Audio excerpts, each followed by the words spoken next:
Good afternoon, everybody. Welcome to another Canadian weather live stream. This is day 8 on our coverage across Canada. We are talking about the prairies today, so Alberta, Saskatchewan, and Manitoba. So we'll go through what we're expecting. Already have a couple of storms out that way, and we'll cover what is going on with those storms. So we'll get right quickly into it. I hope everybody's having a good day so far.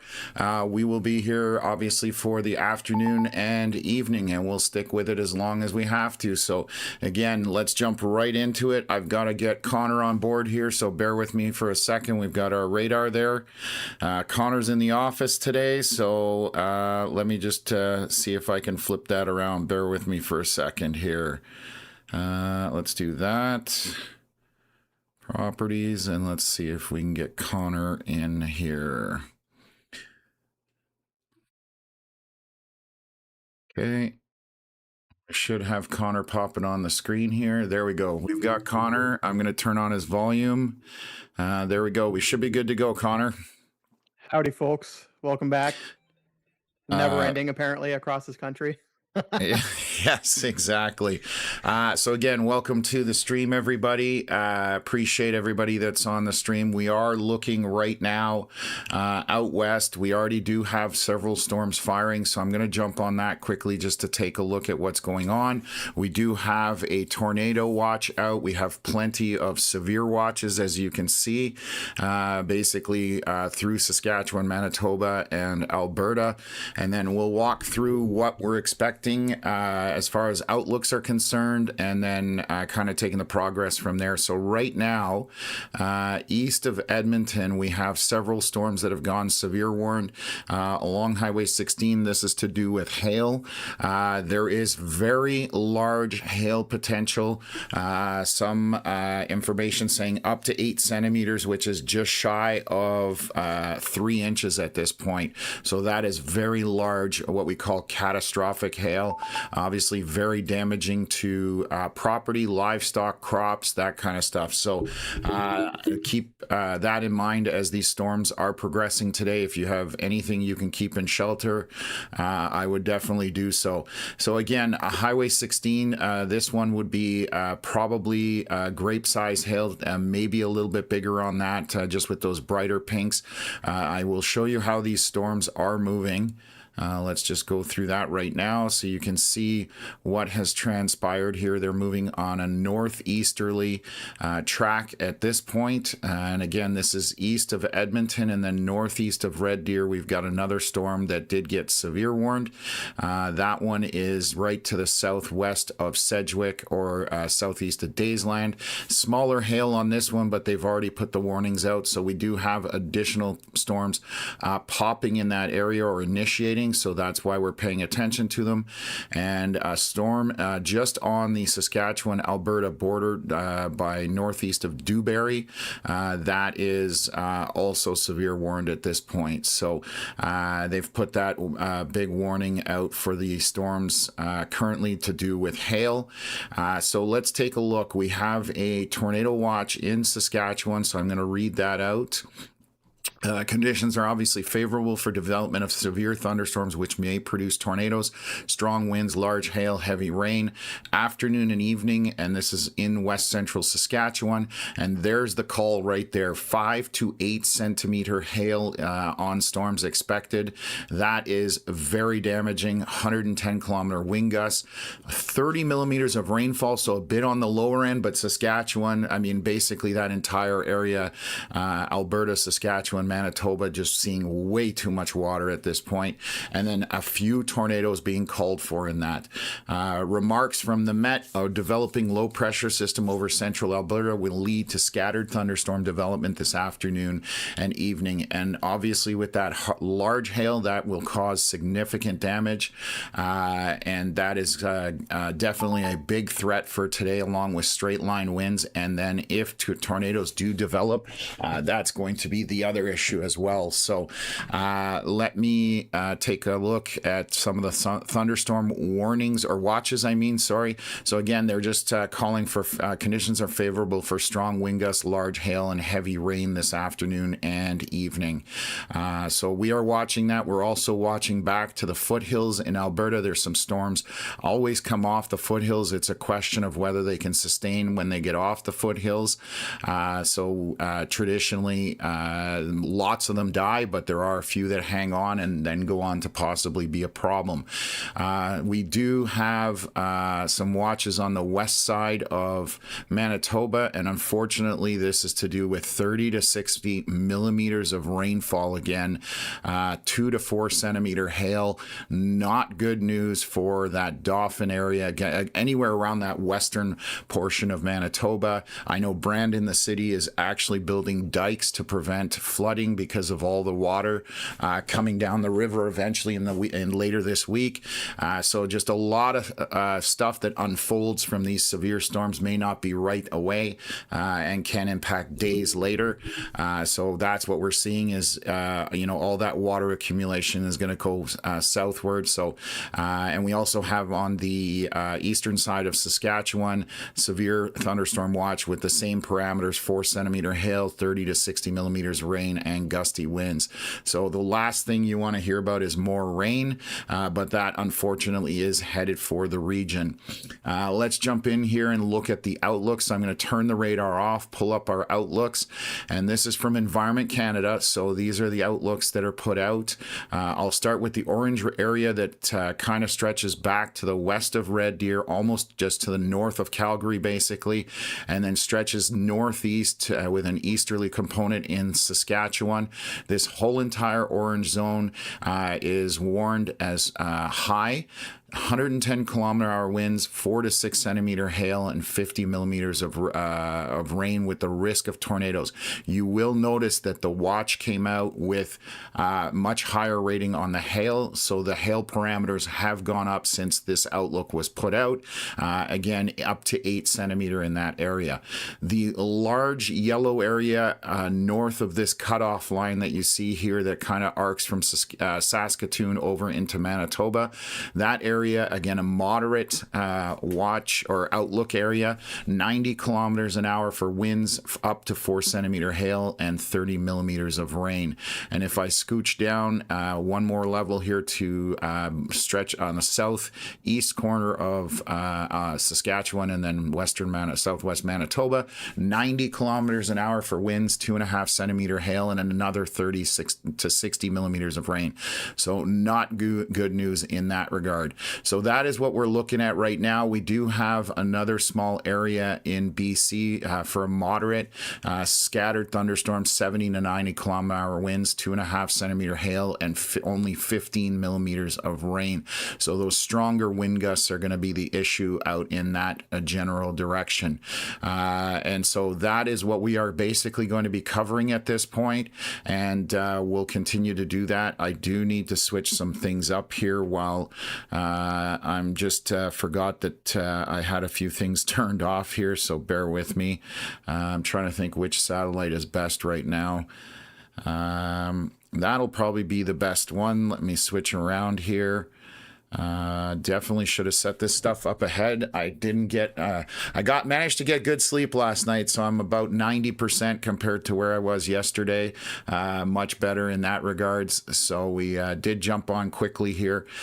So that is the what is unfolding again. Western Canada being the primary place that we are covering as things progress here. Just want to check who we've got in here. So we've got some comments. Yeah, is this 8 days straight? Absolutely it is. Hello, Edmonton here. I wish you, your family, your colleagues a great Canadian summer, all 2 weeks of it. LOL. Yeah, it's definitely been a struggle out there with the rain, and we totally understand that.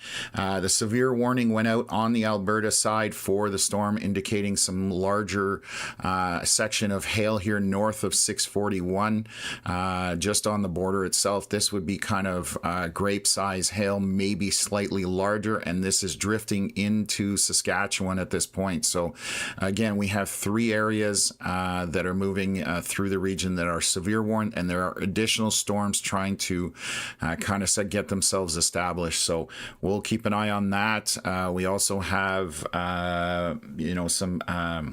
What am I trying to say? We do have Braden out in the area. He is storm chasing today, so we'll keep an eye on whether he has anything to share with us. If you guys don't follow Braden Morriso, anybody in Alberta that is weather related, I'm sure you already do, but you can find him on X and Facebook. Fantastic storm chaser, so definitely give him a follow to keep up with his adventures. So Connor, anything you want to add in to this conversation? Yeah, we're just obviously we have the storm mode today is definitely more discrete than it is linear at this point. That is why the tornado threat is a little bit higher today than in recent days out there in the prairies in Alberta and Saskatchewan. And we've got kind of three or four storms, discrete storms, kind of popping there. Three of them in Alberta, and one of them has just crossed the border north of Lloydminster into Saskatchewan at this point. So we're kind of just monitoring how these are going to develop. They are very slow moving, so they have lots of time. Yes. Yeah. So we'll see what happens here as far as storm development. We are watching south of that line. You can see those isolated storms by themselves. And when you're talking on high end severe weather, those isolated storms are the ones that are the most dangerous because they don't get affected by anything else around them for the most part. And they're left to do whatever, they're on their own essentially. So those are the ones that we're going to watch as far as whether rotation develops on them. Again, tornadoes are possible, so we're going to keep an eye on that. We'll warn everybody. We had yesterday was a crazy day in Saskatchewan. We went from nothing much going on to all of a sudden within 20 minutes to half an hour, we had 4 circulations that were tornado warned, and obviously dangerous situations, and associated with some very large hail on that western portion of Saskatchewan. And we're kind of in that same area again today. So leading the watch is out from essentially around the Saskatoon area back to the northwest up to Lloydminster, and then up to Meadow Lake and over to Prince Albert. So everybody that's in these watches, you need to stay weather aware today. Have your emergency plans in place ahead of time, and make sure you can execute them quickly. For tornadoes, we always recommend that you the best option is in a basement or a tornado shelter. If you don't have either of those options, then you want to be as interior room with as many walls between you and the outside as possible. A bathroom makes a really good option if that works out in the bathtub because it's metal and it'll give you some protection, and then a small bed or something like that over top of you, just so that you've got some protection in the worst case scenario that debris becomes a problem. So yeah, it's definitely a high potential today. Again, when you're talking severe weather, we're always talking highest potential. That does not necessarily mean that's going to unfold. It's always want to be prepared for the worst and hope for the best. That's essentially how we look at things. And being warned or letting you know what's coming at you is half the battle. Actually, maybe most of the battle, I would say. So that's what our purpose here is today. So Mike asking, what is about Saskatchewan that sees so many tornadoes? So Alberta, Saskatchewan, and Manitoba are basically the kind of the area where we see the most tornadoes in Canada. Maybe I'll get Connor to jump in, Connor, and say say something about that. I appreciate the donation, Scott. We'll get to that in 1 second. Honestly, it all just depends on like what the system is, right? It's not every system is very different, um, in every sense. Realistically, I mean, um, there's no like special thing about Saskatchewan as to why it's getting more tornadoes this year. It's just simply the fact that a few more systems are perfectly timed in the perfect place. Um, and stuff like that. So there's nothing it's nothing special about the province specifically. It's just every system is different, and there's just ever been a few systems this year that are producing tornadic storms. Yeah, I think the question was not necessarily this year. It was just Saskatchewan in general. And I just because of where it's located up the center, obviously in the U.S. with Tornado Alley, that would extend northward where that moisture and jet stream basically combine. That's essentially what generates these tornadoes in a very simple way of looking at it at this point. So Saskatchewan, definitely my favorite province to chase, just because you guys get some incredible storm structure. It's just a beautiful area to chase as well. But unfortunately, because of that, you guys do get those severe storms with the tornadoes and being on that potential there. So, yeah, it just extends from the south up the middle of North America, basically. And all that moisture from the Gulf will just shoot northward. Then you get the jet stream involved, and there's all sorts of parameters without getting too technical. But that's why you see these three provinces, having severe weather like they do. So, what else? Stay safe, everyone. Oh, wait. So we had a donation here. I would like you and Connor to stand up and take a bow while you're doing this. We will be applauding. Take a bow. Great work. That's from Scott Kelly. So I'm actually going to do it. Connor. Sure. As well. Thank you guys. We appreciate the support because obviously this is definitely hard work, and we appreciate the weather community that we've built over the last year and we continue to build.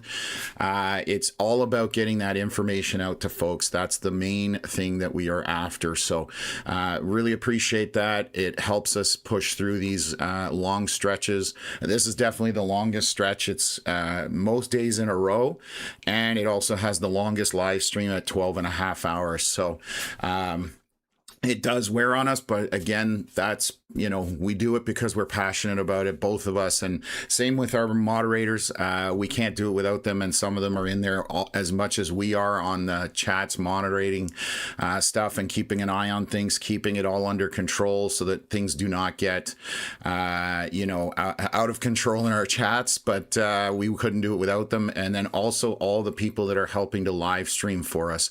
That is the other thing that for us, they're helping us immensely. So we really appreciate all our live streamers. We've got about 7 of them, or actually 8 people that help us with the broadcast. So spread out across Canada, obviously, but that's what helps us as well. So again, getting that on the ground information is hugely important for us, for Environment Canada and others. So right now we are early on. We just wanted to get on here and chat with people, just let you know what is expected for the day, and then kind of push through that and be here when storms do get going, that we can update folks. So I'll take a quick look here on radar, and then we'll jump back into the chat.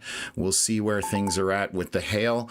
The storm southwest of Sedgwick, the hail has gone down on the last few scans. You can see that where the pink has disappeared.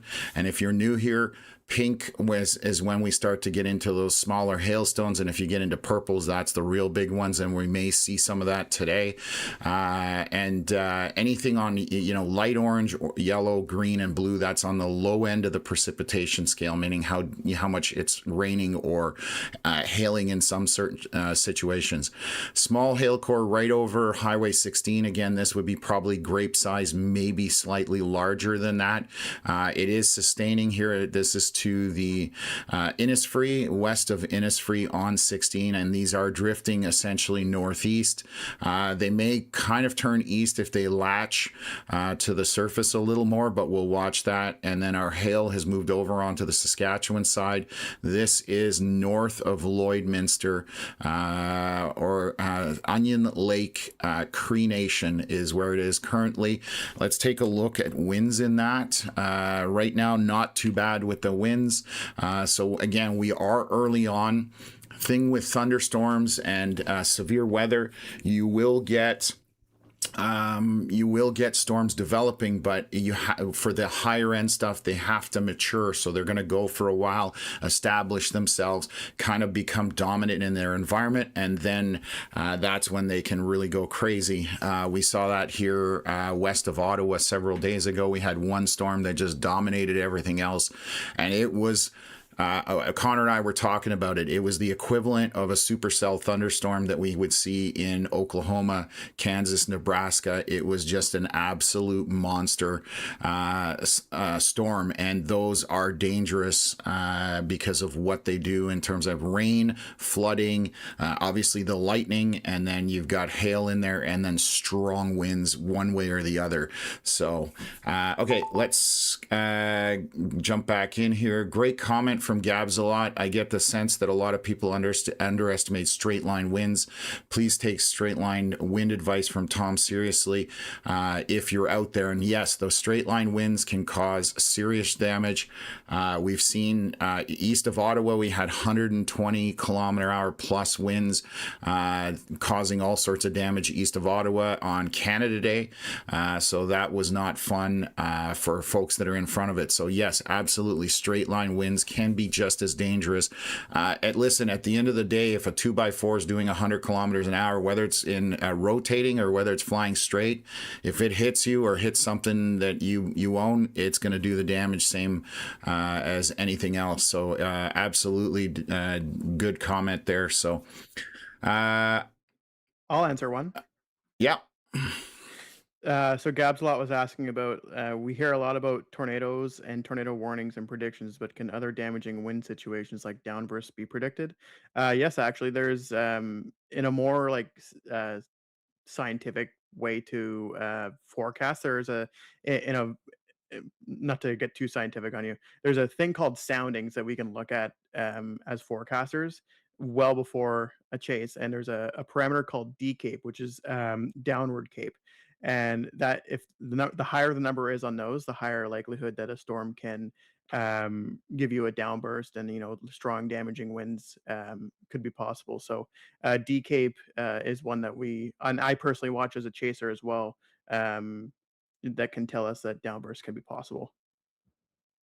Perfect. Okay. And we've got a question in the comments about how do I send a photo of that storm that just passed over. So our email address is at the bottom, canadianweatherlive@gmail.com. For now, that's how we're doing it. We are developing a new system because of over the last week, we've been inundated with some amazing photos and videos. We want to be able to access them a little quicker and easier to share them on the stream. But right now, canadianweatherlive@gmail.com. That is definitely the best way to get it to us.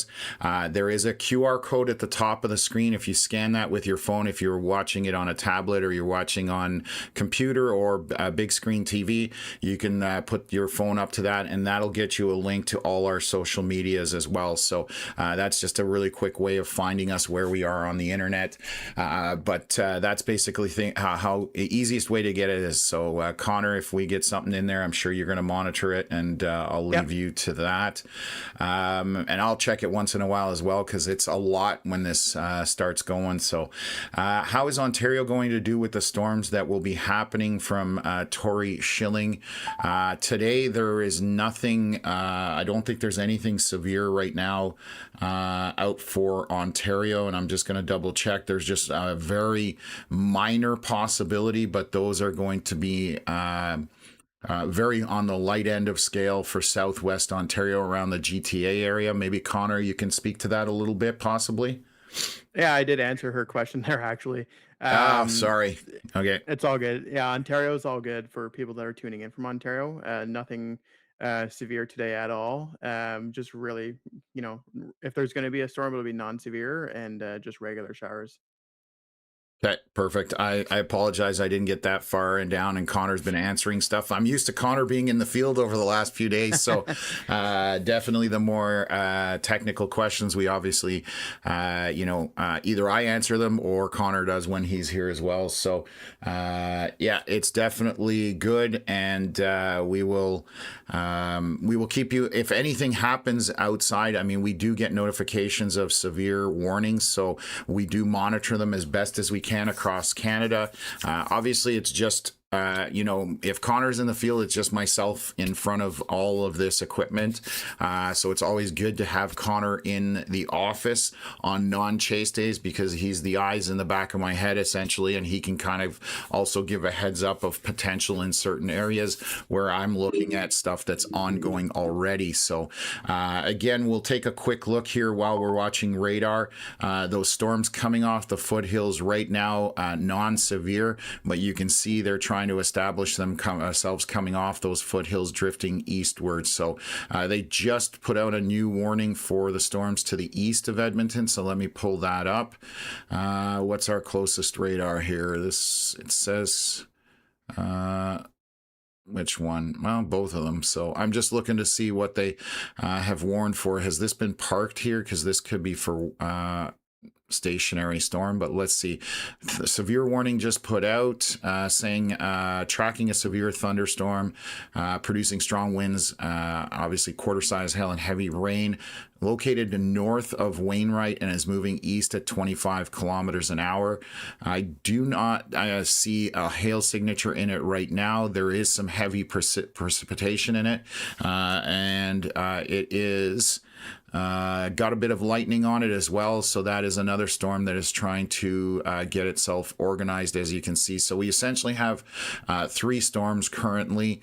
One is southwest of Sedgwick in Alberta, the other one southwest of Paradise Valley getting organized, and then this one here, which would be, I guess, east of Vegreville, and is also trying to get itself organized. So it is early on, and again, these will take some time to establish themselves, but we will monitor those as we go through. I don't know if we're expecting a tornado watch on the Alberta side. I'm somewhat maybe skeptical that we will, but we will see if that takes place, because it probably would have been out already at this point. Our clock is for 2:40 p.m. That is out west, obviously Alberta, Saskatchewan, Manitoba 1 hour earlier than that, but our clock, when we're covering out west, we update to the most appropriate time zone as well. So obviously here in Eastern Ontario, where we're broadcasting from, it's 4:40 p.m. So let me just jump in. What else? What else? I'm just looking through some comments here. The Ottawa storms were definitely crazy. Obviously, a lot of people shell-shocked from that, especially with the flooding on the west side of through Bell's Corners, the west side of Ottawa. There were some pictures that came out with cars literally floating or underwater completely above the roof, under underpasses, that kind of stuff. Our main highway, the 417 that goes right through Ottawa, basically was a river at one point crossing. So definitely not what you would normally see in Ottawa. So that was a very crazy couple days here around the Ottawa area as well. So what else? I'm under the red, the Skywalker. I love the username. It has several meanings there, I'm sure. Yes, definitely. If you are in that tornado watch area, so let's explain that.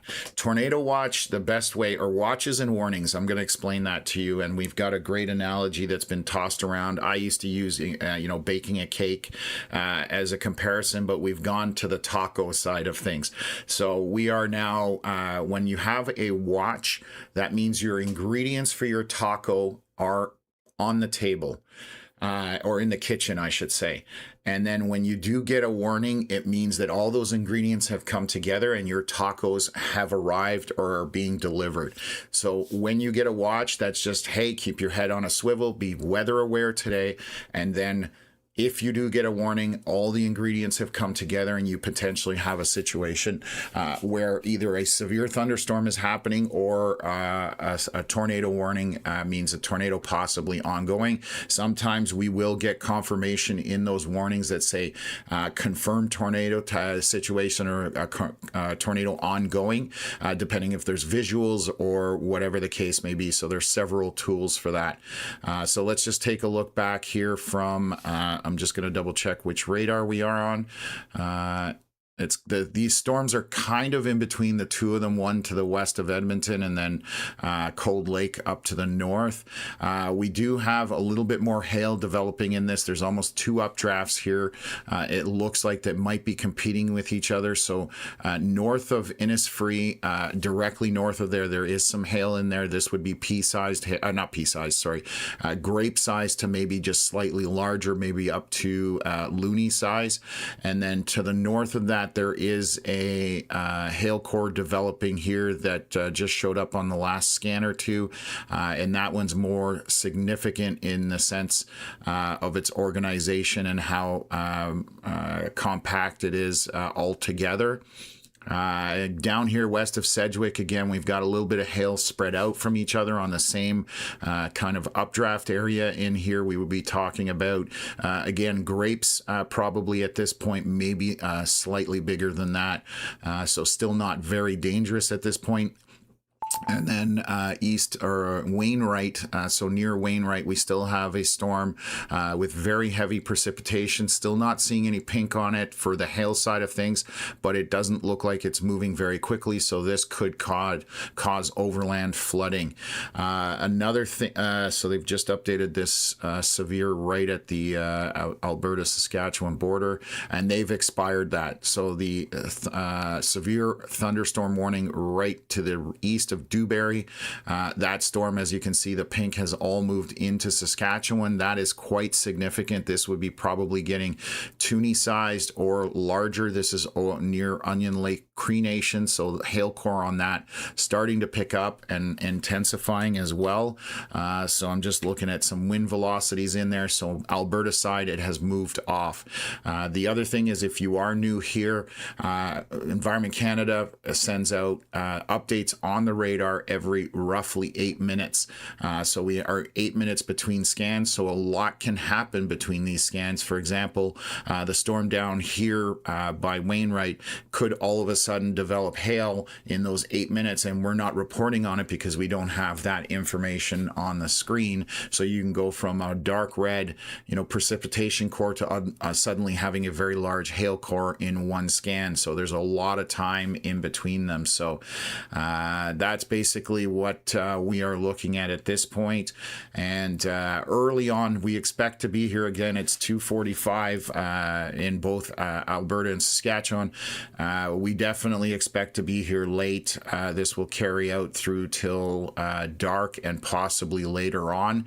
All of this will make its way eastward, and unfortunately, again, in Manitoba and eastern Saskatchewan, we're talking about 60 millimeters of rain possibly, which is the last thing these areas need, just from the rainfall aspect side of things. So again, flooding could be an issue, but there are also winds associated with that and some hail, I believe up to 4 centimeters. So unfortunately, not good news for those regions. We had tornadoes in that area. And so just Rossburn was the last tornado out that way in Manitoba. Caught EF3 rating, I believe, on that one that hit some. It tracked a long way. Luckily, it didn't hit a lot. It's again, it's a pretty open area, which is good, but it did impact a couple of buildings or residences as well. So we don't like hearing about that, but that is basically the negative side, obviously, of the severe weather. But that we try and get those warnings out to people so they are aware that it's coming. They can take shelter and at least protect themselves as much as possible. So what else? Okay, so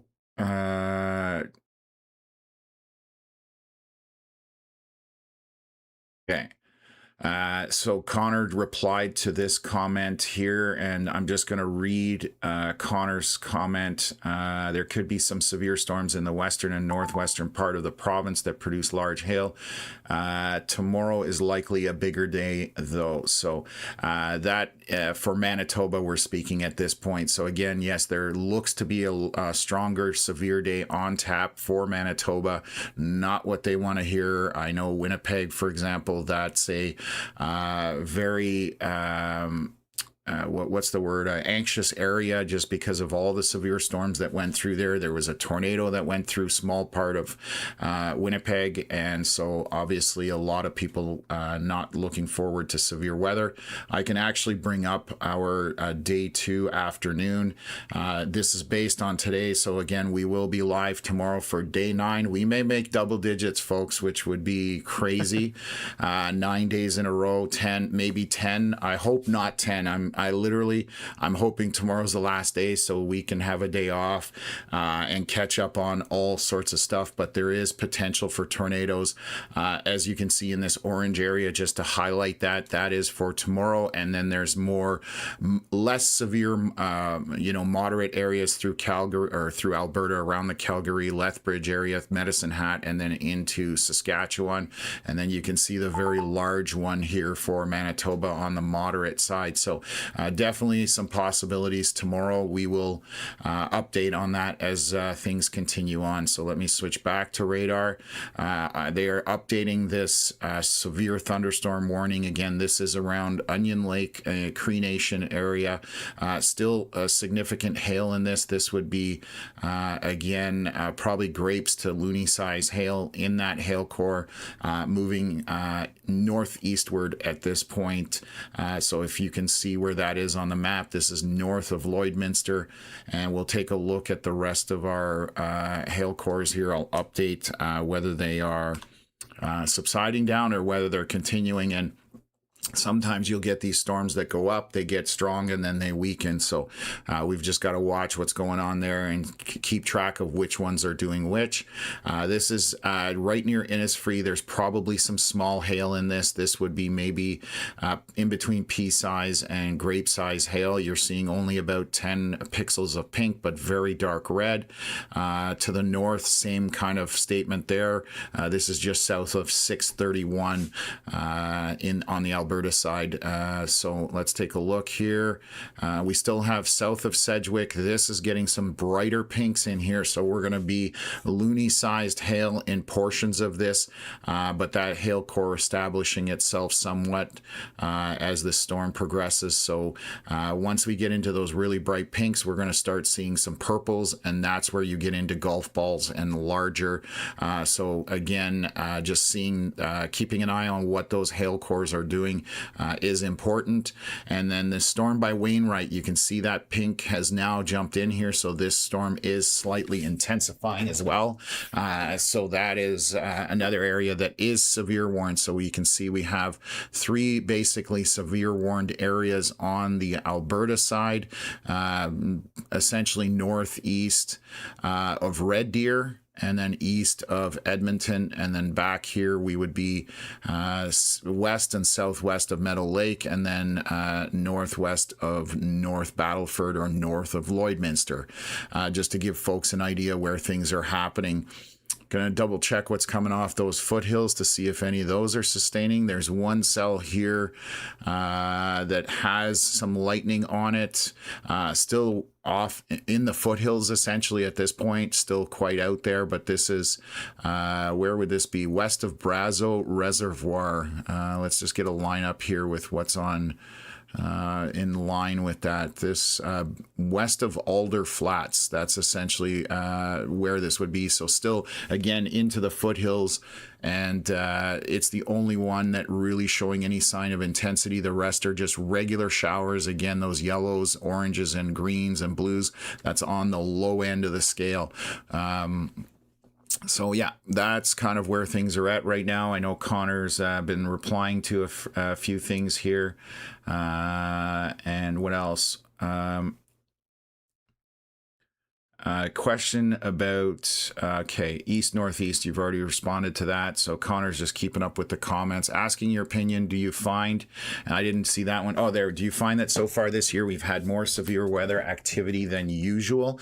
So it depends. When you say we, I mean, we're talking on the prairies today, so I'm going to assume that's where you're talking about. We obviously have a lot of people, in the channel from across Canada. In Eastern Ontario, for example, it has been dead. As far as severe weather is concerned. I think this is the latest we've ever gone without severe weather this spring, correct, Connor? It's up there for sure. It took a while for the season to get going. But out west, yes, I mean, we've definitely seen a lot of severe weather over the last month or so. And it's been a lot of rain. What I'm noticing most is the volume of rain that we're seeing. So we do get severe weather, but we've had huge rain events that have been happening this year. And you can say that Edmonton broke its June record since records existed, the wettest June ever. Saskatchewan literally looks like Saskatchewan and Manitoba basically look like they're farming rice out there. There's so much water in the fields. Obviously, that is the thing that stands out to me the most, would be the amount of large rainfall events that we're seeing. I personally can't give an explanation to it. I haven't looked into it. Like, I haven't done any analysis, but those are the things that stand out to me. Montreal had a huge rain event. Ottawa had a huge rain event. So this seems to be the common theme throughout the severe weather coverage that we've been doing. It is a large rain events that are happening here, and that seems to be the most common thread across Canada, essentially, at this point. So what else? Okay, we've got I think we're caught up in comments. I don't think I have anything else in the comments right now. We are getting Facebook. I wanted to double check that our Facebook is actually working as well, so that's good to see. And if you guys, while we're waiting for another scan here, we'll zoom in and update you guys on these storms as far as the hail development on them. Just a quick contact info sheet for us. If you do need to reach out to us, our email address is a great place to start, even if we're not on stream. You can check that out. Our Facebook page, obviously, Instagram, X, obviously here on YouTube as well. And we do have a merch store, cwlstore.ca. So if you're looking for something in that regards, you can definitely check it out. It helps us out, and you get something nice out of it. So let me swing back here and take a look what we've got going on. Again, 2:55 p.m. We just had a new scan come in here about a minute ago. So let me stop our radar. And things have shifted a little bit, so we'll continue to update and track this hail, because we are expecting very large hail today. 8 centimeters is almost 3 inches. I mean, 3-inch hail, that's tennis balls to maybe baseballs at that point. So you don't want to be caught outside with that. So southwest of Sedgwick, again, still maintaining probably loony-sized hail in there. There's some brighter pinks, so that is getting a large hail still continuing on. Storm to the north, this one is dying off around Viking area. This is just a moderate to moderate heavy rainmaker with obviously some lightning, and then very large hail core with lots of pink here near Innisfree. This is going to be larger than loony size, I would think, in this, because this is getting itself quite established. So again, this is along 16 just to the north of it, maybe falling on the highway a little bit, but that is east of Innisfree, and again continuing to drift roughly northeast with maybe a little bit more of an easterly component on it. And let's just take a look here. And the hail on the Saskatchewan side by Onion Lake Cree Nation moving over to that 21, it is gone down, so the hail core has reduced a little bit. The storm could be cycling, but that still probably has grapes to pea-sized hail in there, depending where you are in relation to those pink portions there. So that's what's going on as far as hail is concerned. I am going to take a look at some velocities. A little bit of rotation back here by Wainwright. Still not something I'm ready to jump up and down about. And we'll keep an eye on rotation on storms, because obviously we are expecting possible tornadoes later today. So the conditions are there. The ingredients are there. It does not mean that they're all going to come together, but the possibility is definitely there. And so we have to keep that in the back of our heads there and just keep that in mind. Another trick I teach people, or we teach people, is looking for lightning. When you look for your lightning, you're going to find the more severe storms. If you have an area where you don't have a whole lot of lightning, there's usually a lot less severity to that storm. They kind of go in hand as far as that's concerned. So it's just a little cheat code that we can look at. I can actually use the storms coming off the foothills as a good example. So the only one with lightning right now would be there's two of them right by Rocky Mountain House. There's one, and then again this storm right here with heavy precipitation in it. That's all it is with lightning, but that is a storm that looks to be getting organized again west of what looks like Alder Flats. And then we have one with a little bit more right by Rocky Mountain House. There's one or two lightning bolts on that as that comes out of the foothills as well. So again, I don't even have to look over there at the radar. I can tell roughly where my storms are that have intensity. If I move over to the Cold Lake radar, you can see I can just zoom in, and I've got two storms isolated in that area with just by checking where those lightning bolts are. So if you're ever looking at an app, make sure you know where that lightning, you have your lightning turned on, and that will help you understand where those severe storms are. So we're about 5 minutes into our 8-minute cycle. We've got a little storm trying to get going here by St. Paul as well. And then there's one further, Lac La Biche.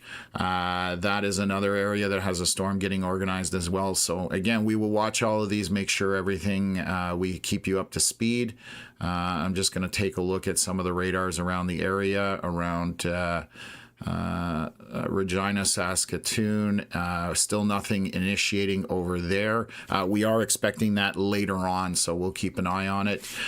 Way to the north here, and this is where we get into a little bit of not trouble, but we don't have radars north in Manitoba, and so we're kind of have a radar hole between Fox Warren and to the north. It's the last one, so we're barely seeing these storms on radar. These are up by what looks like Red Deer Lake, possibly. Let me just turn radar off. Yeah, that's Red Deer Lake.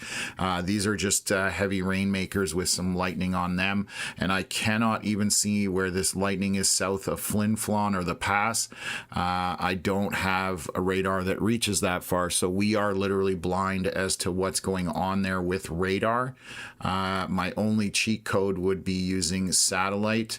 I would have to switch some of the settings here, so let me just go full disk here.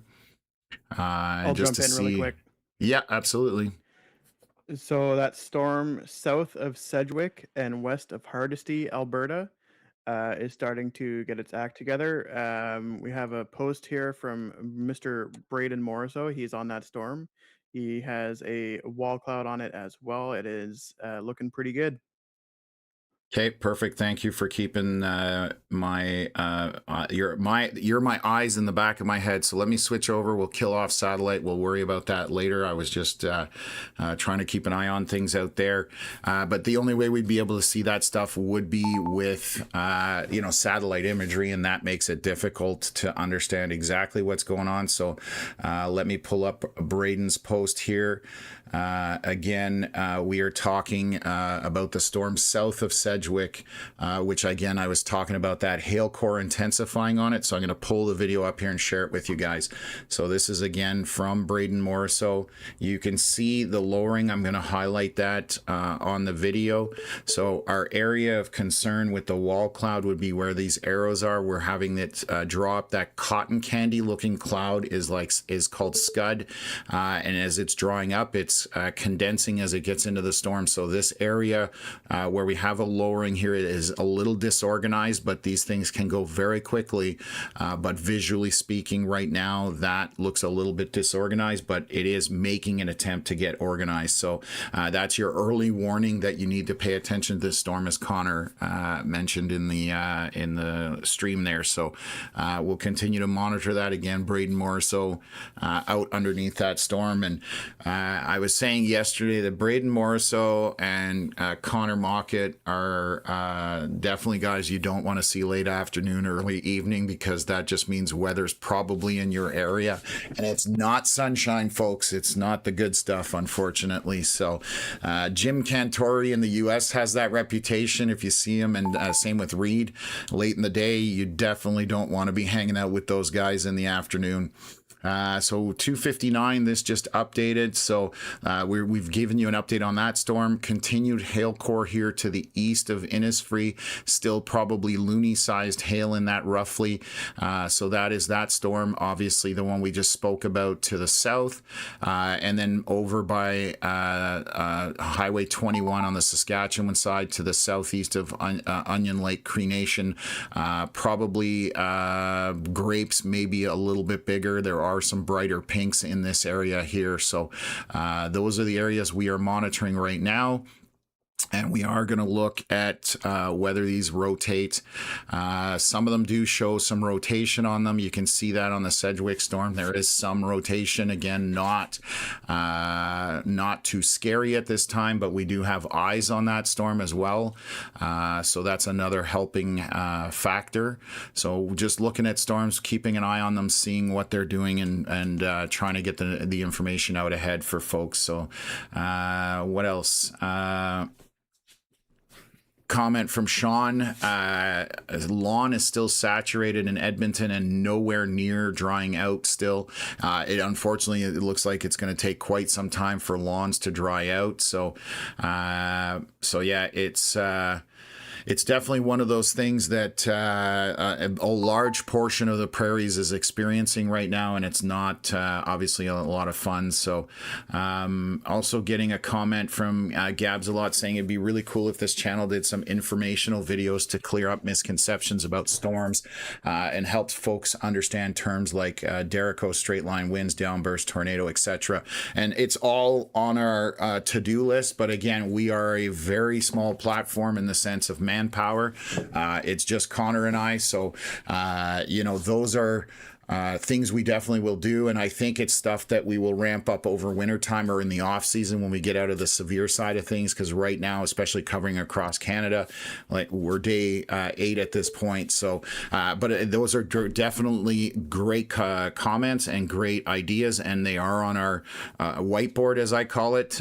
So we'll try and get to those, because we do enjoy getting people informed. And yes, definitely some shorts for sure. We did one the other day actually to deal with capping in a storm. We put out a small short video, Connor, explaining how the cap works on the environment or on storms themselves. So absolutely, we're going to do that.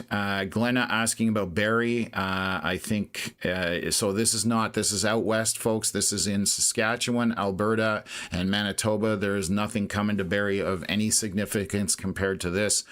We have tornado watches and severe watches out that way. There's only very minor possibility of thunderstorms out that way. Nothing should go severe today in the Ontario area as well. So this where's my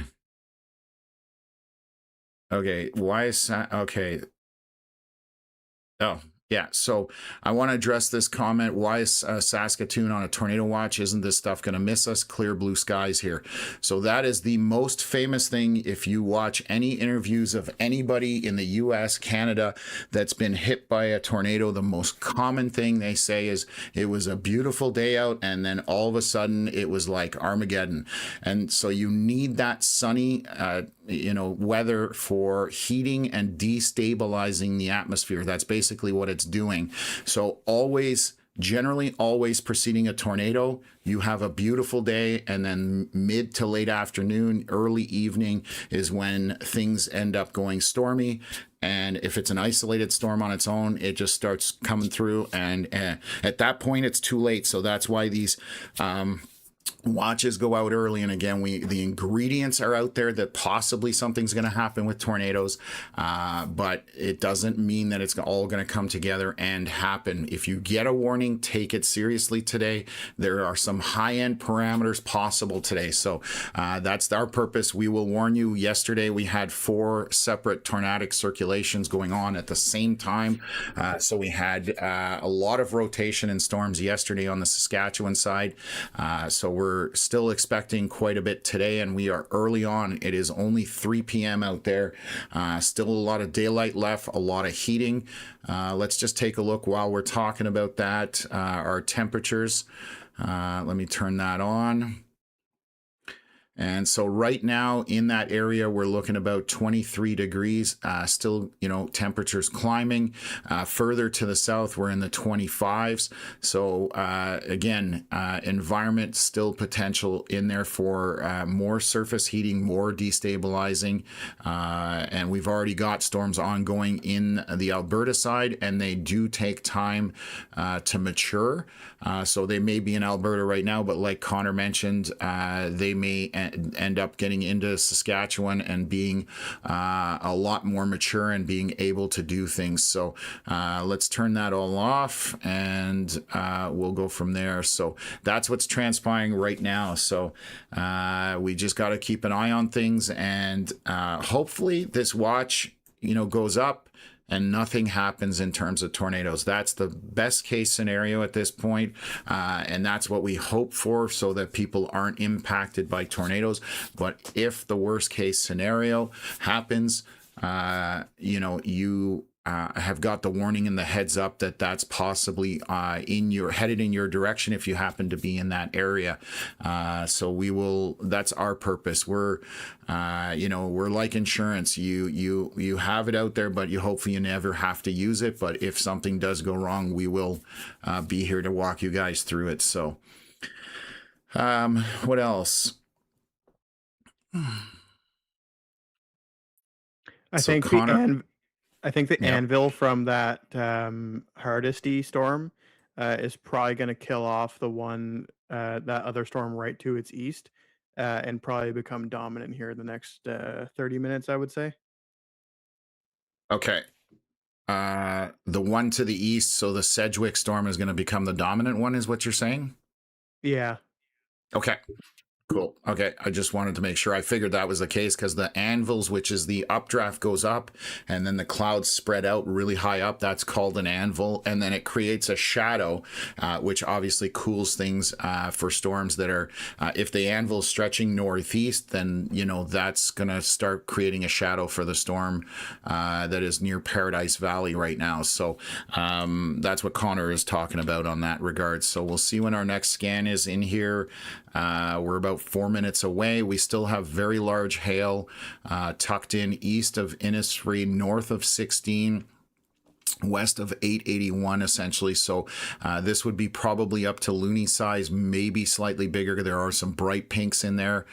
So we're possibly getting some larger hail in here where you're getting into the point that these are starting to cause damage to crops and damage to property, that type of thing. So again, all the storms for today right now migrating in a northeasterly type pattern. The other thing we look for if a storm is about to tornado is if it turns right. That's generally a hint that something may be trying to happen. We did actually see it on the storm northwest of Radville. As the line caught up to it, that storm just suddenly turned right and literally took a southeast dive. It was moving eastward and it just hooked right. We don't have any confirmation of any tornado on there, but that is an indicator that storm chasers look for if a storm is about to possibly produce a tornado. So still got hail over here by 21. That's the Onion Lake Cree Nation, again, east of there, coming towards the highway. These would be grapes to probably loony sized hail where you're seeing all this pink in here. And those are the main 4 areas that we're talking about. I can see that there's a little bit of lightning, a few more strikes off the storms coming off the foothills, but they are not gaining any real intensity, and they don't tend to till they get kind of east of 22. That's kind of the cutoff, what we use. And I've chased out there. Connor has chased out there. Connor's had a few fun adventures, and then he's had some frustrating ones out there as well. But that's storm chasing. That's an understatement. Yeah, that was 2 years ago? No, that was last year actually that you were out there chasing along the foothills, right? Yeah. And there's an area out there that can trigger storms, and a few people know about it. And then so it's a little kind of a hidden trick that there's a certain area out there that does trigger storms, and that was where the tornado happened west of Edmonton last year. That was July, I believe, possibly, or was it June? I think it might have been like June 30th or something. Okay, so it was right in that stretch there. So, so we still have a lot of severe weather ahead of us. July and into August, definitely still potential for plenty of severe weather. So we are right in the heart of everything as far as the severe weather side of things go. So we just got another update here. The storm that is southeast of Sedgwick, core is going down on that, so it may be cycling at this point. So we'll keep an eye on it. Again, no pink in there anymore. This is tucked in just to the west of Hardisty, southwest of 13. That hail core has gone down. We still have some hail. Let me take a look here. Just to the north of Manville, we've got a bit of hail coming to the 881. This will be loony sized hail, roughly, brighter pinks in there. So definitely some larger hail. The core itself has reduced a little bit. And then we have another hail core here just south of Clandonald or southwest of Dewberry. These have some bright pink indicators in here. So this is loony or larger as far as hail is concerned. And that has, I'm just going to see if that just showed up on the last scan. So yes, you can see that there was no hail there, and now suddenly we've got quite a bit of hail indicated in there, and those bright pinks, so larger size hail. And then the storm on the Saskatchewan side, just as it's getting to the 21, still some hail in it, but it is reducing in size. If I back that up, you can see that there's now kind of a spread in between there. Still very heavy precipitation in this.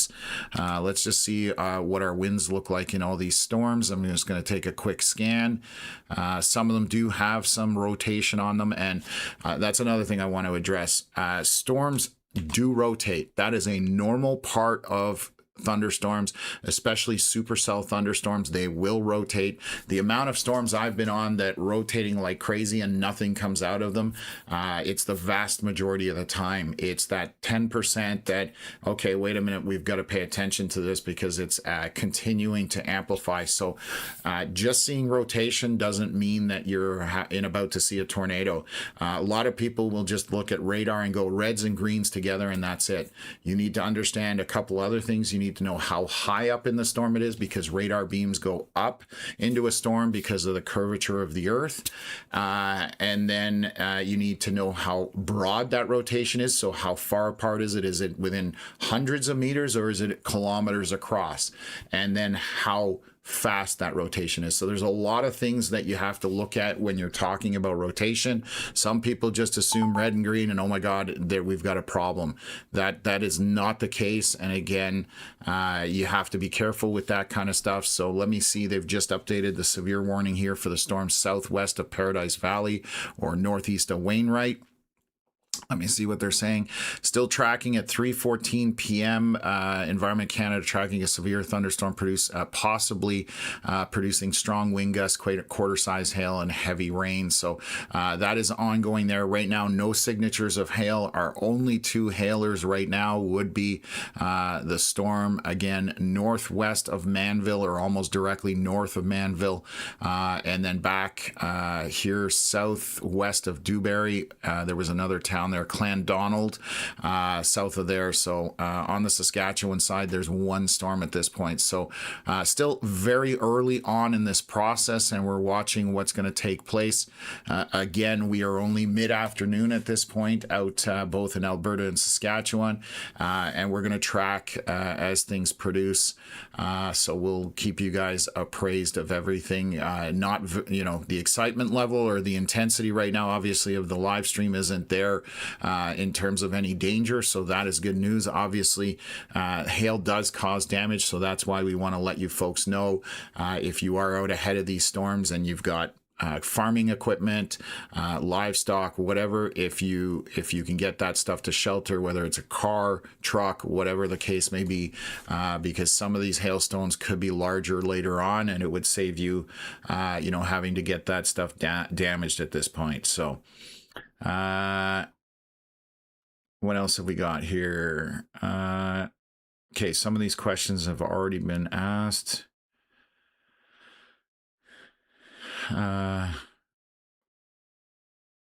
Okay, no action for southern Manitoba today. Southern Manitoba, for the most part, should be okay. You are on the western portion of Manitoba around Dauphin and, so basically just north of Brandon, all the way through Riding Mountain National Park to the north. There's a lot of rain expected, some hail and some wind, but the rain up to 60 millimeters, I want to say. And let me just double check if my memory is good. Yes, up to 60 millimeters of rain and then over 1 inch hail is potentially possible out of these storms. And again, this will be all tracking eastward throughout the afternoon and evening. So we are a long ways off. By the time we wrap this up in probably 7 or 8 hours, this will be significantly a different picture just as to what's transpired. We are in the early going, and again, this is just the mild side of things. There is a severe warning up here I missed. Sorry, give me a sec here. We don't have a radar up there that I can access. Bear with me for a sec. So no, we don't. I'm just going to speak to it, pull it up here. I can't see far enough up there. So this would have been at Highway 9 and 55. So Pacwa Lake, it looks like, is the only name I'm seeing on the screen, but this is to the east of Carrot River. They have put a severe warning. I will pull it up here. Just saying that they're tracking a storm that is near Pacwa Lake, moving east at 40 kilometers an hour, and they're calling it for 110 kilometer an hour winds, 2.5 centimeter hail, and 50 millimeters of rain as the maximum hazard potential. Helldiver Lake is in the path of it at this point. We don't have anything that we can show you because it's outside of our radar coverage. And again, we actually spoke about this hole up here, a radar hole we call it. And we don't have coverage up there with the radars, so but severe warned by Environment Canada, and so obviously needs to be paid attention to. Just looking down here, I'm noticing St. Clair Lake has a squall warning, so let's just quickly take a look at that. 35 knot winds. Thunderstorm over lower Michigan will move southeast across the lake at 25 knots. So let me just quickly check what we've got there.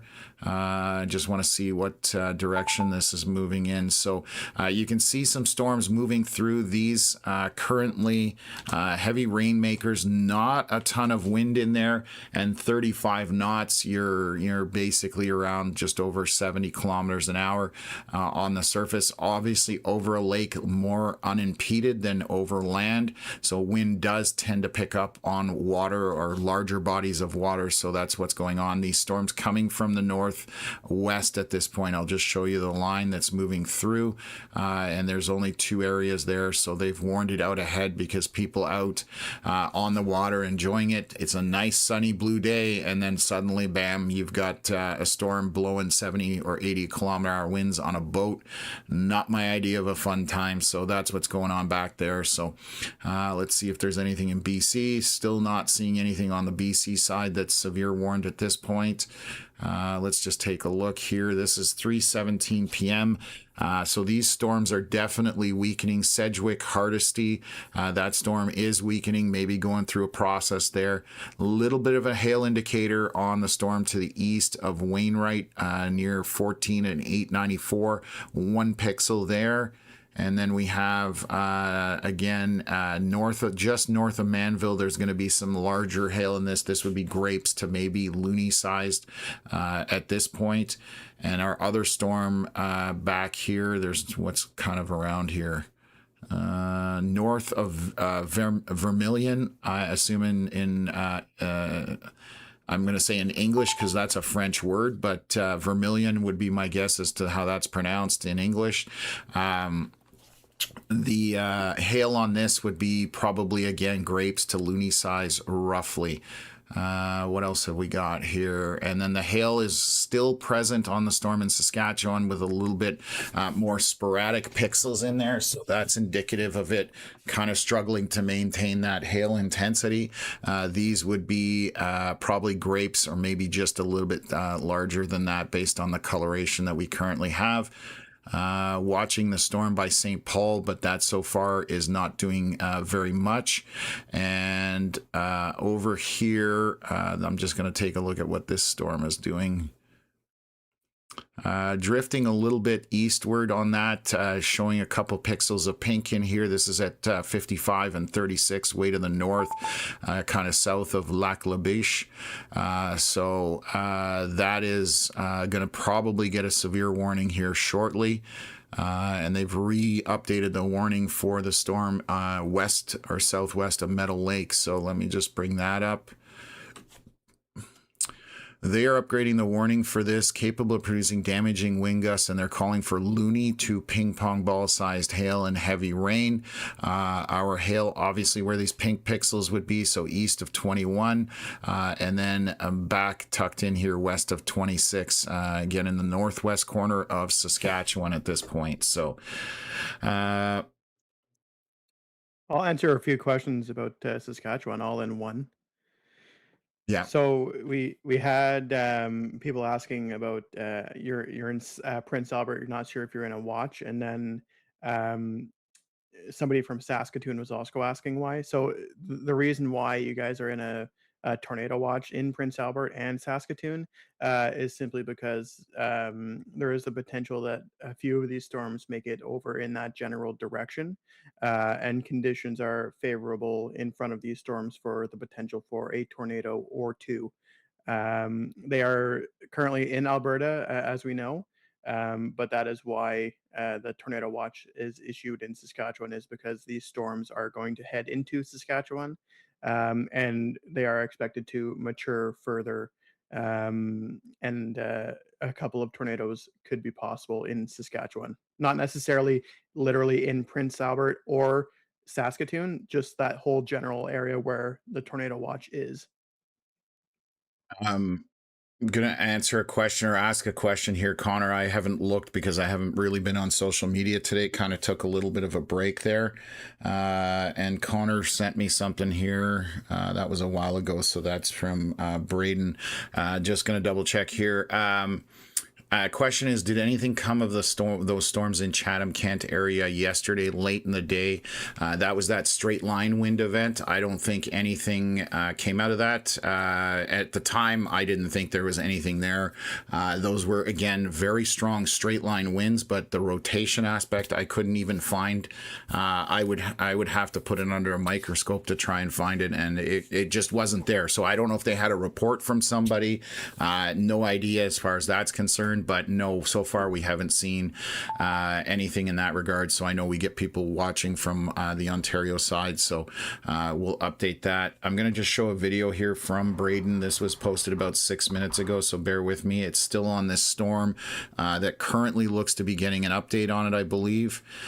Yes, so this is the Sedgwick storm, or Hardisty at this point. It's the closest one to it. So just the comment on this was from Braden Morso, supercell southwest of Hardisty, Alberta, low level rotation increasing. So let me bring that up and show that to you folks. So this is again near Hardisty.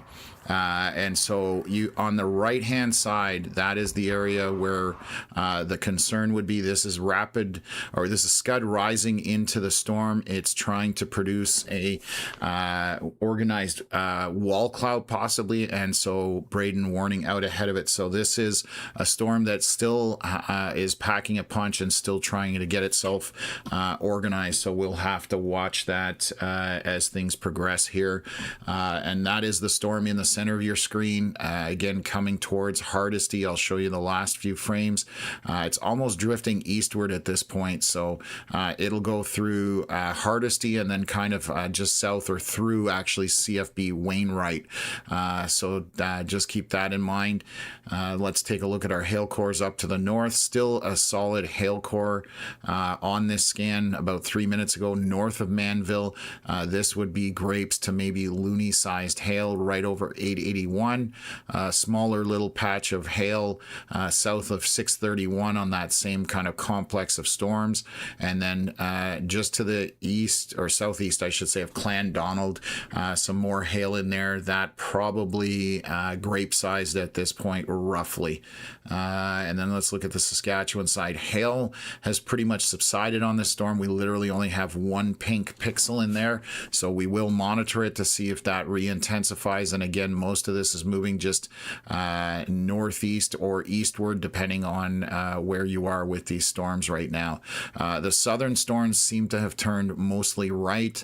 I'm just watching the line, and it is moving more right. It's still northeast, but it's taking a bit of a right turn at this point. So we'll keep an eye on the storm motion here. And I'm just watching the storm that Braden's on. No, it's just re-intensifying there, but we'll monitor that. A few more lightning strikes coming from the foothills here. So Rocky Mountain House, this has heavy precipitation coming through Rocky Mountain House. That's all it is. I'm just looking at that velocity scan. So that's outside of the storm.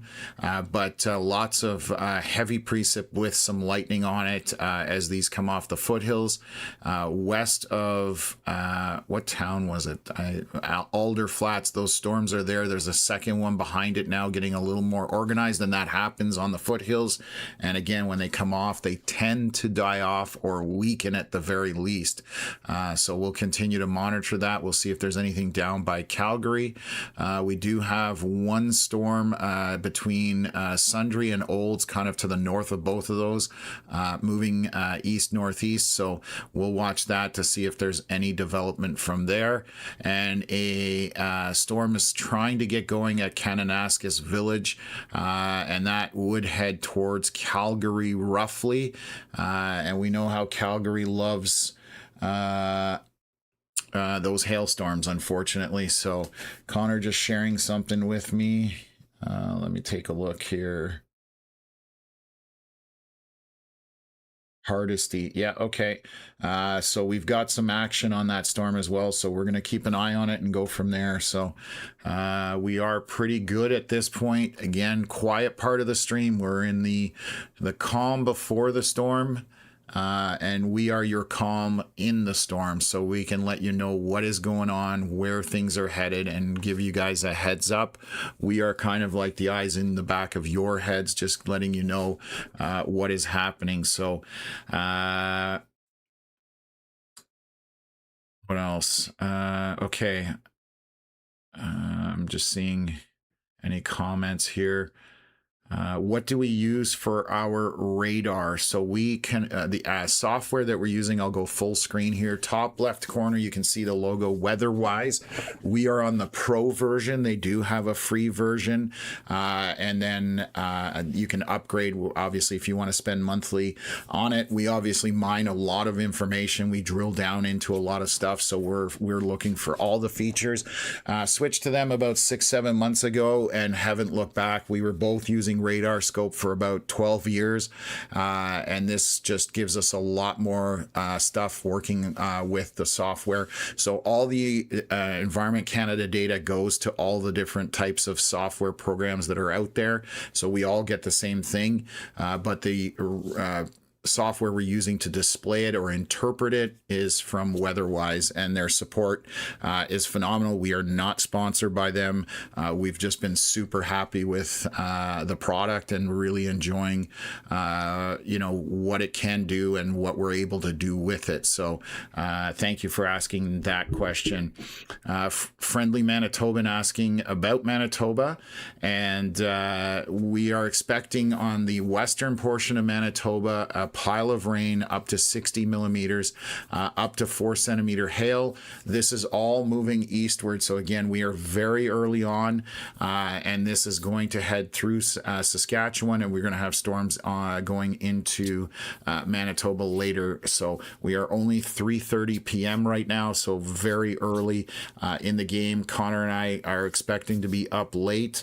If we're not, that's fantastic news, because that means things underperformed, and we get to go bed a little bit earlier, especially, like I said, since this is day 9 of the live stream. So Connor also has to be up at 5. Yeah, so Connor will probably go to bed before I do. I do not need to be up at 5 a.m. Eastern, so I get to sleep a little bit longer, but I'm finding it very difficult to go to sleep after, being 8, 9, 10, 12, whatever hours on the live stream with the brain just constantly going. It's really hard to shut it down. It's like a diesel engine. It takes a little while to get going, but once it's going, it does not want to stop. So, okay. Another question here. Kevin saying those cells moving into Saskatchewan look like something you'd see in Kansas or Oklahoma. They're isolated thunderstorms, and again, they are considered supercells. So these definitely, the isolated ones are the bigger threat in terms of rotation, in terms of high-end hail. Those generally tend to be the ones you want to watch out for. When you get a line, it tends to interfere with each other, so the storms cannot rotate, and that's the problem. So if you imagine you've got two circles rotating the same direction, when they get close to each other, they're going to start rubbing each other in opposite direction, which obviously is friction, which doesn't allow it to do what it needs to do. So that's why those isolated thunderstorms are the ones to pay attention to in these kinds of ingredients or parameters, and they have the potential for that really high-end damage stuff. So we watch those closely, and absolutely, that's the kind of stuff you see down in the U.S. or anywhere in Tornado Alley, that kind of thing. So yeah, so okay, we've got all our questions answered there. Make sure, if you're new to the channel, please subscribe and hit the like button. It does get the information out into the algorithm, and then more people will see it. Share it with people who are out in front of this tornado watch, or out in front of these storms in the tornado watch, because obviously having the right information in front of you is the most important thing. If anything does go tornado warned, we walk people through it if you've seen the platform before. So again, we keep an eye on things, and we're like the eyes in the back of your head, essentially, so that we can let you know, hey, you need to pay attention. If you do need to go to shelter at some point, we will do that. So just looking what this is, this looks like a air quality. I was going to say they've got just a large air quality warning for wildfire smoke on the northern side or northeast portion of Saskatchewan at this point. So this is just to do with wildfire smoke. That's why that giant box came out, and also the same thing on the very northern portion of Manitoba. Those are why they are in gray in color. They're either air quality statements or special weather statements. If you are new, the bottom left corner of the screen will always have the legend as far as severe weather is concerned. When we're doing winter coverage, that changes as well. But your severe anything severe related to watch or warning is yellow. Tornado watches or warnings are red. Rain, flood in terms of green, and then heat, humidity, that bright pink, and then fire obviously orange if there's any major fires happening. So just seeing an update. So they're obviously updating a lot of stuff to do. I'm just zooming way out, obviously way to the north as far as air quality statements to do with fires. So that's what that beeping is if you're hearing it, and in case you were wondering. So let's just take a look here. And I think we're good there. So let's zoom in. Let's take a look what's going on, and we'll continue to monitor things as well. So where is, I'm looking for a social media account here. Okay, we're still good. Our latest update, 3:29 p.m., 7 minutes ago. So we'll wait one more minute here to see what our update will be, because again, we get them every 8 minutes right now. So it's a little bit here, just a patience game. And again, we're in the hurry it up and wait stage of kind of the afternoon. And we did come on early just to get the word out, but things could ramp up here throughout late afternoon, early evening, and then into the late night hours. Right up until dark is usually that big window. And I'm seeing some very explosive hail cores all of a sudden. So let me address this real quick. Yeah, so we went from, so this storm west of Vermilion, or Vermillon in French, but Vermilion, went from no hail to absolutely large hail in there. I don't want to use the word huge because there is some potential for huge hail today. This would be golf ball sized hail. Obviously a very large core in here. So if you are anywhere east of this in Vermilion, you definitely want to be getting anything indoors that could be taking damage from this. These are going to be golf balls or larger at this point. So the hail is suddenly getting much bigger on these storms. I will show you the size of the hail core from southwest to northeast. This is 9-10 kilometers across, so that's your hail swath. So it's going to just walk this way. If it sustains this kind of size, you're going to see hail over a 10-kilometer wide path. So this is not something to mess with. This is large hail. Those bright pinks were borderline into the purple. So again, I would expect roughly golf balls. Same thing with southwest of Dewberry, west of the 893. These are very large indicator of a solid hail core in here, and this kind of exploded as well on the last scan. So another area moving eastward, northeastward. And then a smaller patch of hail back to here. This would be probably grapes to loony size hail back there. I'm going to see what's going on. Saskatchewan side of things, that has definitely weakened. That's just a heavy rainmaker at this point. I'm going to see if they've expired the thunderstorm warning, and it just got expired there a short while ago. So the severe thunderstorming southwest of Meadow Lake is expired right now. And we do have hail has gone up. Let me just double check I'm on the right radar. This is east of Wainwright, or south of Paradise Valley. That has a little bit of hail on it. That would be grapes to probably pea-sized hail. And then our Hardesty storm has picked up a hail core. Looks like it's re-intensifying, and that's the one we've been showing you those videos from Braden. He's been monitoring its progress, but the hail southwest of Hardesty has picked up as well. This would be kind of grape size at this point. So suddenly we've had some intensification, especially on these two hail cores to the north. That is significant hail for the size of the hail core and the size of the hailstone. So the density is definitely there. I'm going to be surprised if we don't see some TBSSs on this in the next scan here, just because of the size of what's going on with the hail there. There's also one storm back to the west that has come off the foothills at Rocky Mountain House. Okay. That has just 1 or 2 pixels of a little hail core there, but you can see it on the last couple of scans that it came off the foothills and started to intensify slowly. That one may have a little bit of severe potential over the Okay. next little bit. So perfect. I've brought that one up. This is again drifting northeast slightly. When they come off the foot, it's easy to tell when you're out of the foothills because the roads suddenly straighten out going out there, but the rest of the roads are curving all over the place. But this is Rocky Mountain House heading northeast from there, so up to Bluffton area in that general direction. So Connor will keep an eye on that if I don't. So he'll be the eyes in my back of my head. So right now, I just want to take a look at our velocity scans on these storms to the northwest of Lloydminster. Just going to see whether we've got, there is some rotating winds in there, but that is not concerning yet at this point.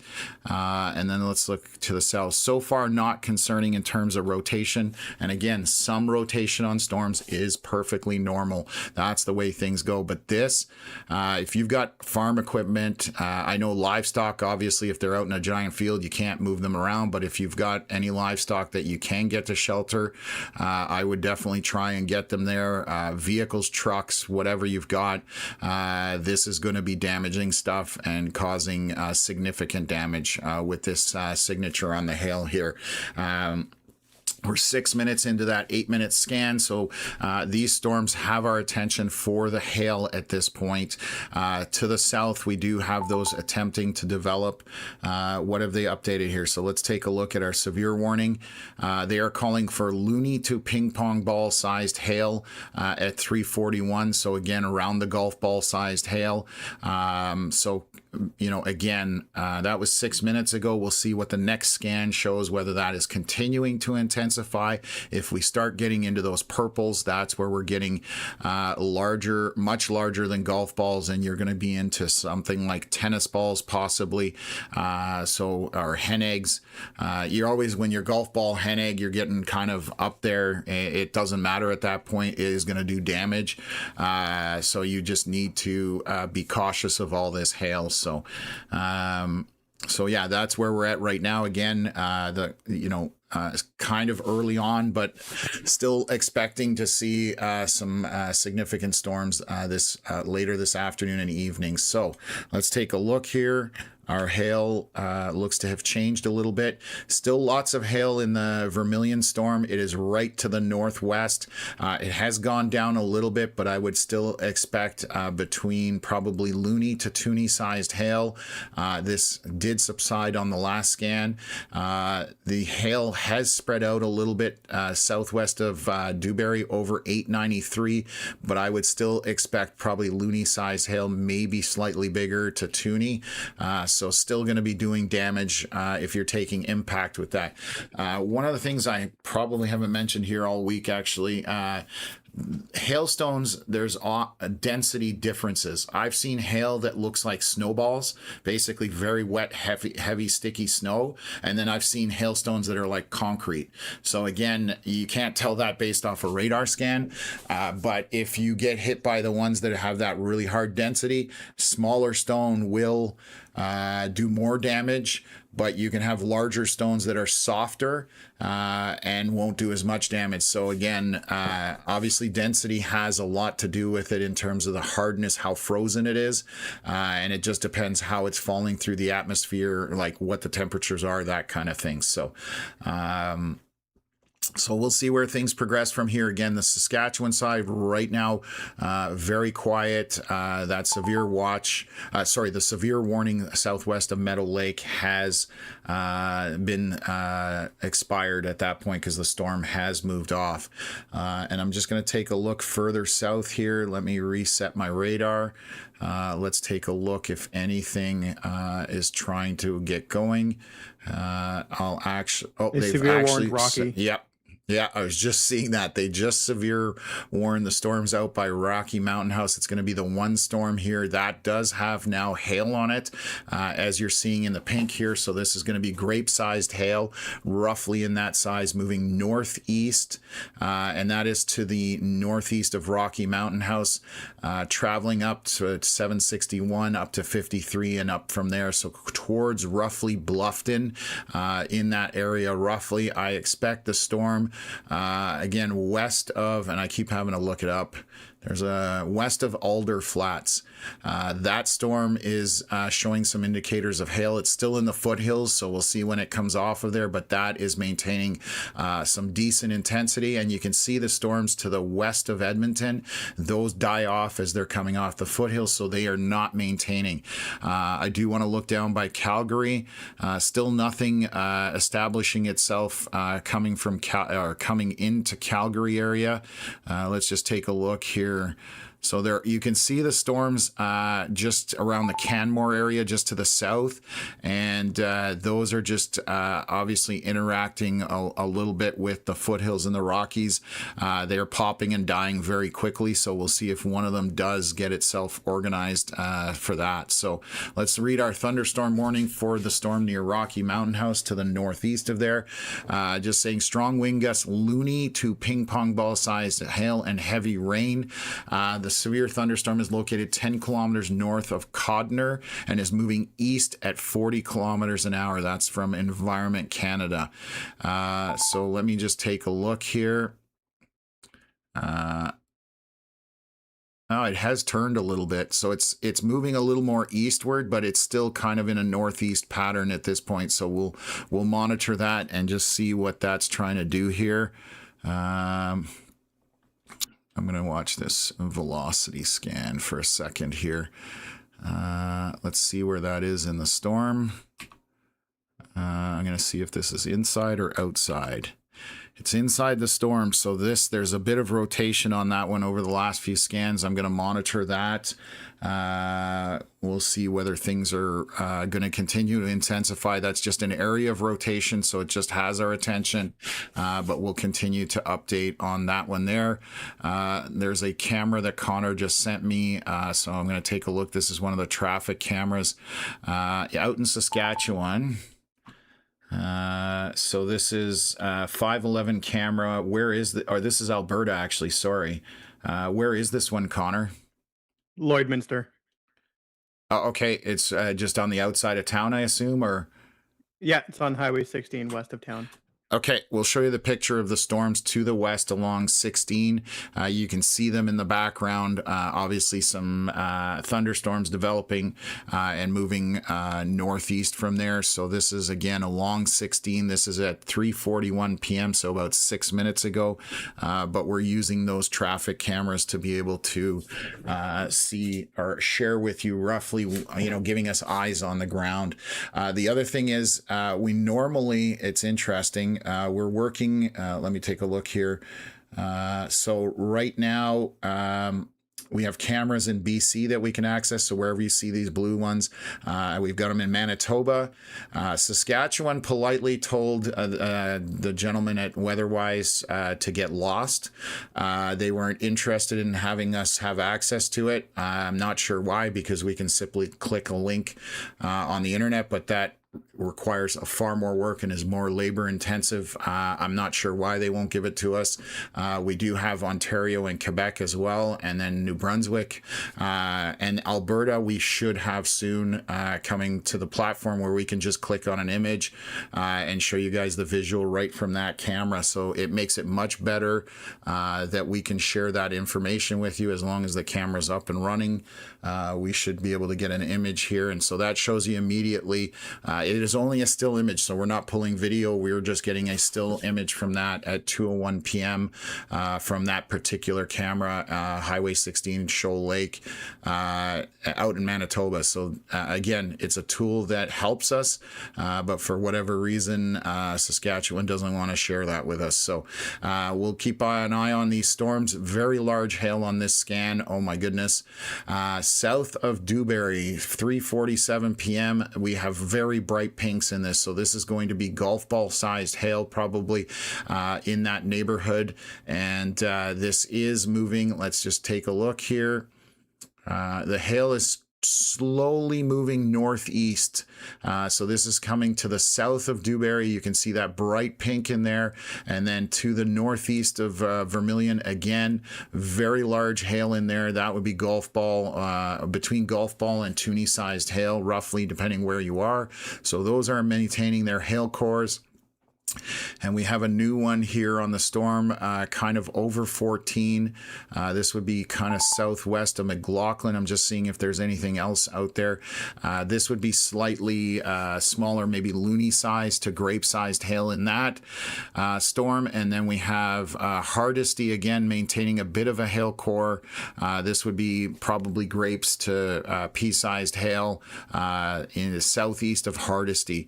And the potential for hailstones is there that maybe a record gets broken today. It obviously that would be very extreme, but that is on the table as far as things are concerned. So okay. Anna saying, yeah, good here. Rocky Mountain House. Yes, it's moved through there and it's moved off to the northeast. So it's still tracking with some hail and it seems to be maintaining its intensity there. So that's what's going on. What else? Romans, that blew past me north of Cold Lake was not too bad. That would be the storms. The line here, when you're seeing the oranges, yellows, greens, and blues, that's obviously less intensity where we get those dark reds, dark oranges, and then into the pinks, and then the bright pinks. That's where you're getting very heavy precipitation in that. And obviously in the pinks, you're talking hail. I'm just looking at winds in here. There's not much for strong winds.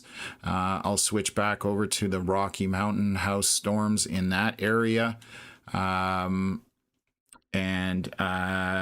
Asking if there's a dry line by the foothills. I have not looked at dew points out there, but I believe that is just to do with the storms coming off the foothills. Just the topography is what triggers those storms or enhances those storms or kills them off at the same time. It's just to do with the topography. More than anything. So right now, still got a bit of hail on this storm northeast of Rocky Mountain House. That was a 5-minute ago scan. We need another 3 minutes before the new one. And then obviously, again, to the west of Alder Flats, back here to the west, we have some hail on that. So that probably is going to get severe warned here as well as that gets off the foothills. So, this is what's progressing right now. So very large hail to the northwest of Lloydminster. That area is pretty bad. There's a comment here, Connor, to say check Alberta webcam 16 east of Highway 897. Is that the one you showed me, or? It is, yes. Okay, perfect. Thank you. I just wanted to make sure. I figured it might be, but so here you can see the progress of the storms. Again, very large hail in those storms with the bright pink. So to the northwest of Lloydminster, if you are out in front of this hail, you want to be taking shelter. This will definitely be causing damage with the size of the hail. South of Dewberry, that's golf ball, possibly larger than that. And then Vermilion, you're also not golf ball, but probably toonie size, between toonie size and golf ball possibly. So and those cores can intensify and they can weaken very quickly just based on what the thunderstorm is doing. So what else here? There was a question here I thought I saw. Sorry, I saw a question. I may have missed it. I'm trying to catch up to it here.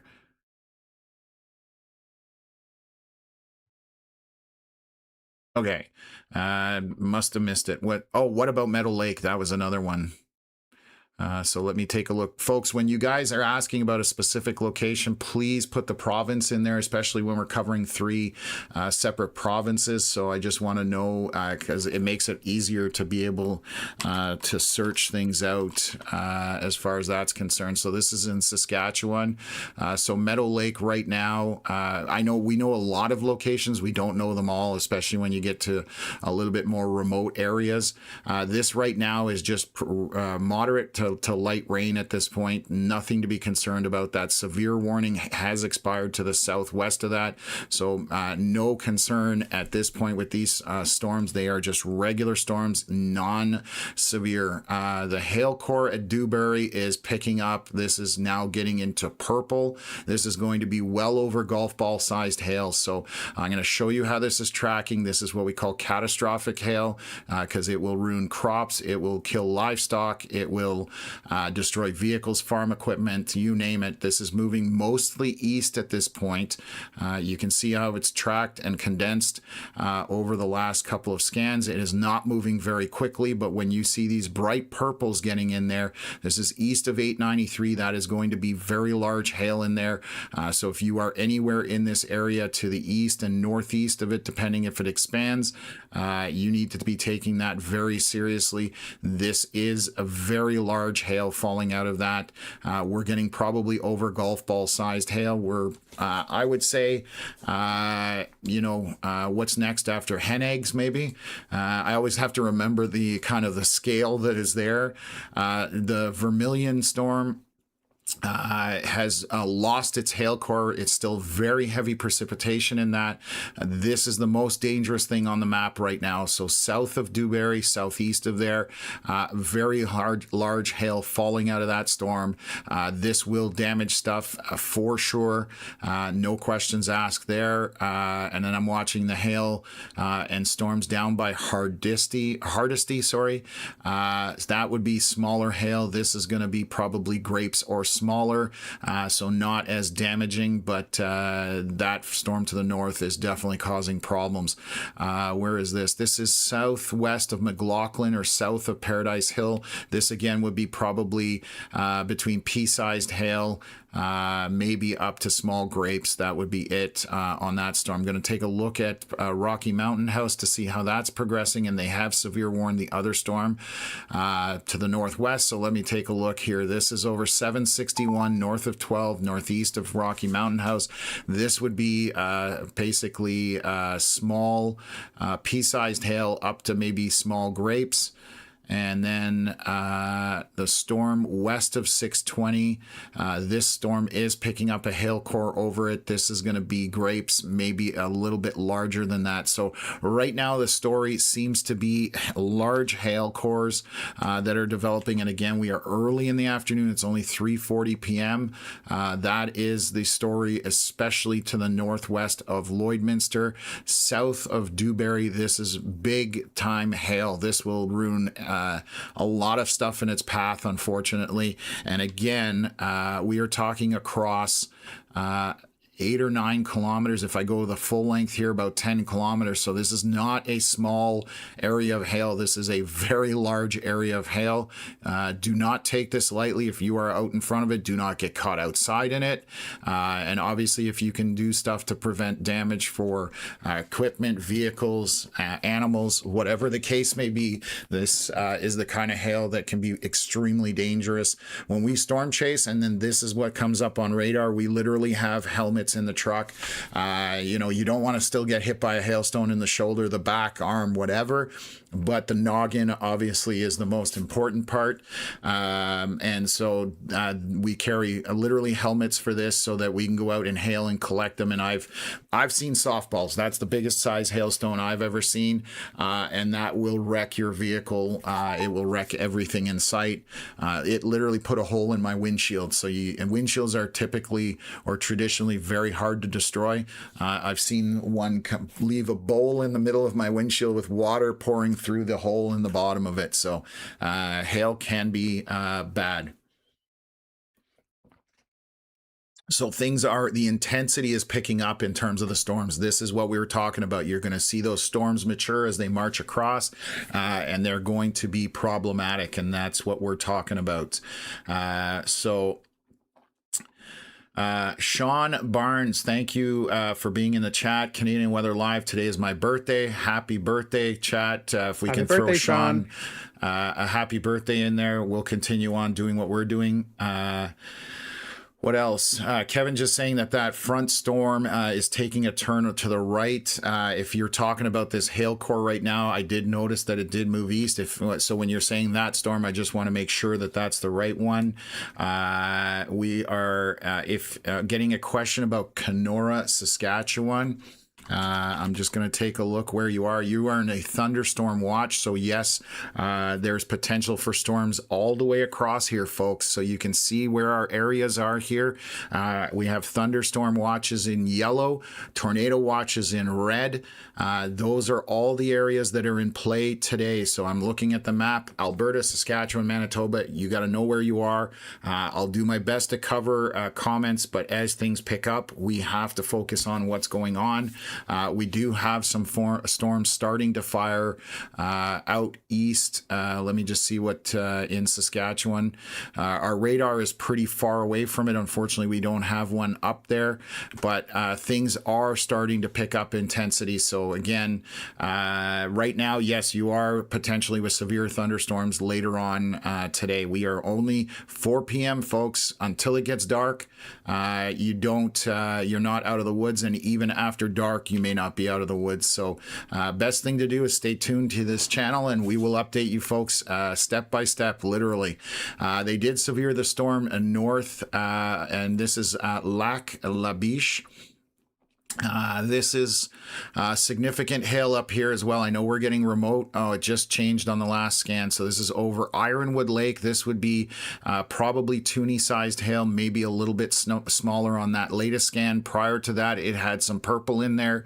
So that is another storm that is moving through Lakeland Provincial Recreational Area. If you're in a tent, you probably don't want to get pummeled by this hail.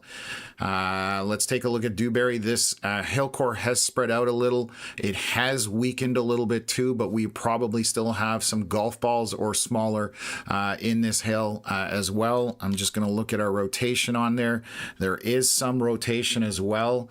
So I'm just going to keep an eye on it. It is broad at this point. I want to be clear about that. It is not tight at this point where we would panic too much. So we'll keep an eye on that as that develops. Then looking at the storm here, 14 and 897. This is just south of Paradise Valley or southwest of McLaughlin. This would be probably grape to loony-sized hail in that storm, essentially moving eastward, I believe, at this point. Yes, it's moving along 14. It's going to cross into the Saskatchewan side of things. Storm near Hardisty, which has actually been parked there for a while. Let me just take a look at the last number of scans. It hasn't really moved a whole lot in the last 20 minutes or half an hour. That's going to start having flooding issues. This is to the southwest of CFB Wainwright or east of Hardisty. That's going to be a flooding problem, overland type situation. And then let's go back to Rocky Mountain House. Storm north of Leslieville, coming into Leedale, and then Leedale Hutterite Colony. There is some hail in this. This is going to be grapes to loony-sized hail where you're seeing those pinks. And we are starting to see what's called a TBSS on this storm. I haven't talked about the details on that, but that would be a TBSS forming, which is called a three-body scatter strike.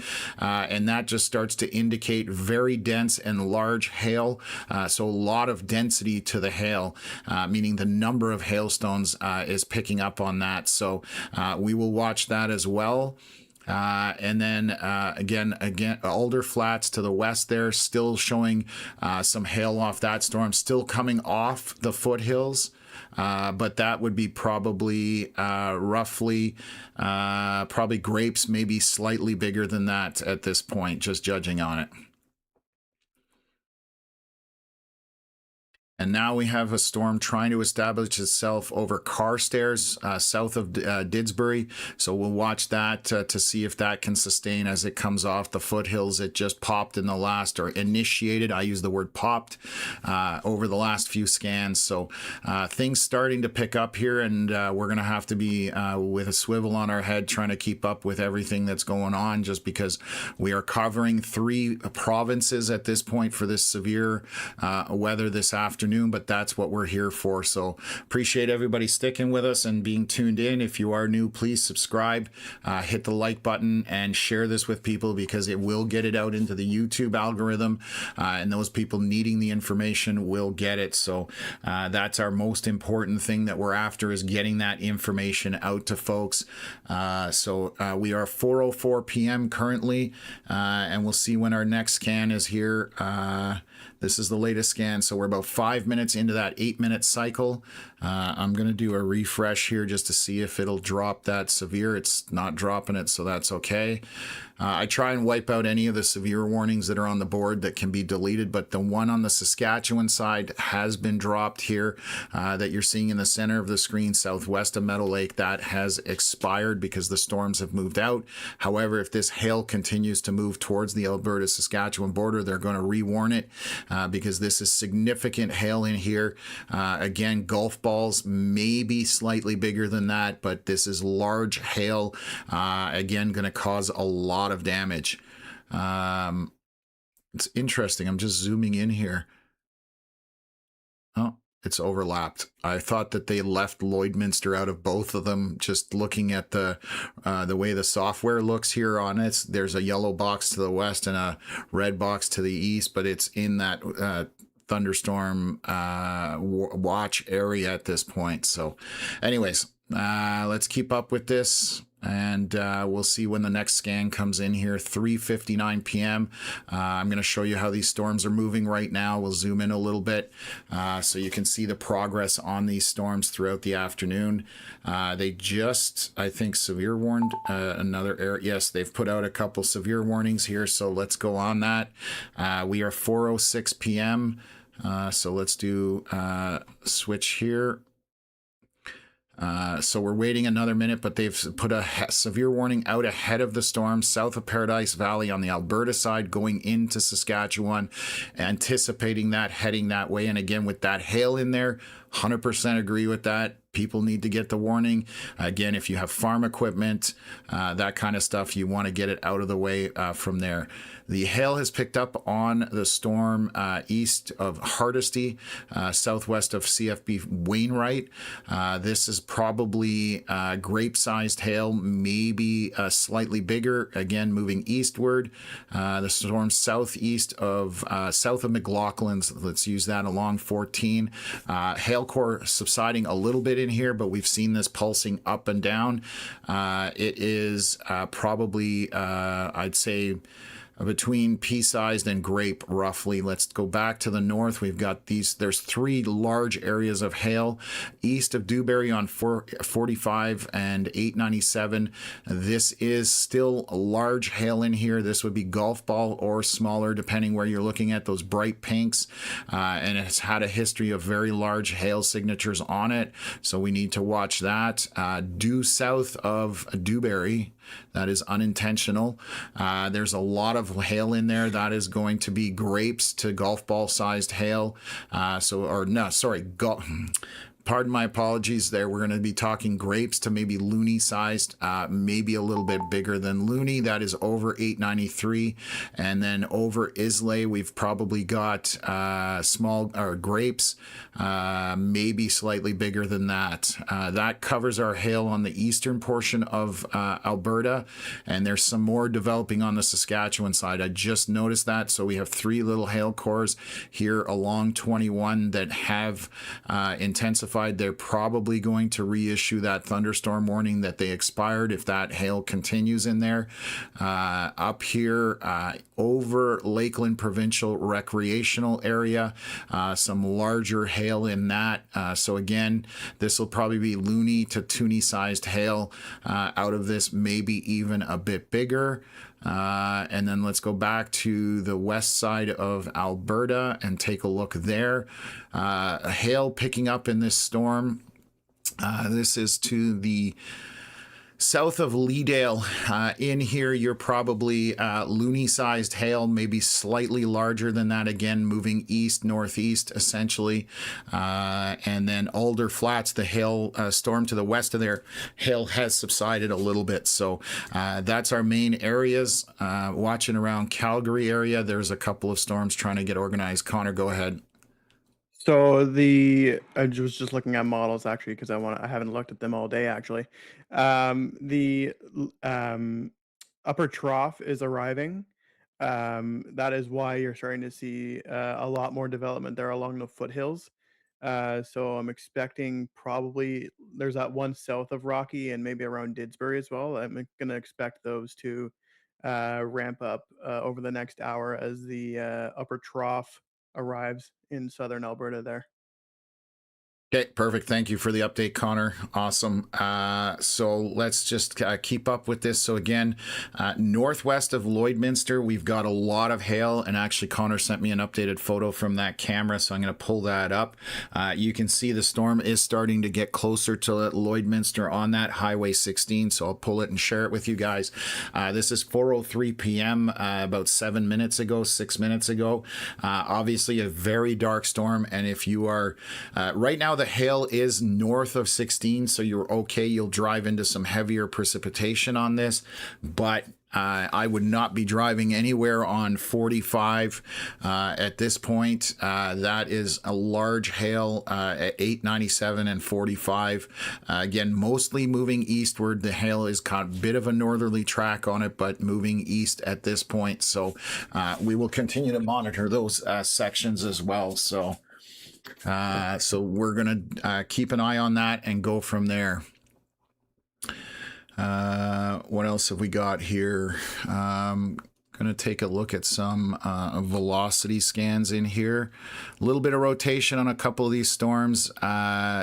Some broad rotation on this here. Just going to check what part of the storm this is in. It's kind of in that back corner, but this is broad rotation. Let me take a look at our height. We are also 5,000 feet off the ground. So again, one of the parameters we need to look into, but we're talking 50 kilometers across from 19 kilometers an hour. So if that was to continue to shrink down, intensify, we definitely need to pay attention to it. Some rotation up here a little bit, but again, nothing jumping out at me yet on this. Let me just move this down out of the way.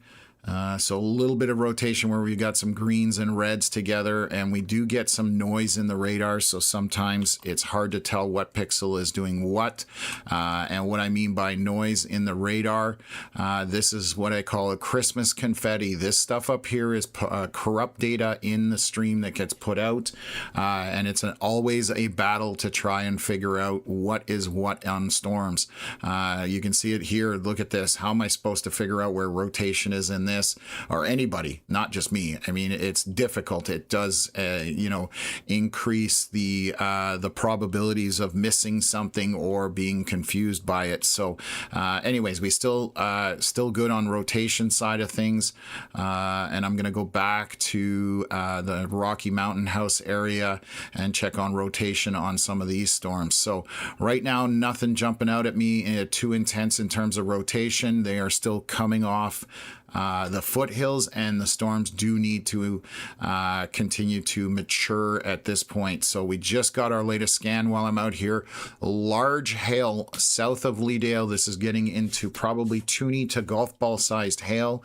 That scan coming in, again, moving eastward with a bit of a northerly component on it.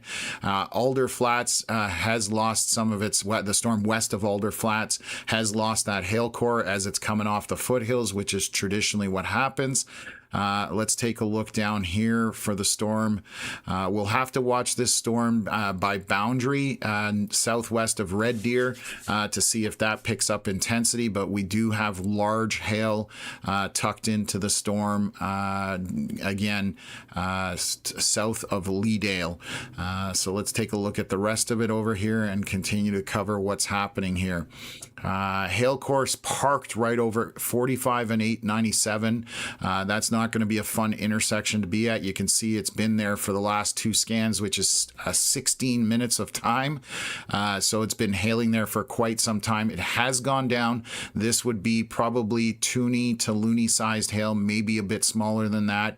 And then here, this would be grape size to loony size to the southwest of it, or just south of Dewberry.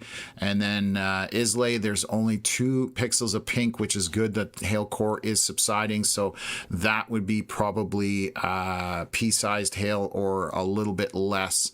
Let's take a look at the storm here near east of Hardisty, or coming into CFB Wainwright. The hail core has picked up on that. I'm just going to change something here on my monitor. And let me just take a look at things here. So that basically would be, we're probably getting in the loony to toonie sized hail, maybe slightly larger on that. Again, north of 13 out that way, heading towards 41 and into possibly CFB Wainwright. So we need to keep an eye on that storm as well. So a lot of dynamics at play right now. You're seeing those storms intensify, as Connor was saying. So we need to watch what's going on. South of McLaughlin on 14, the 2 pixels of pink, that is indicative of smaller hail, so pea-sized, maybe a little bit more, or a little bit smaller than that at this point. So what else? Yeah, Dylan, guys, we've been doing this for a long time. I appreciate when people put comments in there, but please be on your game when you do. We don't want people worrying about something that they don't need to worry about. Again, been doing this for a while, so we will point out rotation where we can, but we don't want to be, there's other platforms, that's all they do. They put out rotation everywhere and it's doomsday. I've seen 100 tornadoes in person. I've studied radar for 12 years, so you know, I'm not perfect. I will make mistakes, but right now nothing is concerning on radar at this point. We'll continue to monitor it to see if things continue to increase, and we'll see what's going on there. So Onion Lake, Cree Nation, this is some larger hail as well. So I'm not sure why that's not severe warned, or did I miss them rewarning it? No, they're still letting that expire. So 3 areas of hail showing here: Onion Lake, Cree Nation, along 21 as well. So it's basically some areas of hail starting to form. Still not severe warned. This is southwest of Meadow Lake. And I apologize, I forgot about the storm up here by Lakeland Provincial Park. That is still sustaining very large hail. This would be kind of getting close to golf ball, so toonie to golf ball sized hail in here, and continuing to march eastward essentially as far as that goes. So lots of dynamics ongoing right now, folks, so we'll keep up with it with these things. So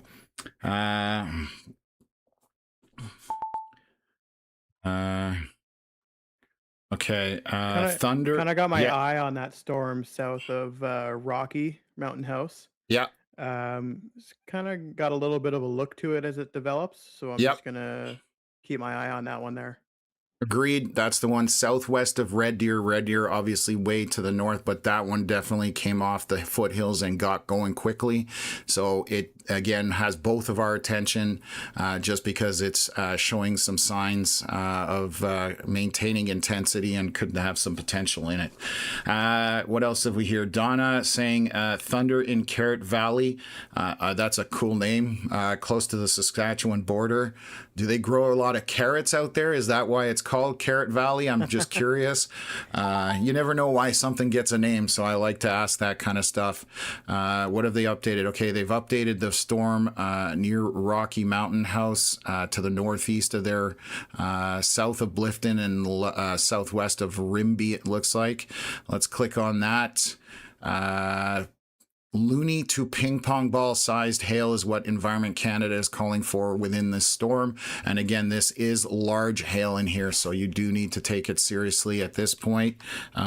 Oops, look in here. Let me see here. Yeah, again, that storm, yeah, the storm to the south here. Let's take a look at our velocity and reflectivity. Switch over. There's definitely something happening with that storm southwest of Red Deer. It's still very young. It hasn't matured, but they've just severe warned it. So that is why they're severe warning it, because it does have that look and attention of us and the Mets at Environment Canada, obviously. So sorry, guys. My software, or no, it's not the software, it's the operator, because I've been going 9 days straight. So it's kind of, muscle memory is failing me at this point. So let's take a look at this. So they have severe warned it southwest of Red Deer. Let me take a look here. Producing strong wind gusts, quarter size hail, and heavy rain. So again, southwest of Red Deer, just over the 22. Where is that? I'm just remembering Caroline. It's southwest of Caroline. So no hail indicated on it yet on radar, but it is starting to show the signs that we need to pay attention to it. We just got a new scan here for the storm southwest of Rimbey. Again, that is throwing some very large hail on it. This is going to be toonie to golf ball sized hail. A lot of stuff being updated right now. They have severe warned the Saskatchewan side as this line is approaching, and it looks like they did to the no, they're still having to the north. The hail is to the north here. Onion Lake, Cree Nation, there's definitely 3 pockets of decent sized hail. That is going to be probably grapes to loony sized hail possibly in there, but very small swath of it. East of Dewberry, still quite a prolific hail core. It has gone down and it has moved off the 45 and 897. So that is probably grapes to maybe a little bit bigger than that. Same to the southwest here. This is west of Marwayne. That hail core would be, again, grapes roughly in that area. There is a storm to the northwest over the park, so I want to look at that. This is a heavy, prolific rainmaker with hail in it. It has now 2 cores, splitting up the hail a little bit. And again, the northern one, I would say we're loony to maybe slightly bigger. And then the one over Frenchman Lake, probably grapes to loony size roughly in that area. So what else am I missing here? Storm by CFB Wainwright, perfect. South of Wainwright, or CFB Wainwright, we do have significant hail core on this. It is, I would say, probably grapes to loony sized hail in that. So we need to pay attention to it. Just going to look at our velocities on that. There's a bit of rotation, but nothing too concerning. Again, 14 just coming over to the Saskatchewan border west of Marsden. No hail indicated on that, but very heavy precipitation in it. Not a lot of lightning as well. So they continue to put this warning out. It's for the line approaching from the west at this point. That's my take on it. They're just saying thunderstorm location over Marwayne, moving east at 30 kilometers an hour. Max hazards are 110 kilometer-hour winds, 4.5 centimeter hail, and then 50 millimeters of rain. Those are what the parameters for today are. Saying Marwayne, Rex, and Green Street are in the path of this at this time on the Saskatchewan side. They have not updated the severe warning for this. Again, there's some hail in there. We're probably talking grapes roughly at this point. So what else? I'm just going to answer something in the chat really quick. Yeah, no problem. Freedom Farmer says they're seeding the cloud by Red Deer, and then Steven replied with it's a convergence area, not a tinfoil hat thing. So Steven, that's not what he means actually. There's little they have quote unquote like cloud seeder planes in Alberta where they try to lessen the significant hail in storms. It's not he's not doing a conspiracy thing. I promise you, it's a legit thing. We've been out there. I've seen it myself numerous times, but it's a thing that they do out there, that they try to lessen the amount of hail in the storm so it causes less damage. It's not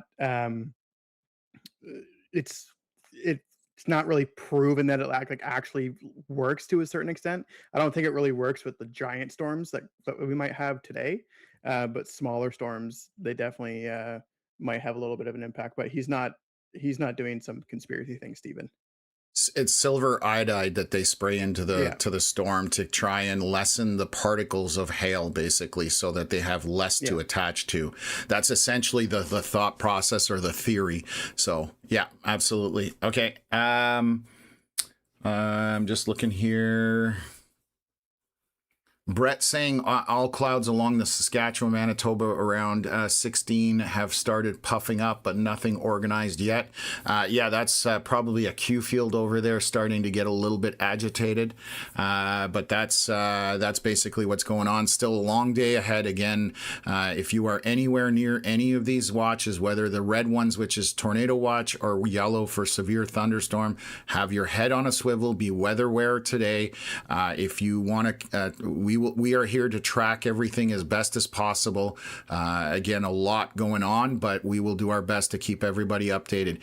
Hail is picking up on this storm around CFB Wainwright, just coming over 41. This is going to be getting into Toonie-sized hail probably. Again, moving eastward, so that storm is intensifying as it moves east. And then we have the line that has sort of formed east of Dewberry. Quite a bit of hail embedded in areas in this, and it can be probably anywhere from grapes to maybe up to loony size, depending where you are, and smaller, obviously. Anytime we're giving you the size maximum, that's what that is. You will always get smaller hail that's spread out throughout there, just so I'm clear. So you're not going to see just one size that fits all kind of scenario. Along Frog Lake, there's a bit of hail to the southwest along 646. So again, about grapes in there. East side into cross into Saskatchewan. There's a few areas of smaller hail along 21 and Onion Lake Cree Nation. So we're going to watch that. Hail subsiding a little bit on this storm from the last few scans at Lakeland Provincial Recreation Area to the south of there. This would be probably grapes to maybe a little bit larger than that, moving eastward at this point. And then let's go back down to the Rocky Mountain House area and check on those storms. So this storm is continuing to produce quite a bit of hail, bright pink, so we are probably getting into Toonie-sized hail, maybe larger. It's over 766 and it's heading northeast towards the 20, south of Rimbey at this point. So that storm organized. And look at this storm. This is the one west of Alder Flats. I want to see on the last scan what it looked like. So we went from 1 pixel of hail here on 620, and then boom, we exploded, and we've got probably grapes to loony sized hail in this. So you can see how quickly in 8 minutes things can change on that storm. So I'm just going to take a look at our storm southwest of Sylvan Lake, or directly south. Mountain Central Elevators, thank you very much for the donation. Very much appreciate that. We have got a little bit of pink here, just 3 pixels, so that's going to be probably pea-sized, maybe a little bit bigger than that. But let's just take a look at our velocity scans on these storms. Bit of rotation on the storm to the north. We're going to keep an eye on it. It is broad. It's also at 8,000 feet off the ground, so that's about 2.5 kilometers up. So again, a lot of parameters you have to look at when you're talking velocities: the height of the velocity, where it's located within the storm, also how much speed you have on either side, and then how tight it is. There's so many parameters that go into velocities, and unfortunately there's a lot of platforms that just go red, green, oh my god, end of the world, and it doesn't do anybody, it's a disservice at that point, because it's not accurate in terms of understanding what's going on with storms. So they've updated the severe thunderstorm warning here around Dewberry, Islay, 16 around Lloydminster. So let's pull that up. Just tracking a thunderstorm capable of producing damaging wind gusts, loony to ping pong ball sized hail within that storm, as Environment Canada calling it. And that would be at the 45 highway and 897 kind of tucked in there. So we'll see if that continues to be the case, and we'll monitor it from there. So If I was in Red Deer, I would kind of start thinking about putting your your car in the garage in the next hour. That one, southwest of Red Deer, is on a bit of a track to go through Red Deer in the next hour, and the parameters for hail today are fairly significant. So if you're in Red Deer, I'd start thinking about putting cars in the garage soon. Yeah, yeah, definitely. Again, we're talking about equipment. We're talking, farming equipment. If you animals, if you have a way to get them in shelter, today is the day to have them in shelter because some of this hail will be catastrophic. And I've unfortunately seen what large hail will do to livestock, cattle. Montana specifically jumps out at me. That's burned in my brain just because of what I saw cattle going through. It's been happening since the beginning of time, but at the end of the day, if you can do anything to help animals, obviously we want to see that. Kyler asking about Meadow Lake. Right now up in Meadow Lake, it is just moderate to light showers. Storms are coming back from the southwest, as you can see here, but they are heading again in that direction, so you need to have your head on a swivel. You are in a tornado watch, so you need to be aware today. If anything does start to rotate, we will focus on that area for sure, but it's again, it's a very potent day on tap, possibly. Conditions are there or parameters are there, but that does not mean that we're going to hit that maximum. So this is why we do the live stuff, so that we can walk you through it and tell you what's actually happening at the time. But we are always warning for the most highest severe potential that is in there, and we hope for the lowest part. So that's essentially what takes place here. So what else? Sorry, go ahead, Connor. If you It's all good. So if you actually look south of Meadow Lake, you can see that the earlier storm has thrown out an outflow boundary. yeah. It is sitting directly in front of the other storms. So we'll see what happens with that. That outflow boundary may actually cool the air in front of the other storms and kind of kill them off slightly. But we'll see. The ones south of Lloydminster would have more of my attention in the short term than anything else. Correct. We've got a storm that just popped east of Lloydminster that's about to go into that rain-cooled air, so we'll see if that dies off quickly. It literally just popped on the last scan they were initiated, so we'll see if that's the case. But that's the boundary in orange that we've highlighted there from those storms that moved through the area earlier. So it's the waste product of storms ahead of it. That's essentially the best way to kind of look at it. So when air rises, obviously off the surface, it cools. That's what creates the rain. And as it comes back down the other side, it drops the temperatures. And if storms start feeding off that cooler air, it obviously inhibits them or keeps them down. So 4:29 p.m., this is our latest scan. So let's take a look at this.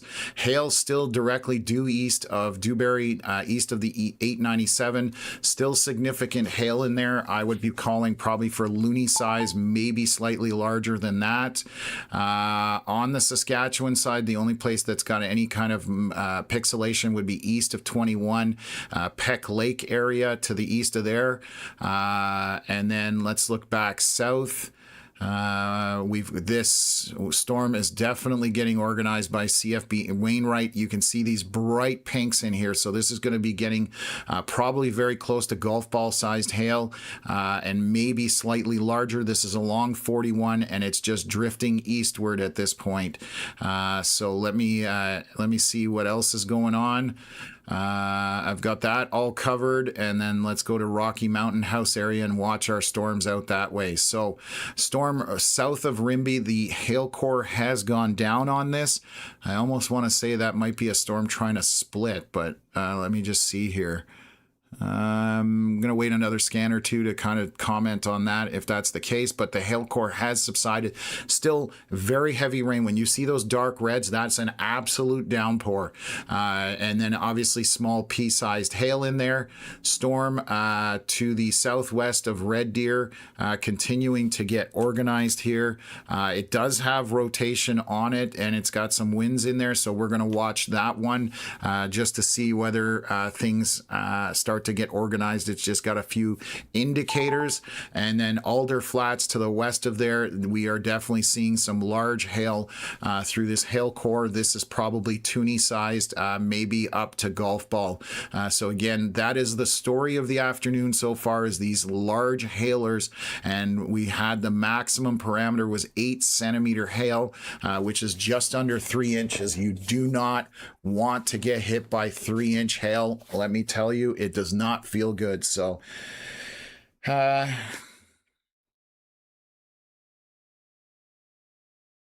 really? Connor sending me a message. I'm going to take a look at this and test it. It's not doing it on mine, Connor, just so you know. Yeah, I saw that before. It's definitely doing it for me. Is it? Yeah. Maybe restart and see if there's an update or something. We had a glitch with the software when we were moving the slider around. It would pop up that whole window, and it got fixed pretty quickly. But anyways, that's what we're talking about, just, you know, keeping things up to speed here. Okay, interesting. I'm curious. There's a reason why Saskatoon is the biggest city in Saskatchewan, because it has always been super lucky whenever summer storms come. I hope you don't jinx people on that one. I'm just going to say today. Mountain Central Elevators, thank you very much for that donation. Wow, thank you so much. Very generous. Thank you. Yeah, yes, absolutely. We've been seeing donations from you for the last couple of days. So that helps us support the platform and get this in. And we're going to have improvements coming. That's all we do, is we continuously try to improve things so that we can be better at what we do. So that goes a long way. Thank you. Thank you. What else have we got going on? Okay, so we're going to keep up with this. Right now, the hailers are the big story. Again, around Lakeland Provincial Park to the southeast of there, north of 55. There's still some decent hail in there. I'm going to call loony-sized hail, maybe a little bit bigger in there. And please remember, when the hail is falling through the atmosphere, if it goes through much warmer air, it's obviously going to melt. And at the surface, it may be less, but that's kind of what I'm guessing based on height of the storm, where the hail is being read, in the storm, and we'll kind of continue on that. So this is, are we on Cold Lake? Yeah, we still have these large hail cores to the CFB Wainwright to the southeast of there, and that one has our attention as well. That is intensifying. We had Braden Morso on that storm earlier showing some rotation at the lower levels.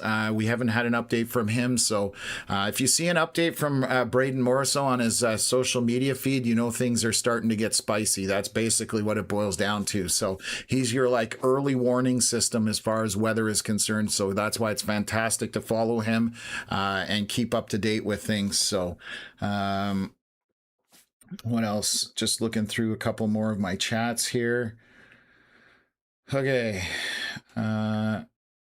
Just got Connor sending me. Oh, wow. That's a serious photo. When did I Oh, that just popped up. Okay, I didn't miss it. I thought, wow, did I miss this? So this is from Nav Canada, coming from Lloydminster, I believe you were saying this is, Connor? Yeah. Okay, so this is a photo from Nav Canada at Lloydminster. That storm does look menacing. This is the line that is kind of to the northwest of it, I believe.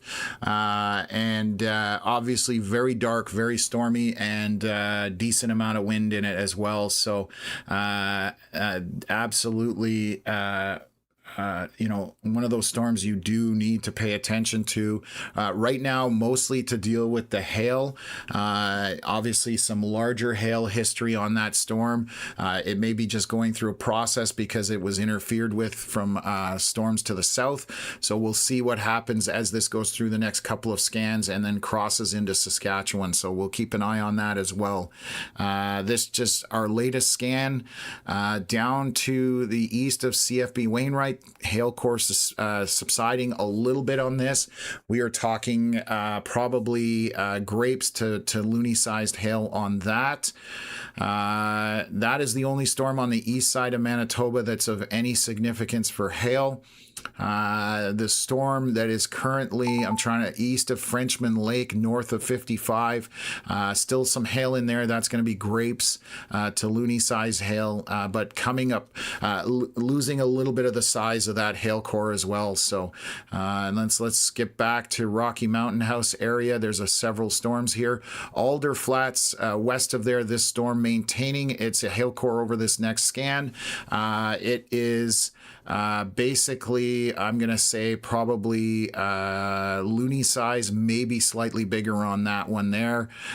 Storm over, where is this? Southeast of Rimby or northwest of Bentley? Yeah, Bentley, and then south of Forshee.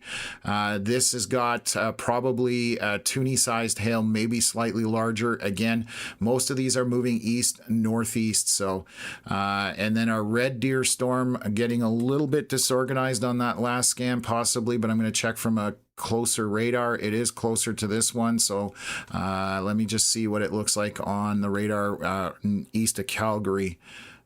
So there is a small pixelation of hail. This is just to the west of 22. This is going to be pea-sized, roughly, hail on that. So we are going to monitor it. A couple more little cells trying to initiate around Carstairs, Three Hills to the north there, and we'll continue to monitor those areas as well. I'm going to look around Saskatoon and then Moose Jaw. There are a couple of initiations trying to get going here. Northwest of Moose Jaw, those are nothing to be concerned about other than we need to pay attention to them. Few cells popping or trying to pop on that Manitoba-Saskatchewan border. So we are going to be bouncing around all over the place, folks, here very soon. So bear with us. Obviously, it's going to be a lot to cover, but we will do our very best. So again, I'll cycle the radar here and just take a look at anything. Okay, I'm going to zoom in a little bit here just so that we've got a better view there.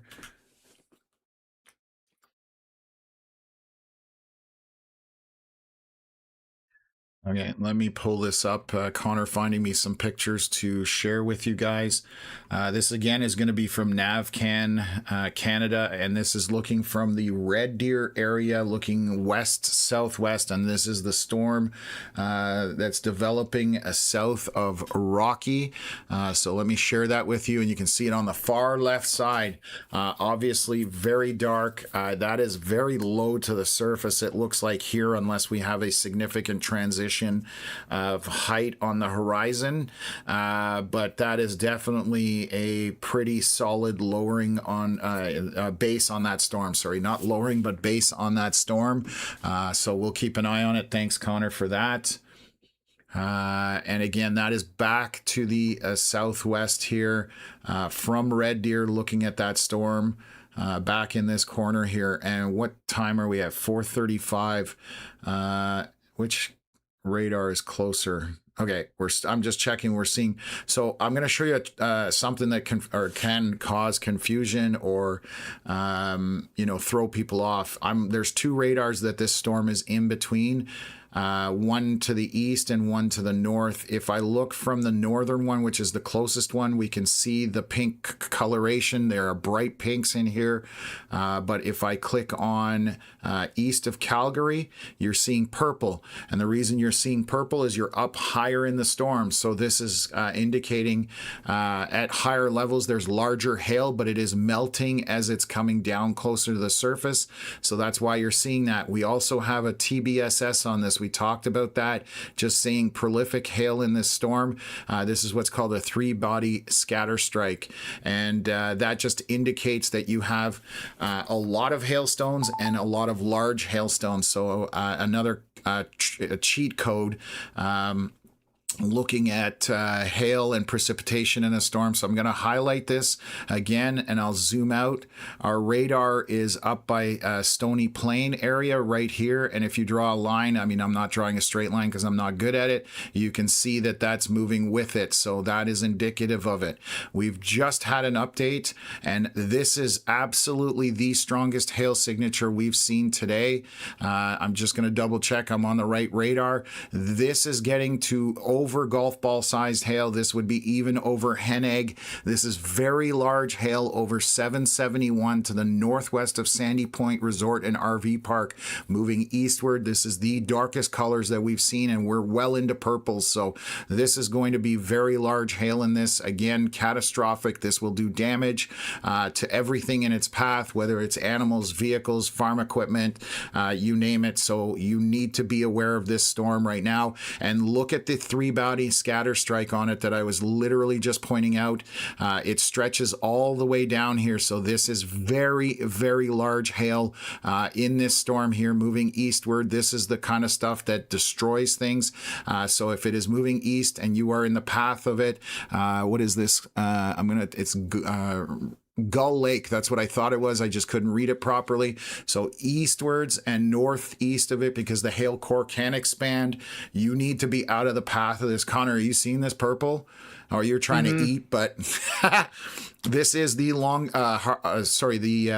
darkest indication we've had in that purple. So that is a serious storm heading east and a little bit northeast. So Ponoka and over that way, pay attention. This is a giant hail maker right now. That is chucking some serious ice at this point. Over by east of 41 and CFB Wainwright, we still probably have grape-sized to maybe loony-sized hail in that moving eastward.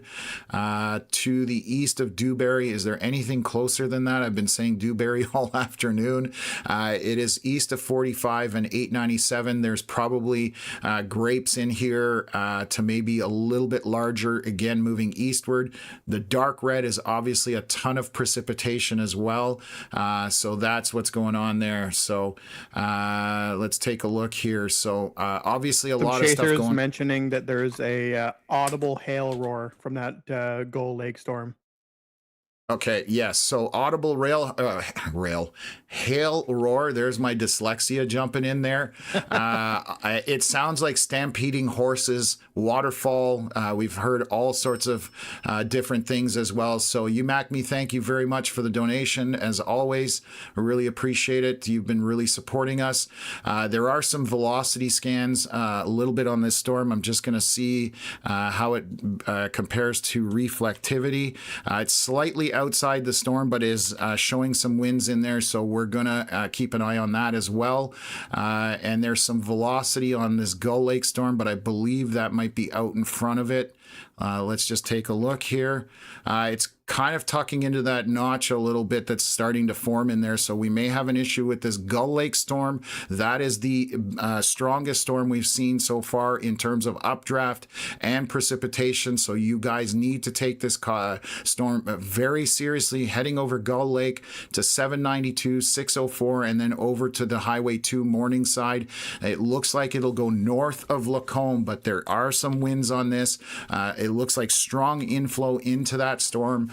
So we are going to be watching that west of Alder Flats. Sorry. Yeah, go ahead, Connor. Morningside and Ponoka should be really preparing for that one as soon as possible. If you know anybody in those two little towns there, I would tell them really soon. Yeah, it's definitely a situation where it's sort of, again, this is a very strong storm, and we had that hail just pop, which again is an indicator of strength on the storm. So you can see it went from a couple of pinks to a bunch of bright pinks and then just went purple.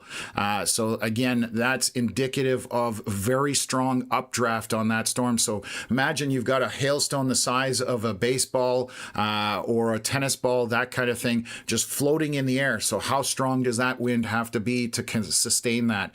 And again, it's showing that TBSS, this has got all the indicators of a storm that's a problem. So if you are anywhere east and northeast of this, you need to be getting anything in shelter, including yourself.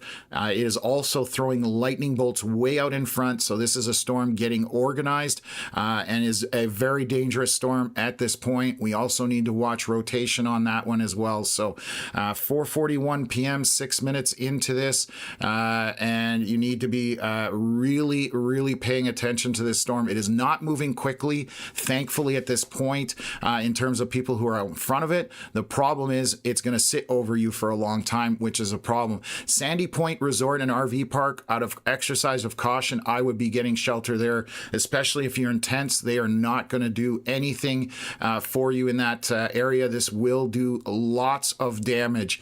So this is as serious as it has gotten over the last 2.5 hours that we have been live. And again, we came on early to get kind of the game plan out, what's going to happen. We should have a new scan here in about 1 minute. We hope that this is going to be subsiding, but that is not a good indicator on this storm. And again, we have some winds in this, and this could be trying to get organized. So there's still purple in this. Let's look at our velocity scans. Still strong inflow into the storm. You're seeing that bright green, but it is out front of the storm somewhat. So we're going to continue on watching that. Right over Gull Lake, essentially, is where we have this purple. It has sustained. We have about 7 or 8 pixels of that really large hail indicating on it, and you still have that 3-body or TBSS directly south in line with your radar. So that's an indicator to pay attention to that storm. It's one of the tricks that we do look at. West of Alder Flats, that hail is starting to pick up on that storm. That is going to be probably loony sized hail, maybe slightly larger than that. And then let's look back at the Saskatchewan-Alberta border. Storm losing a little bit more of the hail core to the east of CFB Wainwright, east of 41. Probably grapes into probably... what am I trying to say? Pea-sized hail would be kind of in that area. So grapes are smaller on that one. And then another hail course sustaining here east of Dewberry, coming onto the Saskatchewan border, right around 17, that kind of winds through there. So I'm going to take a look at some velocity scans. Just double check a few things here just to see what's going on. Nothing jumps out at me there that I need to be concerned about. I'm going to jump to the north here with this being north of 55. This is going to be grape-sized hail, maybe a little bit bigger to loony, roughly. So again, you're going to, sorry. Mira Stevens asking, how do I send you guys a picture?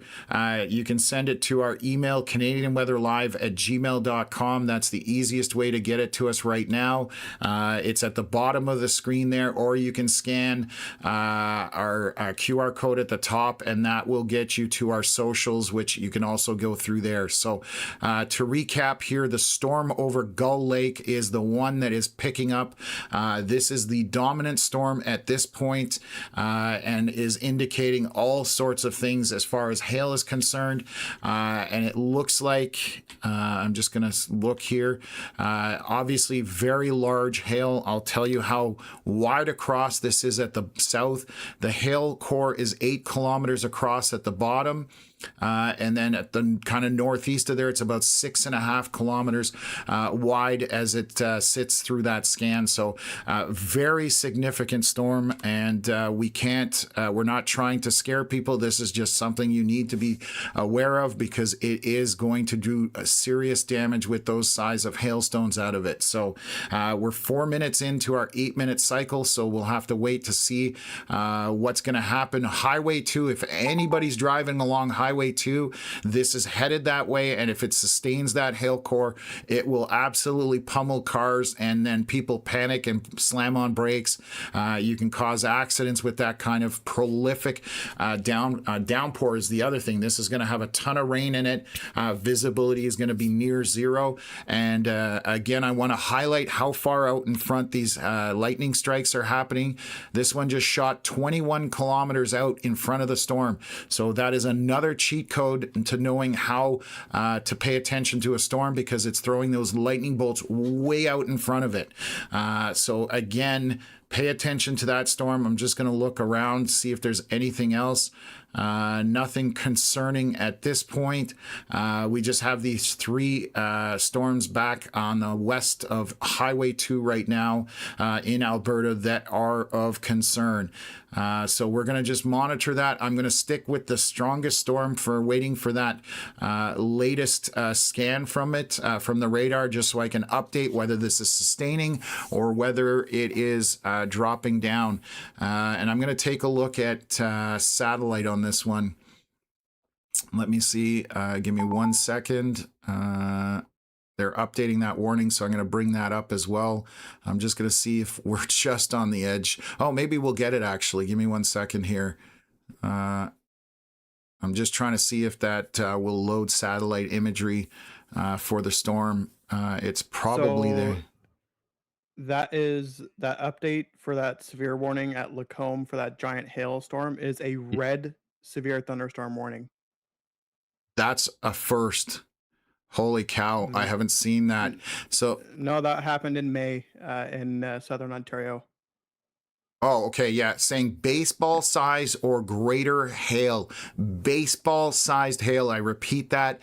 We are not messing around with this storm. This is a serious storm, and Environment Canada taking it just as seriously. If you are out in front of this, get into shelter, get out of the way. So let me see. I just got a picture here.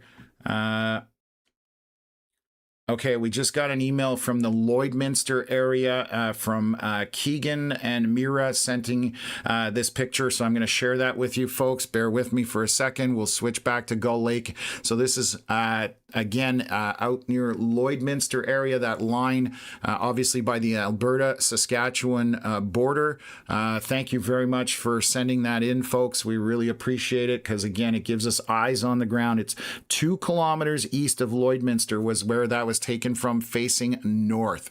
So we should have a new update here in about a minute or less on this storm, and it's continuing to maintain those dark purples. Let's take a look at our velocity. Lots of inflow. Those bright greens, that's inflow in front of the storm. I'm going to show you. Just give me 1 second here, and we'll bring it up the edge of the storm roughly in this area. And if we switch over to velocities, you can see these bright winds basically feeding into that storm. And again, I talked about how strong that updraft has to be, so the winds are going to get coming from somewhere. So out front of this storm, it's going to be like a vacuum cleaner. Most storms, when you look at them in Canada, for the most part, you stand in front of them, they're blowing out at you. This is inhaling air at an absolute crazy rate. So it will be pulling everything into the storm that's out in front of it. Again, this is what we're looking at. So just explaining some of the velocities that people may be seeing. That's kind of the breakdown of it. And again, it is heading along. The heaviest of hail, or largest, is on 792 and moving eastward. It is coming towards Highway 2 north of Lacombe over to Morningside. It is a large swath, and I'm going to measure it from bottom to top. We are talking 10 kilometers wide basically at this point. So this is Mother Nature's bulldozer in terms of throwing ice and causing damage. So again, not taking this lightly. This is as strong a storm as we've seen, and we continue to see that TBSS to the south of it. So guys, heed this storm. Back to the west, we now see a TBSS on this storm. This is west of Alder Flats. So we're going to highlight that because our radar is in a different direction to this storm. That is another storm throwing large hail. It is not the same as the other storm. This is going to be toonie size to golf ball, and maybe even bigger than that. So storm story plane is where your radar is, so you can see how that lines up with it. Same thing to the south. If I look at Stony Plain and drag down, you see that TBSS south of that storm. So a lot going on right now with these storms on the west of Highway 2. Looking at our storm coming off of, where is this? Southwest of Red Deer. This storm is still continuing to mature. It is throwing lightning bolts out to the east, far ahead of it. So we've got to pay attention as well on that one. Then I'm going to take a look back here on the border. Holy cow. Thank you very much, Mountain Central Elevators. That is crazy. You are very generous. Thank you very much. What was the comment? My mom's friends live in Lacombe is under a red warning. And yes, that is for that storm tossing very large hail again. And that is right near Highway 2. The hail in this is going, they're calling for baseballs at this point. So again, that's catastrophic hail. It kills animals. It can kill you if you take it in the head, and also obviously causing huge damage to vehicles, farm equipment, livestock.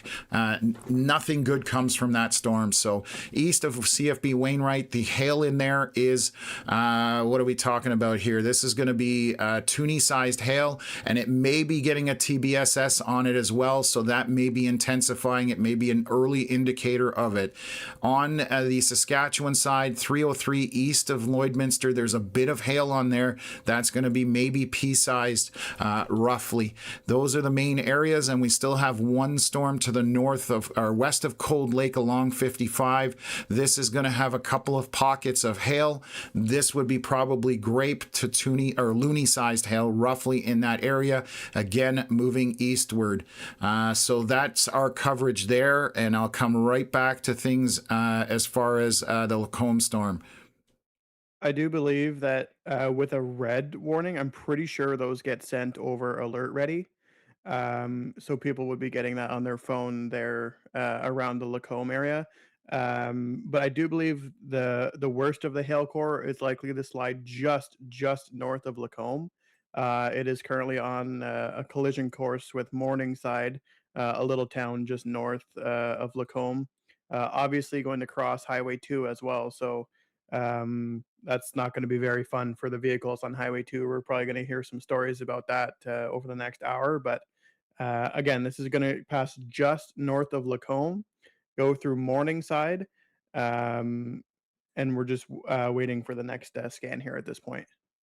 Again, if you can share the stream with anybody that is out in this area, Saskatchewan, Alberta, Manitoba, but obviously Alberta right now, please do hit the like button, because then that gets the YouTube algorithm to share it with more people. Please do that so we can get this information out. People don't need to be impacted by this if they can get out of the way and they get the warning. That is what our purpose is, and we want to get people out of the way of this. So again, sharing it is easy. Liking it is very easy. It's free. It doesn't cost anything, and it really helps getting the word out to people. That's why we live stream like this, and why we spend so much time doing it, is just making sure we warn people. We are 1 minute or less, hopefully, from a new scan, and we'll see whether this is going to continue to maintain that purple hail core, or if we're going to go down again. Warned for baseball-sized hail. And again, we said the potential for breaking the record was on the table. You hope that's not happening, but the parameters are there. The conditions are there. So let's see what this does here. We should see it in about 1 minute. There we go. So the hail core has weakened a little bit going for Highway 2. And when I say a little bit, we're no longer tossing baseballs. This is probably golf ball to hen-sized hail, because it's still going to sustain some of it as it moves eastward, and it could pick up again. But most of the hail was over the Gull Lake area and kind of a little bit west, north of Sandy Point Resort and RV Park. Hopefully everybody's okay in there, because hailstones can get tossed outside of that hail core. I've gotten hit by a baseball-sized hailstone when I was out in front of the storm, falling out of the sky, because it gets lofted to 40,000 feet and then just does whatever it wants at that point. So definitely Morningside, you need to be careful with this, and Lacombe. So we're talking between Lacombe and Morningside. This is going to cross that Highway 2, and you will watch what will happen on Google Maps. That will go from being green to red all over in that area, because people, like I said, are just going to slam on the brakes, and then heavy rain in there, and you're going to have possibly accidents from people just panicking a little too much. This is the time to get off the road, stop, get out of the way, and wait for this to pass. You don't need to be driving through this with your any vehicle. Even with my storm chasing truck, I would avoid it if I can, unless there's a reason to be going through it. So again, definitely not a lot of fun. So it's not Still showing that TBSS, and sorry, back to Alder Flats, showing a TBSS on it, still maintaining that large hail. This is probably going to be between toonie and golf ball sized hail, still moving eastward there. Let's take a look at our storm down by Red Deer, southwest of Red Deer. This is picking up some hail, and this is picking up a look to it, Connor. Would you agree? I do agree. That was the one I mentioned. I was a little bit worried about Red Deer for that one. Yeah.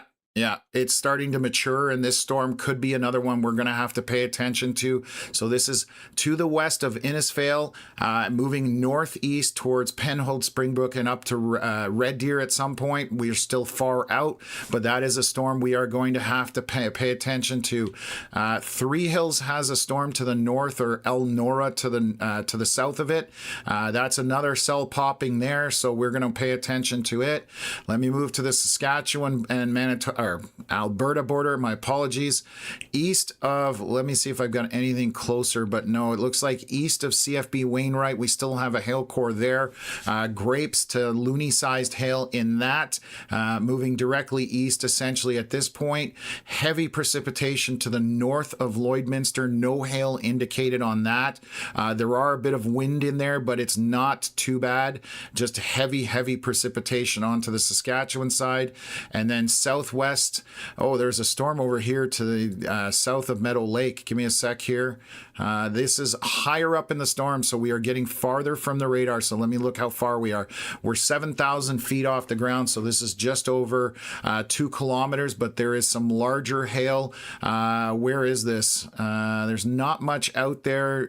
West of 943, east of the Highway 4, southeast of Meadow Lake. That is a hail core in there. That is higher elevation, so at the surface, I'm expecting probably grapes, maybe slightly larger than that as this moves northeast. So that just showed up. So we've got that situation. And then west of Cold Lake, still maintaining lots of hail in this with very heavy precipitation to the north of 55, moving eastward. This is, you're looking at grapes, maybe a little bit larger than that. So I've hopefully covered everything. I don't think I've missed anything, Connor.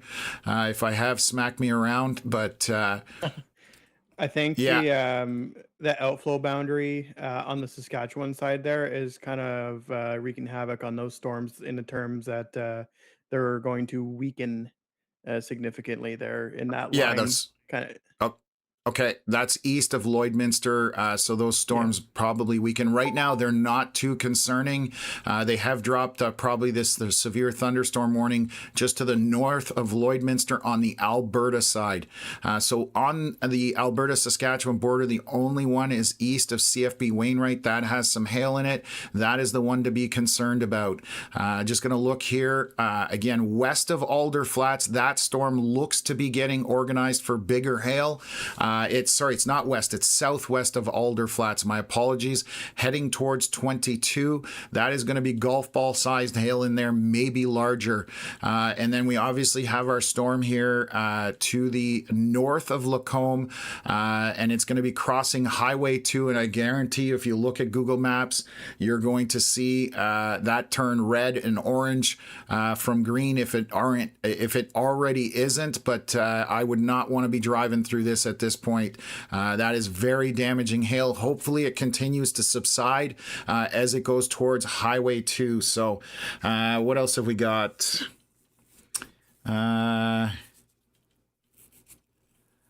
Spruce asking if this hail could puncture your awning. If it is throwing baseballs, absolutely. This is falling from a height of 40,000, 50,000 feet. This thing will cause serious damage.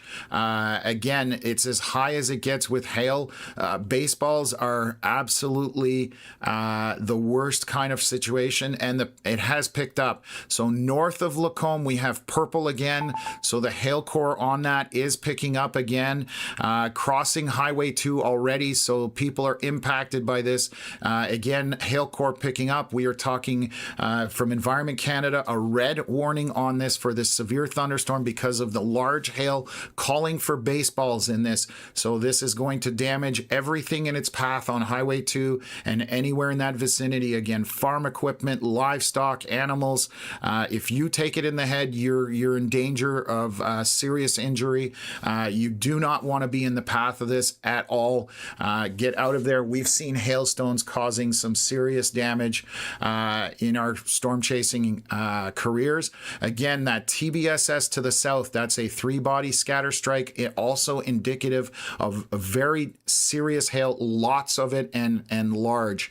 Same thing to the southwest or south of Alder Flats, moving over to 22. This storm is also throwing very large hailstones, not as big as that one, but we are talking about probably golf ball to hen size hail in here, but lots of it with also a TBSS on that one.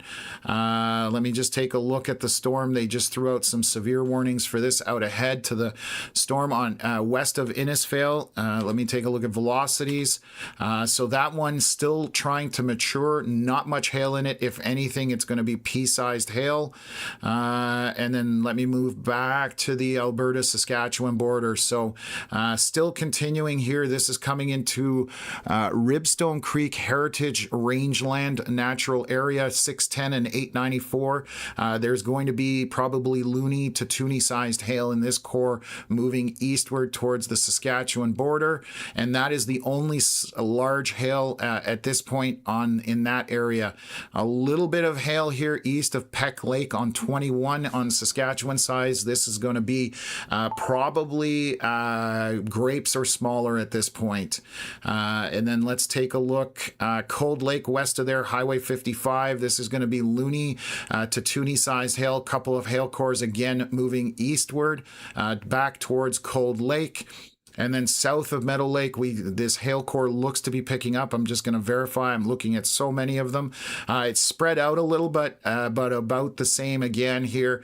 Loony-sized hail, maybe a little bit bigger depending where you are. So lots of hail right now. I don't see any rotation that jumps out at me at this point. I'm just going to double check a few areas.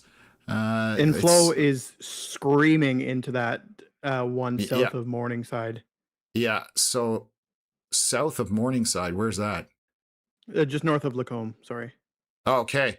Yeah. Okay. Sorry. Yes. You can see this right here. This is out ahead of the storm, just so we understand our velocity scans. This would be, let's read what the inflow is.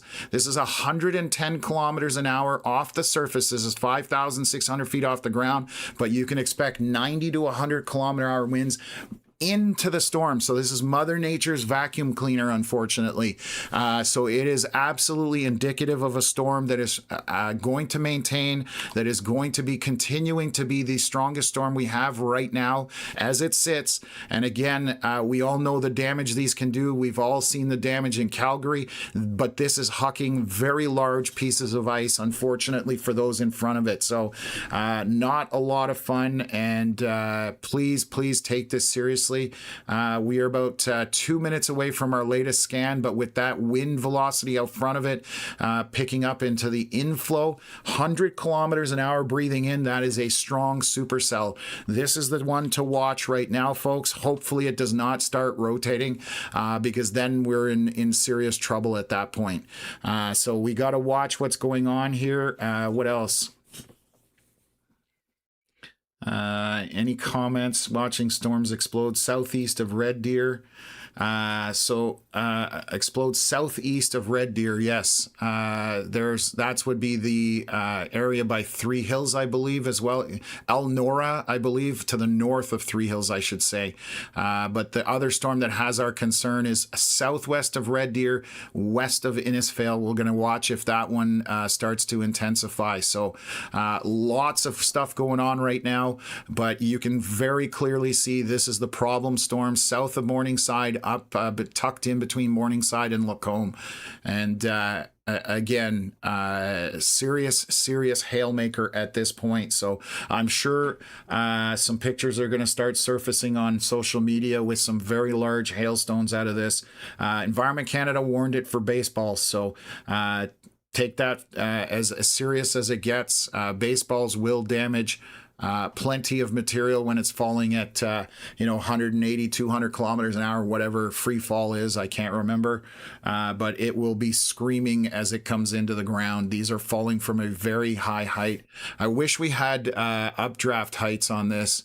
There's no U.S. radar nearby, so we can't get that from Canadian radar, but it would definitely be an issue. So Isaac's asking about the storm approaching Red Deer. It's back to the southwest right now. It is moderately strong. It is still a young storm, and it's trying to mature. So we are watching that just because it has the look. So let me continue here. So hail purple has gone, but again, this is just northeast through the north side of Lacombe. That is throwing probably hen eggs, maybe a little bit bigger than that in both areas, still bright pink.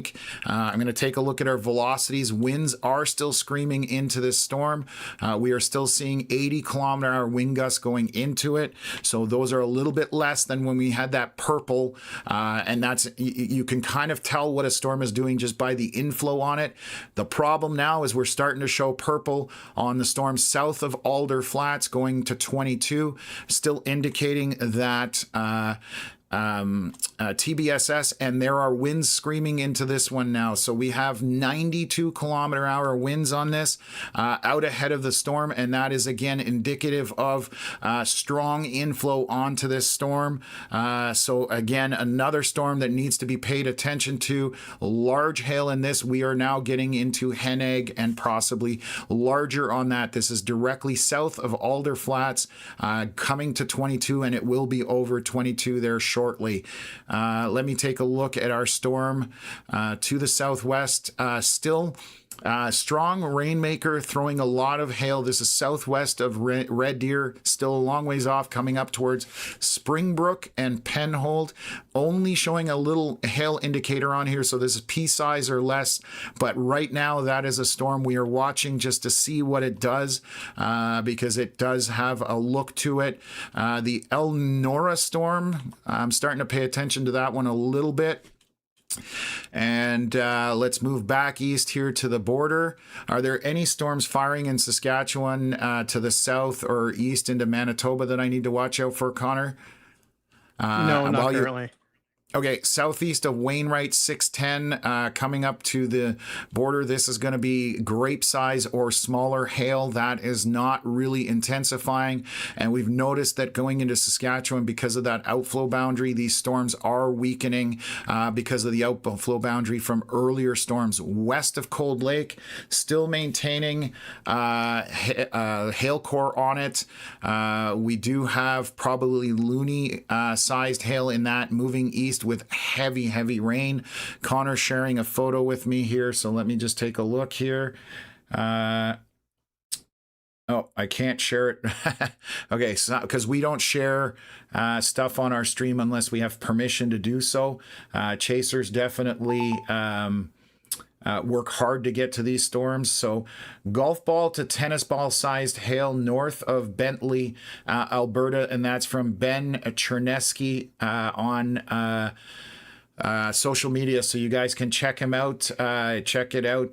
Definitely some large hail in there, and again, if it has fallen, it's melted a little bit, and especially before it gets recovered. So large hail. Now we're getting photos out of this. So yes, very dangerous situation right now. Let's swing back down there, and we're going to wait for an update here from which radar are we on? That's the wrong radar. There we go.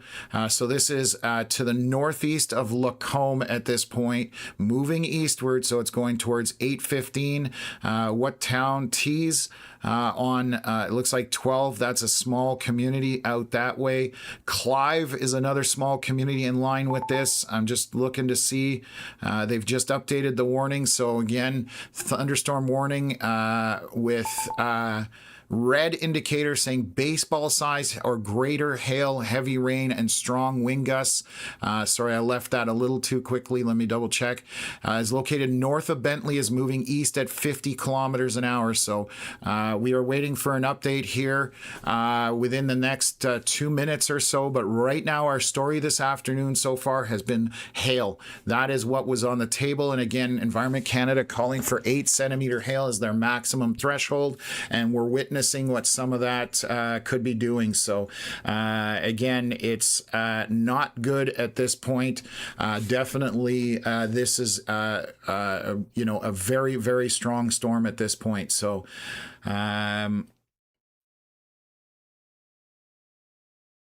getting a question here about the storm by Lacombe. This is the one we're talking about. This is a very strong storm, and that's why it's got a red severe thunderstorm warning. I'm going to play it back here just for people that are jumping in. West of Gull Lake on Highway 20 is when this got going, and right here is when it got serious, and that is at 4:41 p.m., and it has been tracking for 30 minutes with this very large hail swath. You will be able to see this kind of stuff on satellite imagery, just watching that kind of damage happen to crops, again, to livestock, to equipment.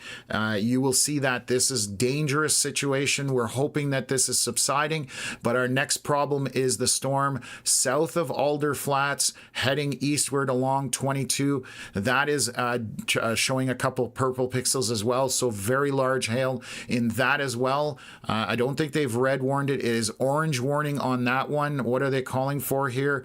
Golf ball to tennis ball sized hail on that warning from Environment Canada. So again, very, very large hail in this. We should see an update in 1 minute. So I'm going to stick with the storm northeast of Lacombe, south of Morningside to the east of Highway 2 at this point. So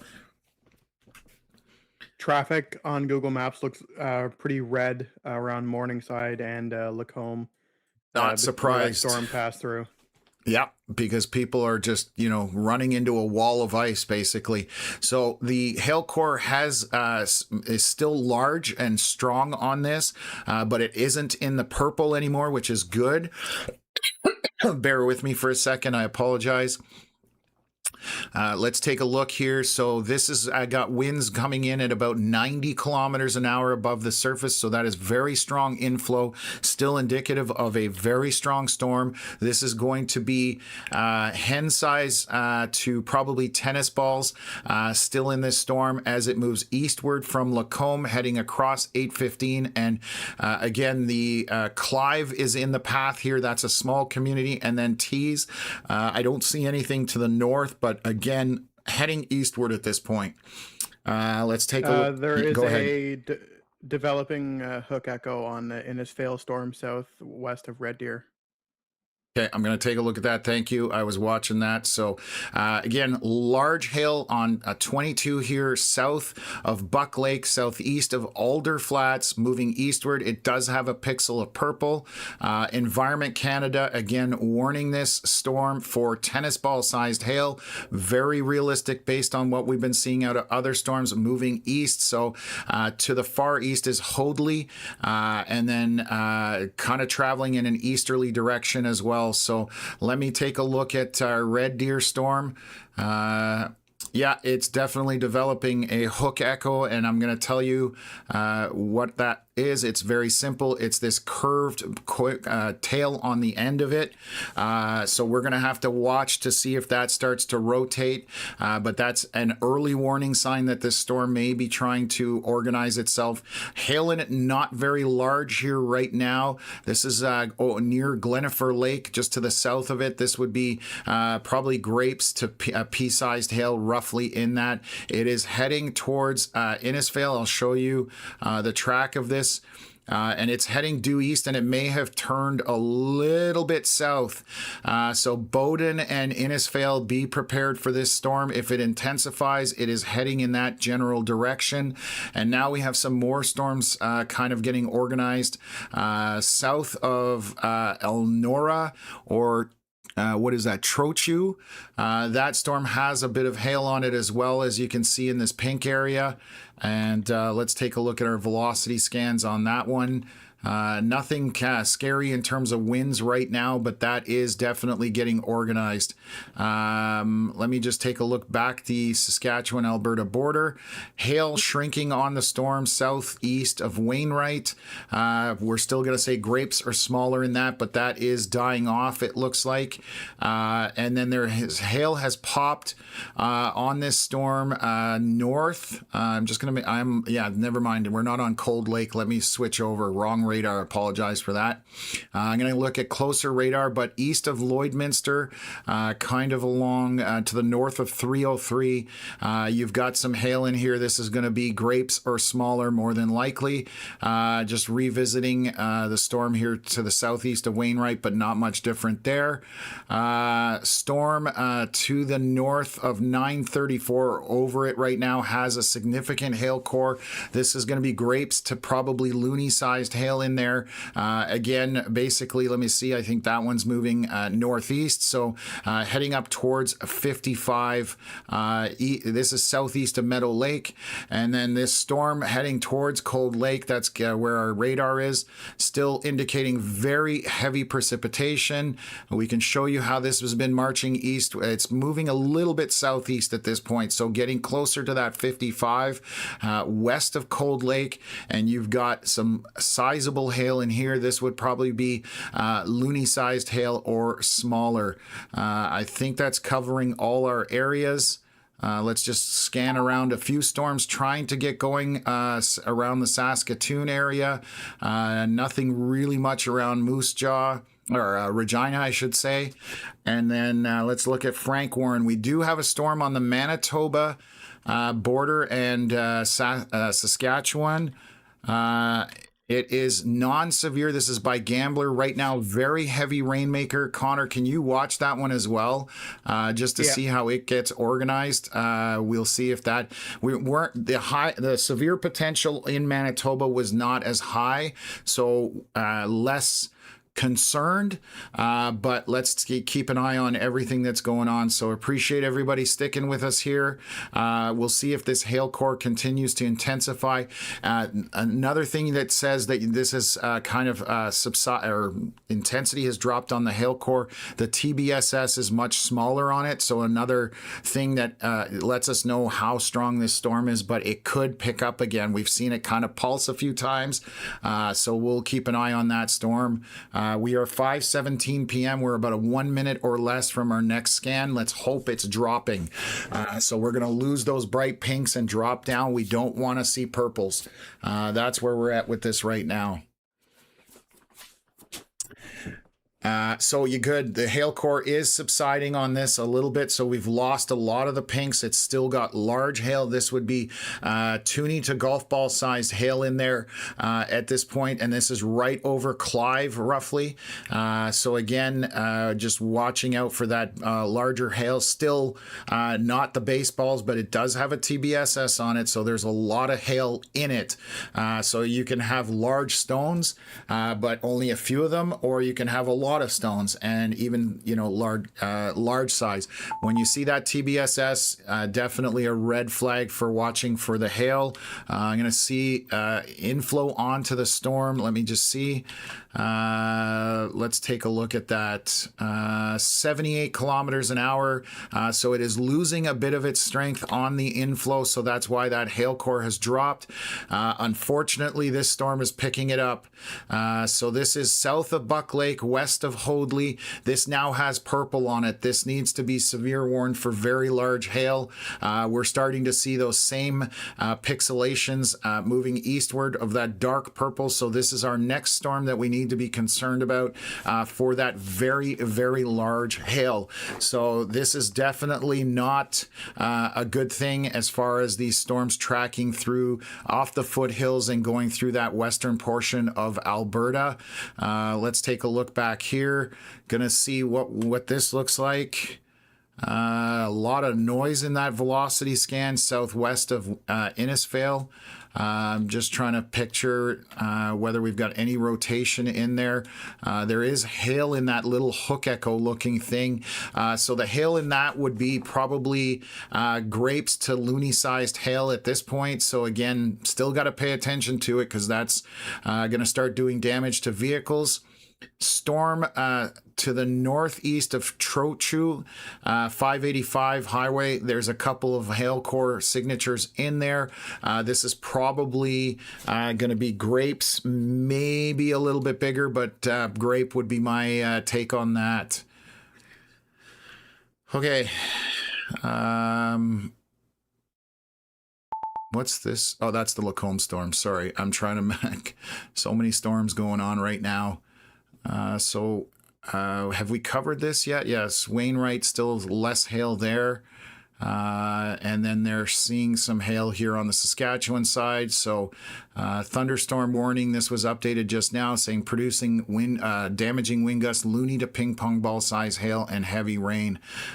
So that is the story on the Saskatchewan side. Again, the trajectory for the most part, some storms moving northeast, other ones kind of heading eastward. So you can see how this is unfolding right now.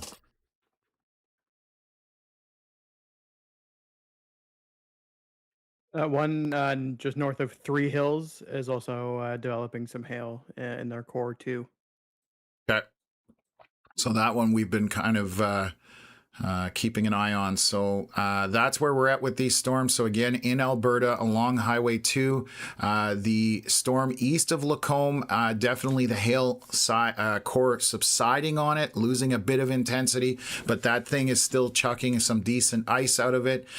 So you don't want to be anywhere around it if you don't have to. Our current concern is the storm south of Buck Lake. East of 22, this does have those purple hail indicators on it.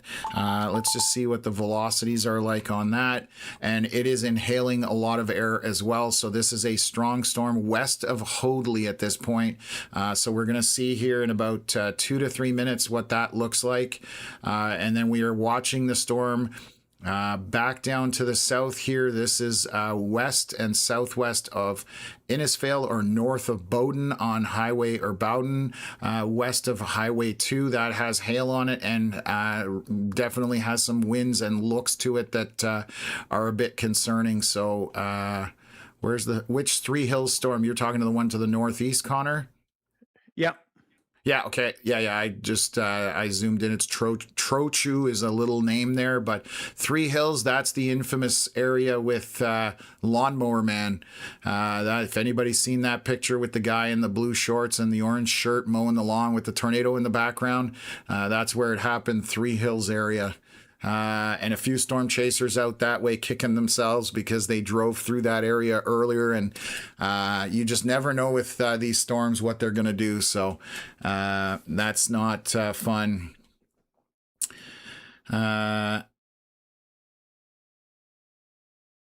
just looking to see if there's anything in the comments, if I need to worry about anything. Chris asking if Calgary is in the path of any storms. Right now, no. We don't have anything happening. They're kind of coming off the hills and dying. So Calgary right now, nothing coming. This is all moving northeast at this point, or eastward, depending on the storm. So you're pretty good in that regards.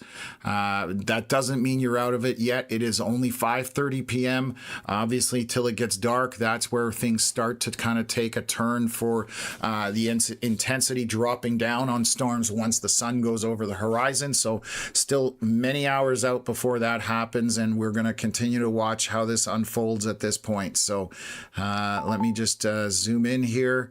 5:23, we should have a new scan here in about a minute. So east of Lacombe, and then there we go. There's our scan. So the Lacombe storm is continuing to weaken. Still got a hail core in there that would be probably loony size, maybe a little bit bigger, coming towards Tees at this point, where 821 and 12 meet. Again, moving eastward. Our storm to the north, again, west of Hoadley, south of Buck Lake, that's still continuing to have those purple hail indicators. So this is getting into tennis ball and probably a bit larger than that. So that storm is the one to watch for now with the hail. And the Innisfail storm here, let's watch that from the closer radar. That is picking up a hail core on it. That's outside of the storm, so still one to pay attention to coming across Highway 2.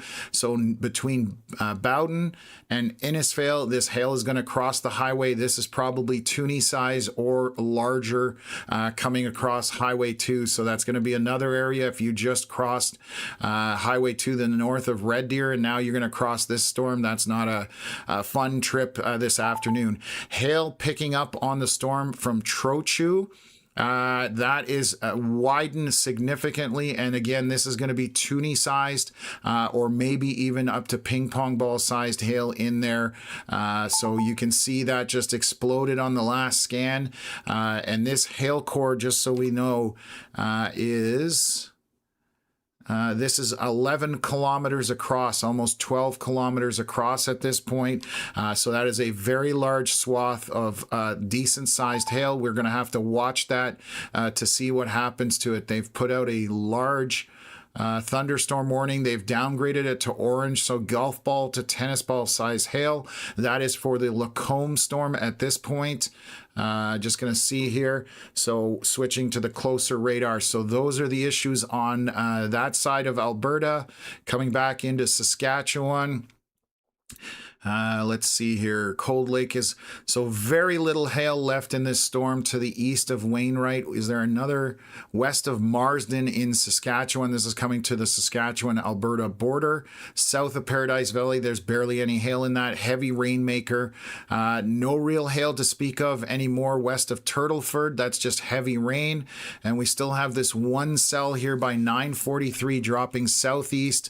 And it's going between 943 and 945. That would be probably large grape to loony size type hail in that, with obviously very heavy precipitation in that red area.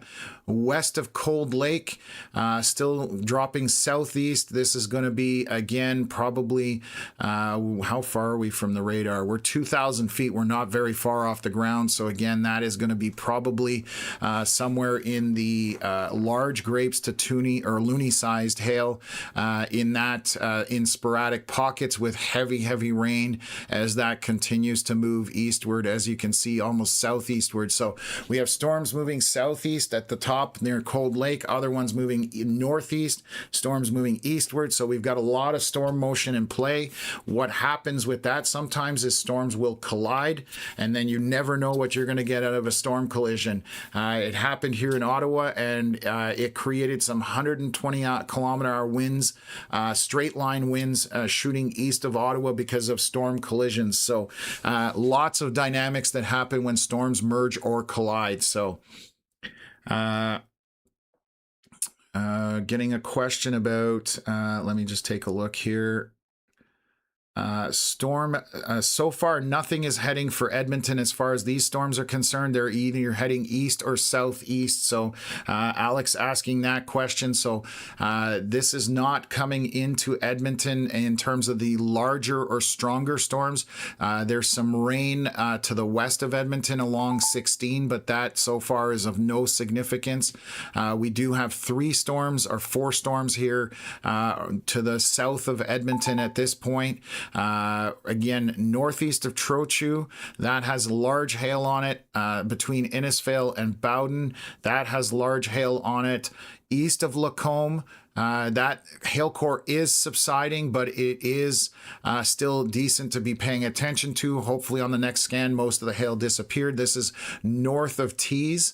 And then let's just take a look, and switching back to the radar, we are looking at the storm west of Hoadley. That one is chucking very large hail heading southeast or eastward at this point. So I'll animate the radar just so people can see what has unfolded here. Usually storms do move northeast off those foothills, but once they get established to the surface, they turn right or even southeast at times, and that's what we're seeing this. So what else? starting to get dark in the Edmonton area. That's probably from that heavy precipitation that just kind of to the west, where you're seeing that orange and large yellow area. That's heavy precipitation, but no hail in that right now. So what's our last scan here? 5:29. So we got a 1 minute till our next scan, and we'll jump on that. So Alex, my pleasure. I try to jump into, it's Bowden. Thank you very much. I appreciate it. Obviously, try the best to pronounce, but always appreciate when people let me know how to do this. So, the storms that are currently firing by Highway 2, whether they'll get into Saskatchewan, that is possible. Right now, it's too far to tell whether they're going to go that way. We have to watch how they sustain and how they interact with each other. So that's the other problem, is that when storms start to interact with each other, it can intensify. It can also kill them as well. So we've just got to pay attention to what's unfolding. Right now, there is a possibility that this does get to Saskatchewan. I just don't know with what intensity. That's a bigger question. So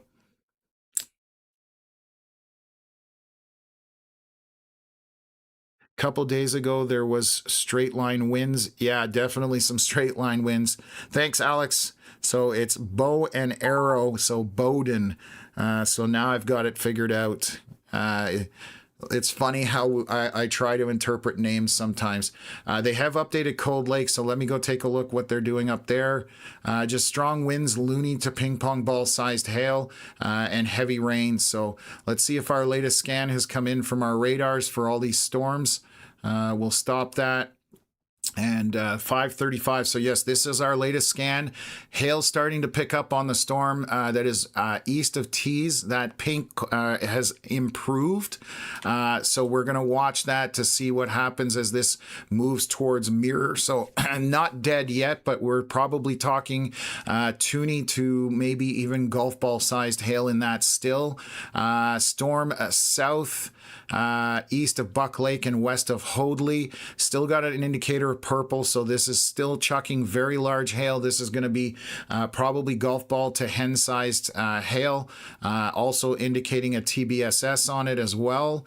Let's take a look at the Innisfail storm from the radar east of, oh God, there's purple on this now.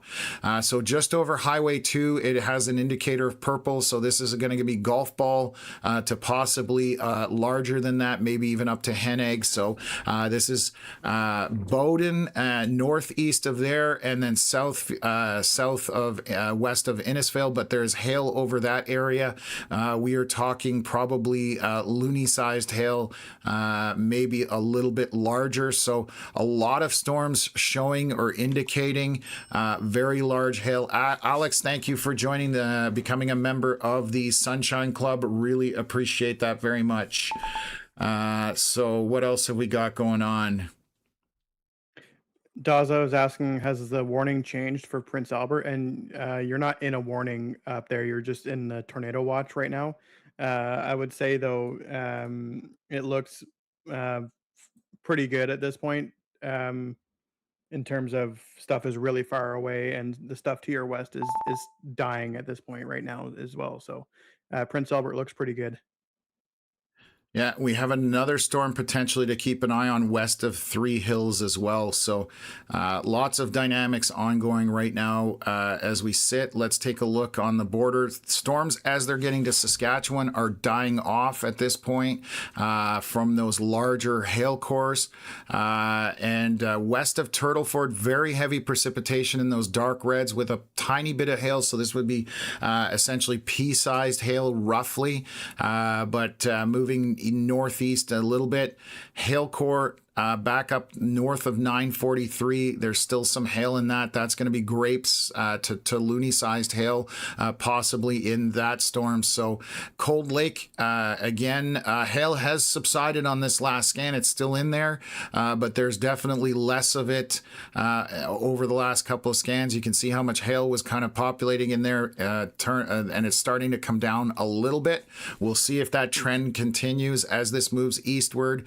That would be probably probably grape-sized hail somewhere in that neighborhood.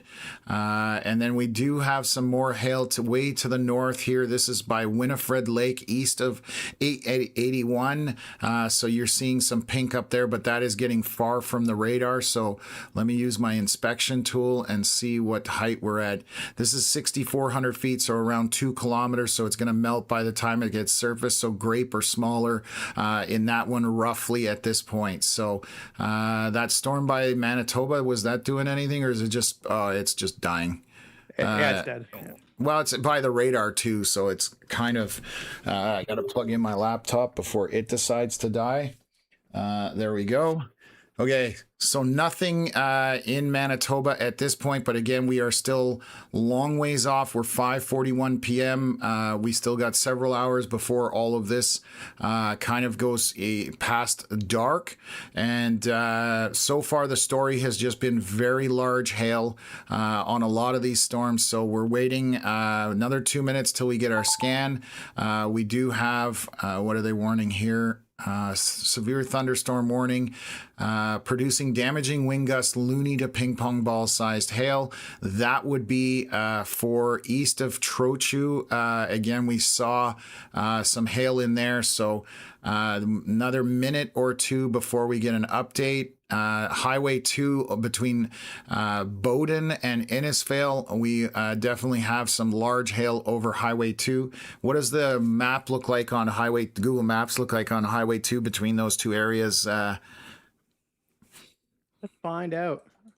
Oh, there we go. Very red between Bowden and Innisfail. Yeah, that's because this hail core is moving across the road. It has moved mostly across Highway 2.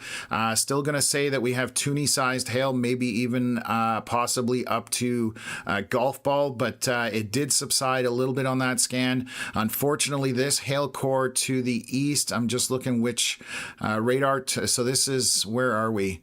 Rumsey Natural Area, but it is northeast of Trochu. That is a significant amount of hail. This is going to be toonie-sized hail probably, or smaller, but a lot of it. Maybe even larger than that. Let's just take a look here. Yeah, go ahead, Connor. So one of the issues with that hailstorm crossing Highway 2 there at Innisfail and Bowden, the highway is so red and dark red in some places because people have been parking underneath the overpasses. So it's clogged up the highway. Do not park under overpasses. That is the biggest selfish move you can make. You keep emergency responders from being able to get anywhere, and you're hanging everybody else out to dry. It is my biggest pet peeve, and I will harp on anybody. I've had people try and do it in front of me in my storm chasing days, and I have a large truck, and I tell them, you've got 30 seconds to move, otherwise I'm pushing you out of the way with my truck. That is absolutely selfish move, because again, you stop first responders, you stop everybody, and you clog them up, and you leave everybody else out to dry. Mike Scantlin actually had a tornado behind him, same concept, and people were parking and blocking the highway, and almost people dying because somebody doesn't want to get their car hail dented. So I will. That is my biggest pet peeve with people in hail. So you'll hear me talk about that.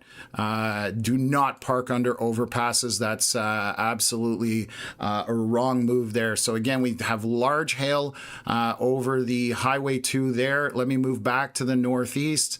Alex, north of Alex or west of Muir, the hail core. Let me switch to the local radar. It is west of Muir. This has subsided somewhat, so the hail gone down on this on 50. This is going to be loony or smaller, maybe even grapes at that point. A little bit of hail pea size to grape size here to the north. Still watching this storm west of Hoadley. That has a huge hail core on it with some purple in it still. So again, we're talking probably hen egg or smaller in hail on this, but over a very large area moving east southeast at this point. Large rainstorm. Basically, there's no lightning on this. This is west of Stony Plain, essentially, just tucked in south of that Highway 16 area. What else have we got going on? Nothing there. Watching the storm by Three Hills. Did we talk about... I don't think we've talked about this one. Maybe I have. If I'm east of Trochu on 585, there's a significant hail core in this. This is probably 8 to 10 kilometers across. So very significant hail core moving through. This would be Toonie size, maybe larger than that at this point. So another area to pay attention to. And again, these are moving east for the most part, with maybe a drift to the south. Going back to the border of Alberta, Saskatchewan, nothing to see here, just heavy rainmakers. Obviously lightning. I'm going to take a look at some wind velocities as well. Turtleford, there's now hail east of 21 on this. So that just intensified on the last scan. Just looking at that, you can see it popped here, getting an image. Oh, Chris Ratzlaff, thank you very much for letting us share this. This is our buddy Chris out west in Alberta. This is the Lacombe storm, and this is from earlier, so this is not right now, but this was earlier as it was near Lacombe, and let me pull that up and we can share that. And you can see right here that blue haze. That is, whenever you see that, you know you've got hail in your storm. Think of it like an iceberg or a glacier when you're looking through that bluish green glow with the sunlight. It's the same relative concept to that, but that is always indicative of hail on the storm. So this does show a very strong storm. So Chris, thank you very much for letting us share that and showing people what is coming at them. Again, that is the Lacombe storm. Again, day 8, people. So just try my best. Please don't make fun of his dyslexia. Oh, you can. Absolutely. I don't care. It won't bother me one little bit. Again, hail by 55 here in Saskatchewan, southeast of Meadow Lake. It is kind of a compact little hail core. This would be probably loony size hail, or maybe smaller in that area. And then Cold Lake, the hail has shifted into one area just kind of to the north. This again would be loony sized hail, maybe a little bit smaller. Again, moving east southeast at that point. So I think I've covered all the areas, and again, you can kind of unfold what's happening here. I'll play the storms out for the Saskatchewan Alberta border, and then we'll look at south of Edmonton along that Highway 2 corridor as well. So it's definitely what else have we got going on here?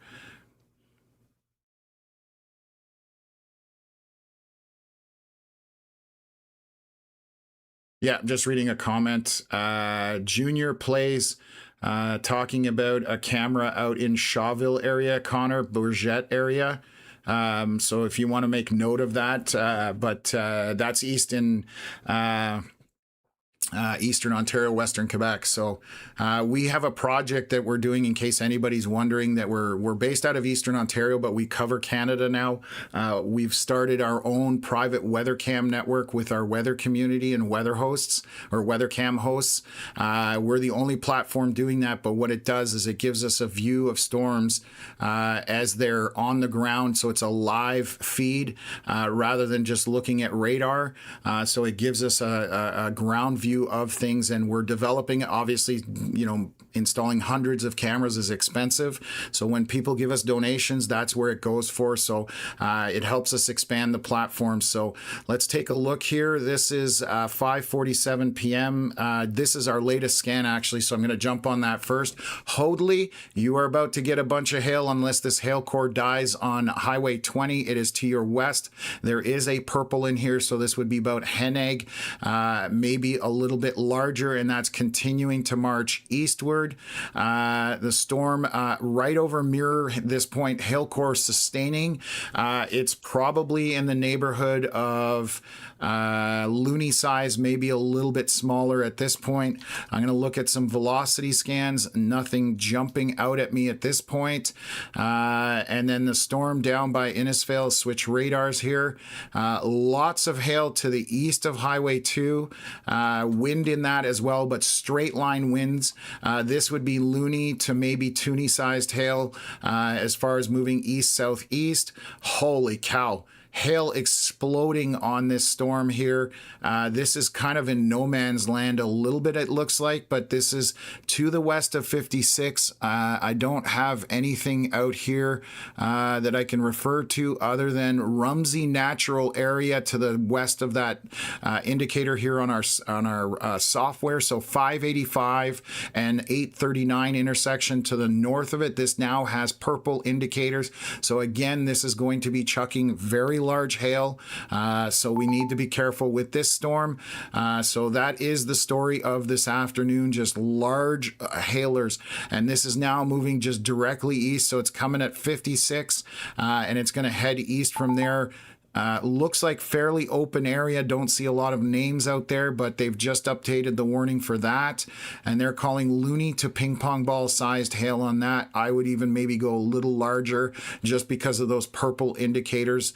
Let me just see how far away. We're only 3,000 feet from the above the ground. So I would say this is bigger than ping pong ball sized hail at this point. So just my personal opinion on that.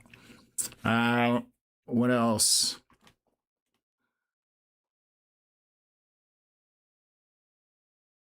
Okay. Yeah, okay. We've got everything going there. I'm going to have to grab a bite to hear it at some point. It's almost 8 o'clock. I haven't eaten dinner, but we're staying with this for now. I'll try and grab some bites there in a second.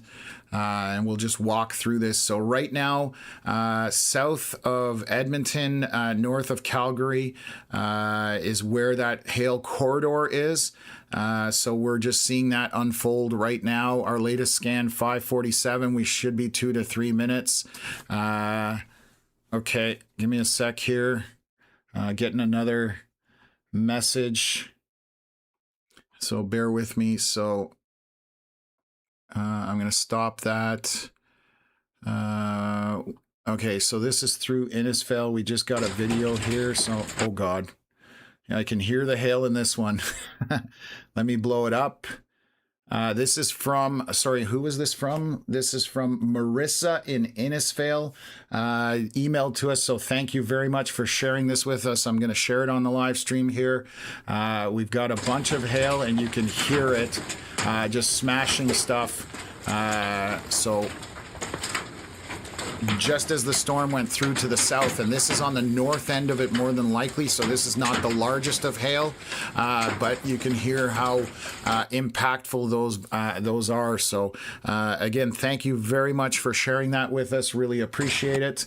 And again, this is between Bowden down closer to there. I guarantee you the hail was much larger in that. So not a fun game to be playing with Dodge the Hail today. The biggest hail cores right now would be this Rumsey Natural Area, 585 and 839. So north of Rumsey. Sorry, I didn't see that there. So the little town of Rumsey, you have got some very large hail to your north, probably coming in at this point. And then we have additional large hail cores up to the north, west of Hoadley. Those are our hail cores that we're concerned about. Any second we should have an update. Let's just see what that brings about. So we'll see what's going on. Rory saying, yeah, Hailstone Alley for sure. Bip Bap Bop in the chat says Weather Network issued tornado watch for East Central Alberta. No, they didn't, because the Weather Network doesn't do that. Only Environment Canada can issue watches and warnings in Canada. So there is no tornado watch for East Central Alberta at all. Okay, so Hoadley, the good news is this latest scan, I'm just making sure I'm on the right radar here. We are looking at the hail core subsided on that last scan. There's still hail in that. That would be probably grape to loony-sized hail coming at Hoadley, so that's good news before that comes into town. What else have we got going on here? I lost my storm that I was looking at here. Bear with me for a second. Why does this all look different? No, I want to be on that. There's a hail core that disappeared up here. No, where is it? I'm looking. That was north. Okay, I'm way off here. Sorry, guys. I'm just seeing where this hail core went to the north. I think it disappeared. Yes. So this is what I'm looking for. That storm just completely lost its hail core over 21 near Mirror. Gone completely. Bam. No more hail in that. So that is good news east of it up to the north there. And now I'm going to switch to the other radars. I knew I had 4 spots. There is continuing to be very large hail in this. You can see it's spread out over a very large area. This is going to be toonie sized hail, probably maybe a little bit bigger, along 590, 791 east of Innisfail, southeast of there at this point. So lots of hail. Again, to the north of Rumsey and northeast of there, large hail in there. That also will be about toonie sized hail at this point, but maybe bigger. So what else? We may want to start paying attention to that storm west of Neilburg, Saskatchewan, right along the border. Seeing some photos on social media there that it's starting to get its act together. Okay, let me see where that is. South of Lloydminster. This one right here. Marsden or where? Yeah, Marsden. Okay. I was just zooming into our software. Oh, Neilburg, I see that name there. Yes. Okay, so that one is starting to get organized in terms of inflow and developing. So we'll keep an eye on that storm. Again, Connor pointing that out. So let's take a look at it.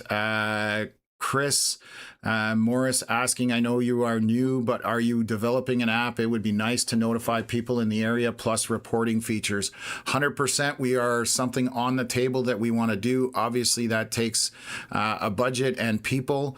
So it is on the table. We're looking at doing it. We are actually working on we have a Canadian Weather Live alerts system that we're working on that will deploy through Facebook and other means, but we are very close to being able to launch that.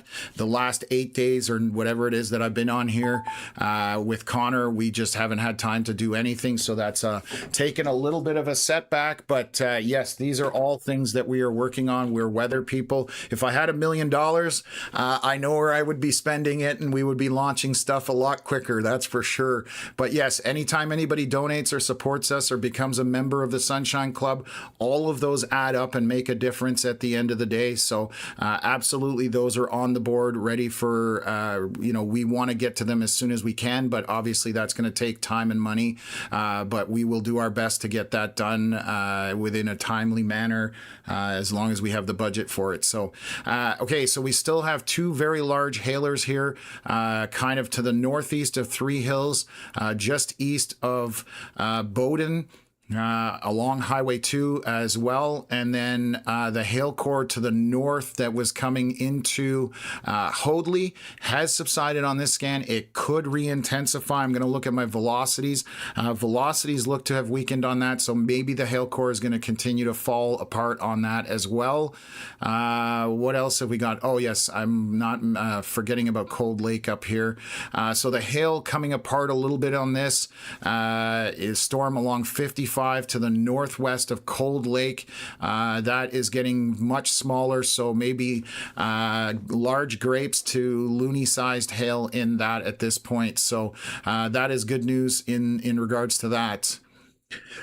Let's look back down here into Saskatchewan. So we are monitoring the storm south of Lloydminster. We'll see if that starts to organize in any way. We have a few storms that are trying to initiate and get going here south of Saskatoon, west of Bigger. So we'll see about that. And then anything in Manitoba to the north, so far nothing. And this little storm near the radar and Gambler area is just a rainmaker. That's it, and barely at that. I don't know even if I would call it that. So this is our hotspot. What was it called? Hail Alley. So that's Beck saying hail just moved through Bashaw, Alberta, or Bashaw, Alberta. Thank you for that update. What else?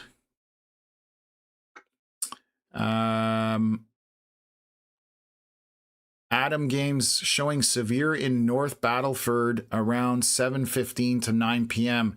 That must be on some kind of Futurecast radar app, which we always talk about. That is a model. It is not anything that's super reliable, because models, when we look at forecasting, so people understand, we probably look at 5 separate models before we kind of determine what we think the atmosphere is going to do.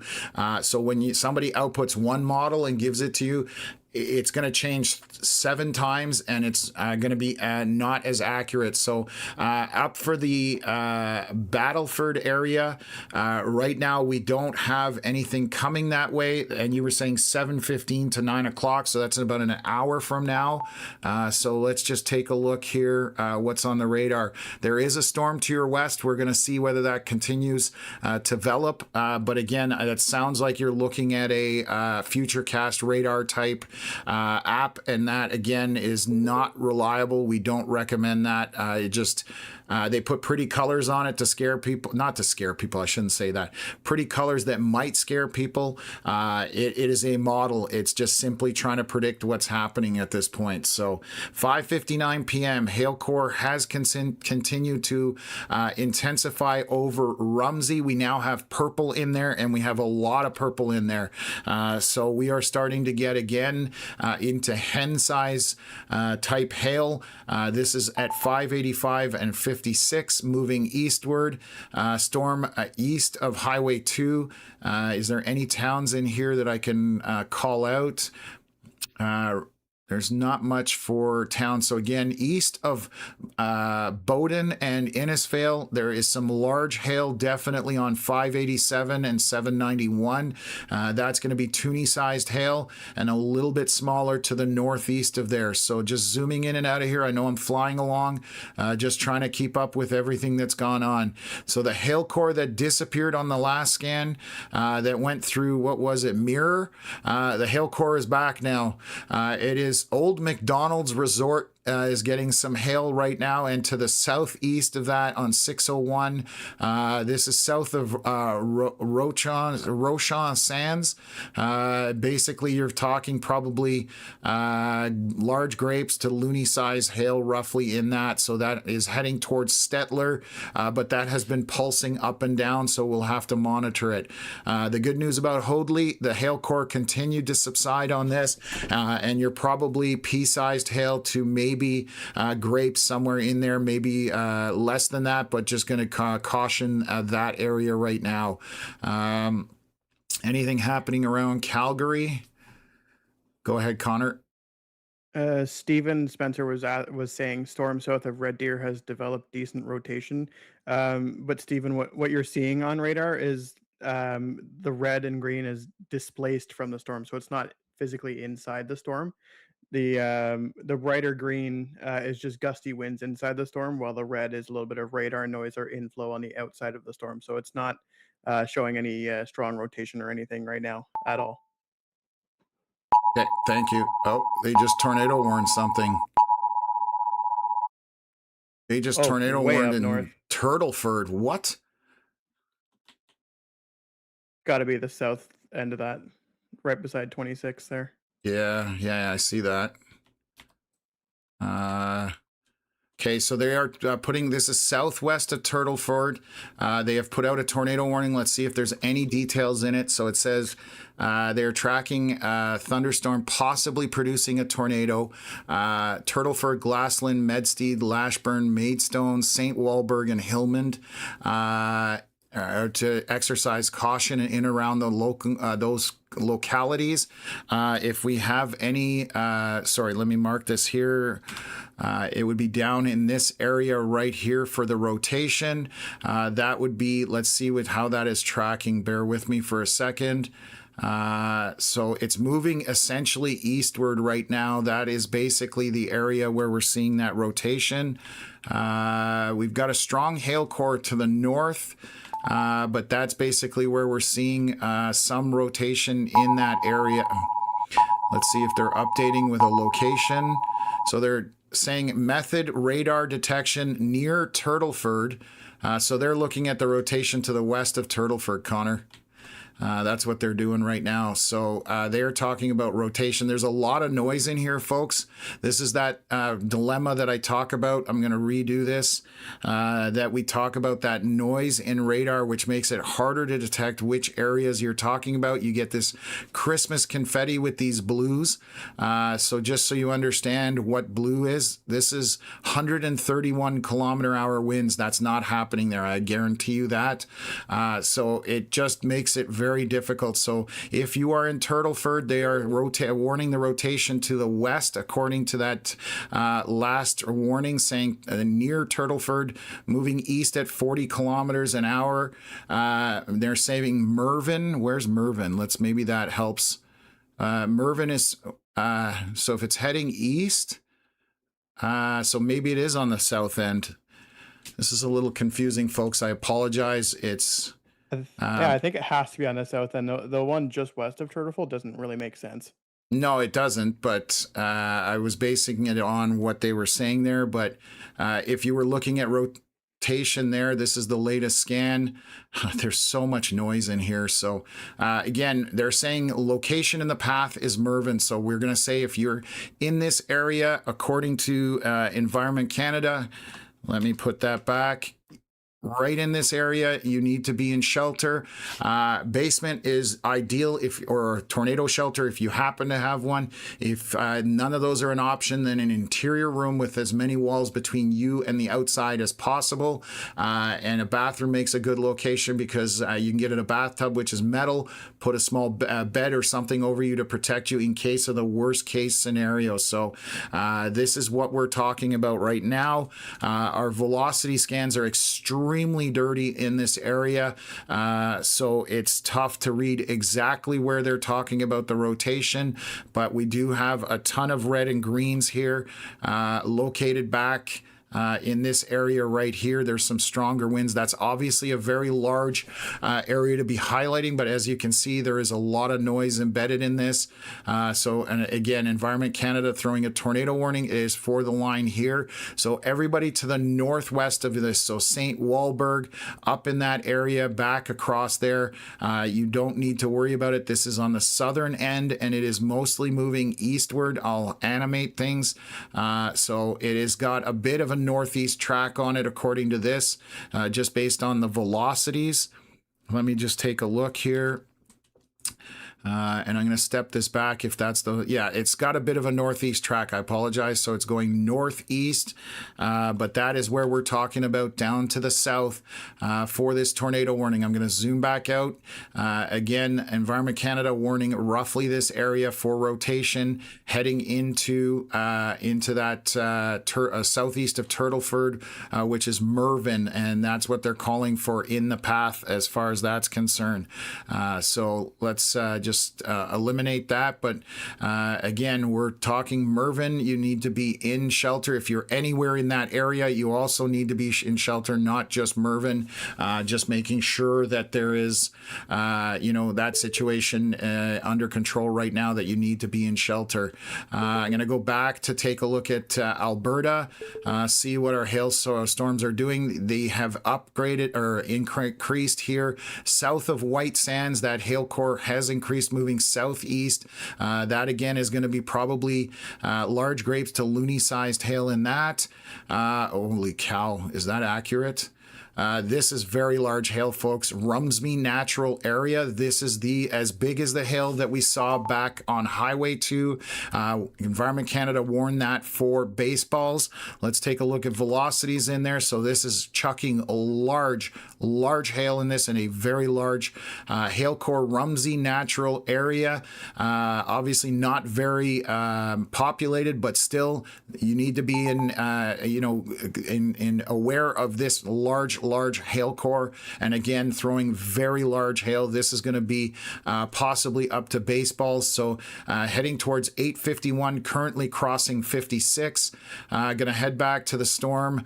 I don't looking, there's some strong winds in this storm east of Bowden. Large hail in that as well. Very large hail core. That is going to be probably loony to toony sized hail at this point. Let me see what else I've got going on. Okay, that's all the hail cores, I believe. What is this one here? There's a bit of hail north of Elnora. Let me see which direction that is moving in. That seems to have collided with another storm possibly, but let me just shrink that down. So north of 590 east, northeast of Elnora, there's going to be kind of loony or less in size in terms of hail. Let's go back to our tornado warning. Anything else I need to worry about, Connor, while I'm jumping around like this? No, not right now. Just that giant hailer over there by Rumsey Natural area, but other than that, we're fine. Okay, so again, we've had rotation on the southeast, southwest corner down here, southwest of Mervyn, moving northeast. You can see all this radar noise in here. It's very hard to decipher. That was the area. So if you're anywhere northeast of the air, a rotation, right kind of in this area right here, moving northeast at this point, Mervyn, being called out in the warning. Anywhere in that area, if you are there, you need to be in the basement or your tornado shelter if you happen to have one. If not, interior room with as many walls between you as much as possible. This is south of Turtleford in Saskatchewan area. So that is our tornado warning. And then we are dealing with some massive hailers in Alberta at this point. So I'm going to wait with this storm just to see what the next scan looks like. It's about a minute or two out. And then we'll flip back to Alberta and look at all those hailers out that way that are causing issues. So definitely not a lot of fun at this point. Hannah is just southeast of that Ramsey nature area, population 2,600. That's from Alex. So that is our very large hailer back to the west here. Yeah, so that's still a ways out, thankfully. I can tell you that is right now still 50 kilometers away, so we have a lot of time, but that is the biggest signature for hail that we've seen all afternoon. So this is another one that needs to be we need to be concerned with. They still haven't updated the severe on that one, but I'm coming back to our tornado warning just while we're waiting here. So 6:11 p.m. This just updated, so let's take a look. Let me kill off my drawing and then see where things are here. If there was anything, it would be tucked in. Let me just take a look. Yeah, that doesn't make sorry, let me move this back out. We're still calling for everybody to be in shelter right now. We don't have confirmation.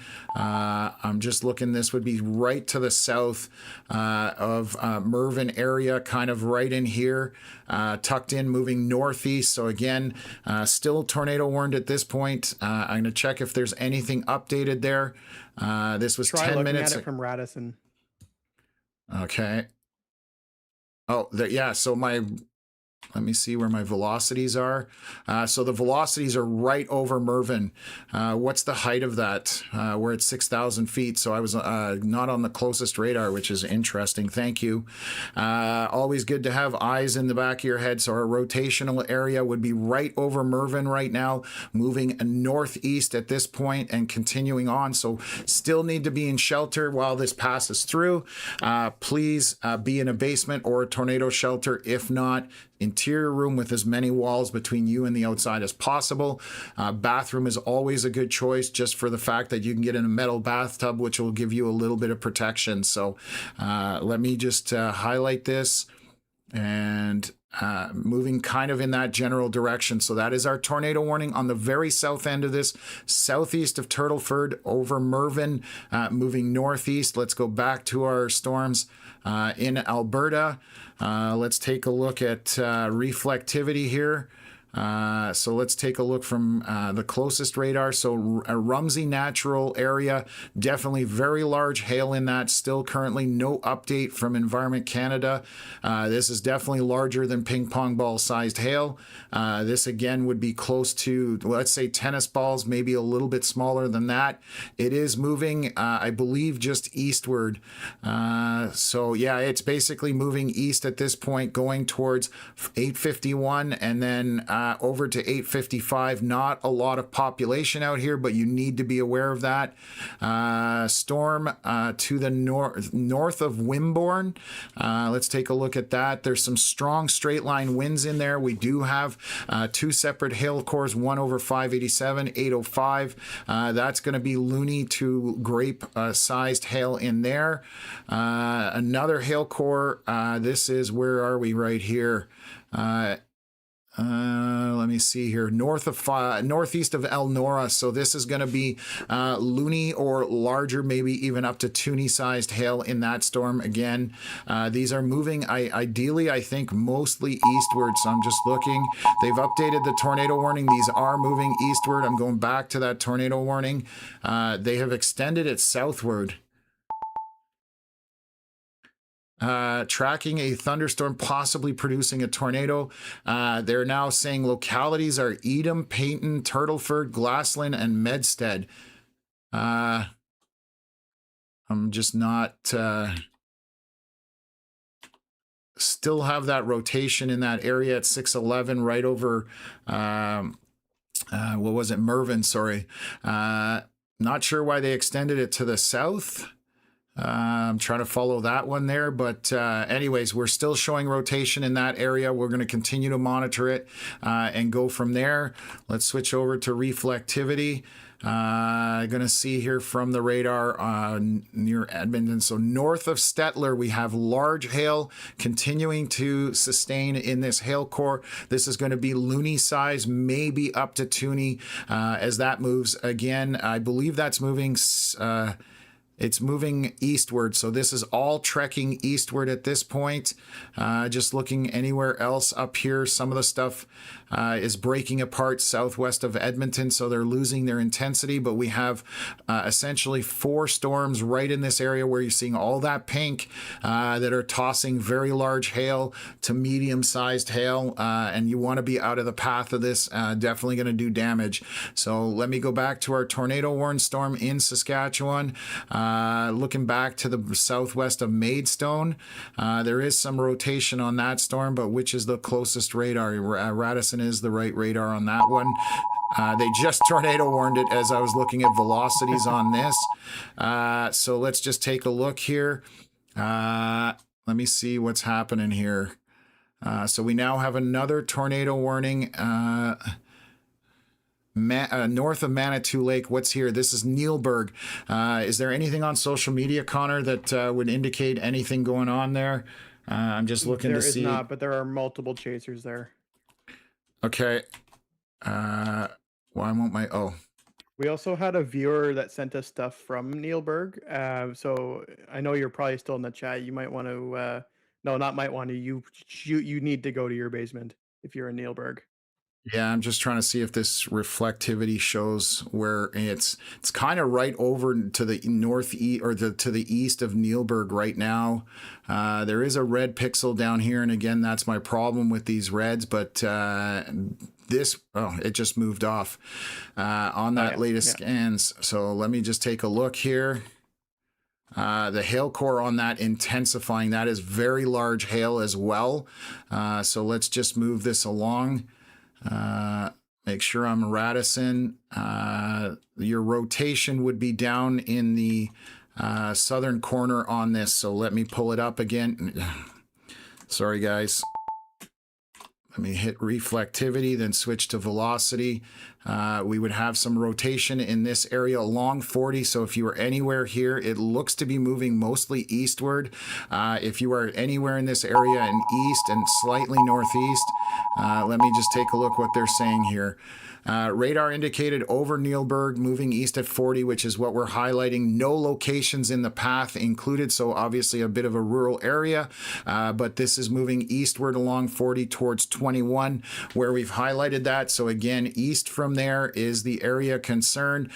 Be in a basement, be in shelter, and if you don't have the basement, as far as being in an option, interior room with as many walls between you and the outside as possible, and a bathtub makes a very good choice because it's metal and will give you some protection.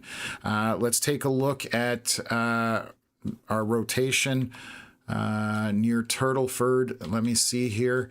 It has moved off to the east of Mervyn. I don't see tight rotation on this anymore.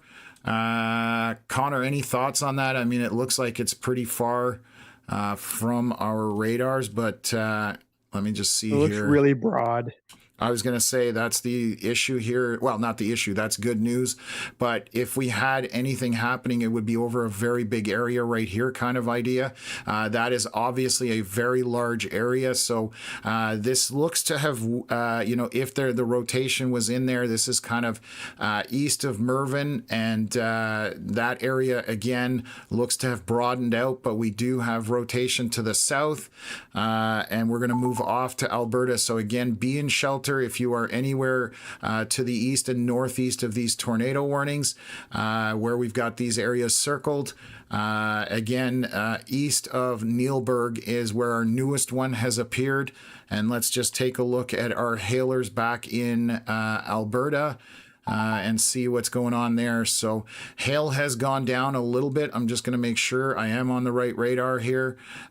So this is very large hail with these bright pinks. This is going to be toonie size to possibly golf ball sized hail, moving essentially due east at this point. We still have hail along 85 and 587 to the north of it primarily. This will be east of Rainbow, Hutterite colony, and we're probably saying loony to toonie sized hail in that. Where else have we got? We've got another hail core to the north. This is what's around here. This is 835. I don't see any town that I can pick up here. I'm just looking to see if there's anything. There isn't.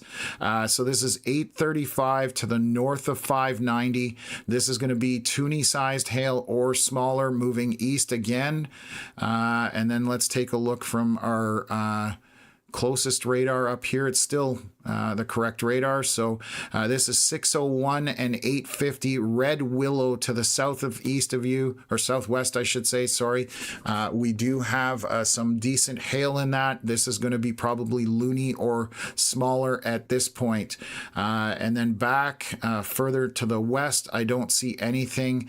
A little bit of hail just here between 759 and 22. That is west of Devon, essentially. What is there anything else out here? Sundance Coal, it looks like to the southwest of that there's a small hail core. We'll monitor that. Let's look around Calgary area. Nothing happening in the Calgary area. So back to our two tornado warned storms. Again, the latest one, very large hail in this. This is going to be loony to toonie sized hail, where we have this orange along 40. If you are east of there, even northeast, we need to be in shelter, basement, tornado shelter. If you don't have that option, interior room with as many walls between you and the outside as possible. Bathtub makes a very good option because it's metal and will give you a little bit of protection. And then maybe put a bed over yourself or a small mattress type thing in case the worst case scenario happens. And then we have another storm up here near Mervyn in that area, moving east northeast as well. So you need to be shelter out in front of that. So along 794 and kind of northeast of there, I would be in my shelter. So this is continuing to move on. Video in the chat. This rotation is very broad, I believe. So give me a sec. Thank you, Connor. I missed that jumping around. So this is from where's Fremont? That's the Neilburg storm. Okay, so let me pull this up. This is from Brennan Forsyth, west of Fremont, 6:17 p.m. So this is about 7 minutes ago. It does not want to load right now, so bear with me. Let me see if I can get it to come back. Here we go. Let me go full size on this. So yes, you can see the rotation in this storm. Let me pull it up. If it would cooperate with me. So let me press play. This is, you can see that rotation right there on the left edge, rotating back to the right, and on the back side, moving to the left. So this is Brennan Forsyth, again, showing this from the surface. Obviously nothing on the ground right now, but you can follow Brennan on X. His information is right here at the top. Canadian Storm Chaser, and again, we try and amplify Canadian Chaser here. So thank you for letting us share that. Really appreciate it. It helps us get the word out. So that is for the storm heading eastward on 40. And we've got our latest scan here. This looks like 6:23 p.m. Let's see where our velocities are. I'm going to kill off my drawings. Bear with me for a second. We do have very large hail. We're starting to see that purple in there. Let's take a look down here. We've probably got our rotation. I'm just gonna see here.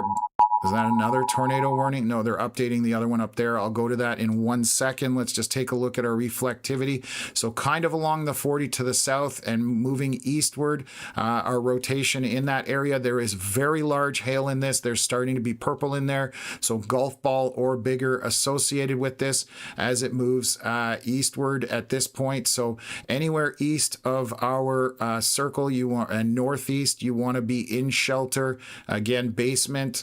If you don't have that option, then definitely an interior room with as many walls between you and the outside as possible. Let me click on this. They are updating this, possibly producing a tornado. They're tracking it. There is no more information than that right now. Let me look at the velocity scans. If it was anywhere, it would be to the east of Mervyn, but am I on? Yeah, I'm on Radisson, so I'm just seeing here. Might have a little bit of rotation down here, but I guess, again, I'm looking at this, it's fairly broad up in this area here. That is basically where we would see possibly some rotation. Again, east of Mervyn at this point, and most of these storms have been moving eastward. So we're going to continue to watch that. Northeast of the rotation, we have large hail in there. This is going to be loony size or less. So those are the two tornado warned storms in Saskatchewan, southeast of Turtleford, southeast of Lloydminster, and specifically east of Neilburg. Very large hail associated with that storm as well.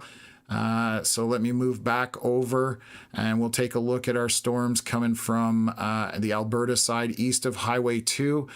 Still mountain of hail in this one here east of Rumsey natural area moving eastward. This is going to be golf ball, possibly hen egg type hailstones moving east at this point towards 851.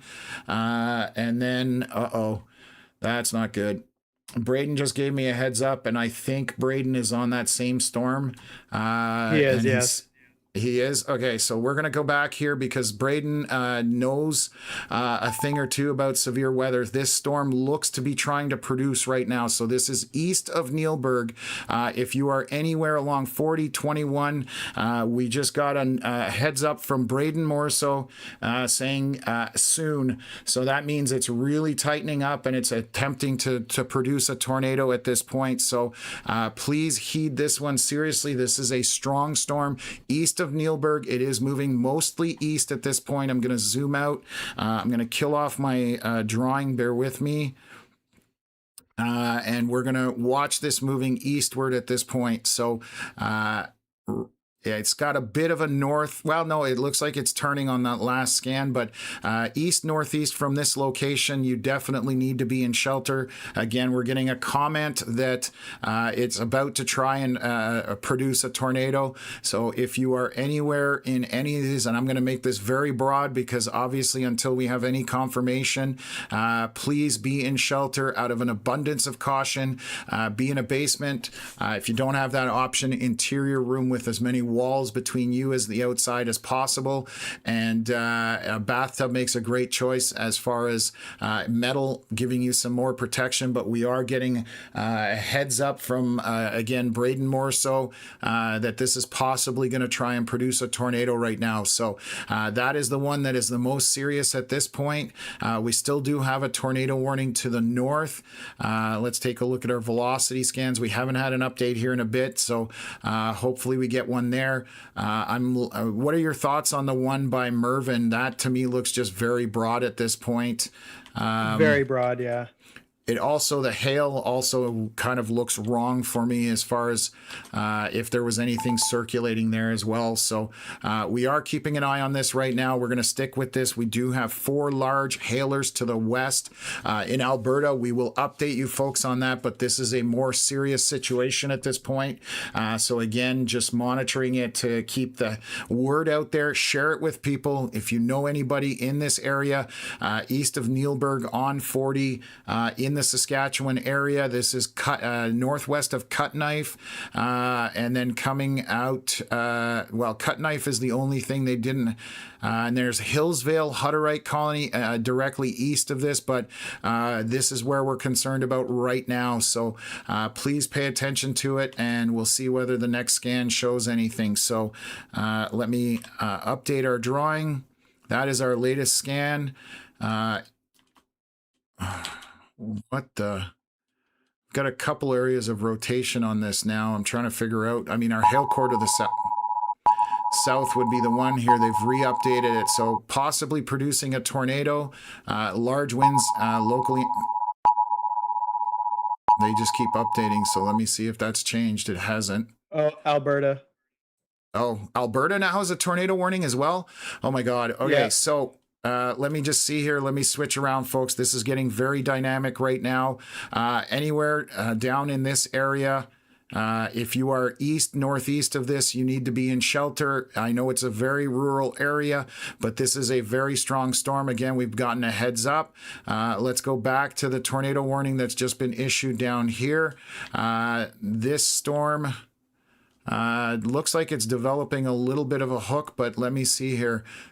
Saying extra care and attention, Delia, Rumsey, Morin, Munson, Big Valley, and Endiang are in those localities tracking a severe thunderstorm that is possibly producing a tornado.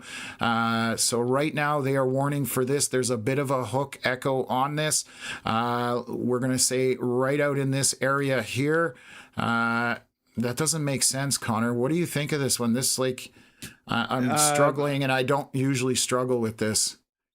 Kyle Brattain is there, just so you know. Okay. And is he warning on... I'm just trying to find the rotation on radar. I don't see it. That's the problem. I don't know. It would have to be... Stonelaw. Just to the west of 851 there. That's what I've got highlighted. Can you see what's on the stream, Connor? I just don't see the rotation on radar indicated. There's far south of it, and then out front of it, there's winds, but that is way out in front of the storm. Unless they've got something, I'm a little confused on this one, folks. Oh, my God. Unless he told them something. That's what I'm saying, like, unless we have something spotted. So let me just take a look here. Saying the tornado warning. The tornadic thunderstorm is located near Stoneslaw and moving 40 kilometers an hour. Let me find Stoneslaw and let me jump on the second one. Things are moving very quick. If you can look, Connor, while you're doing that, because I'm trying to find all of this stuff. So let me see.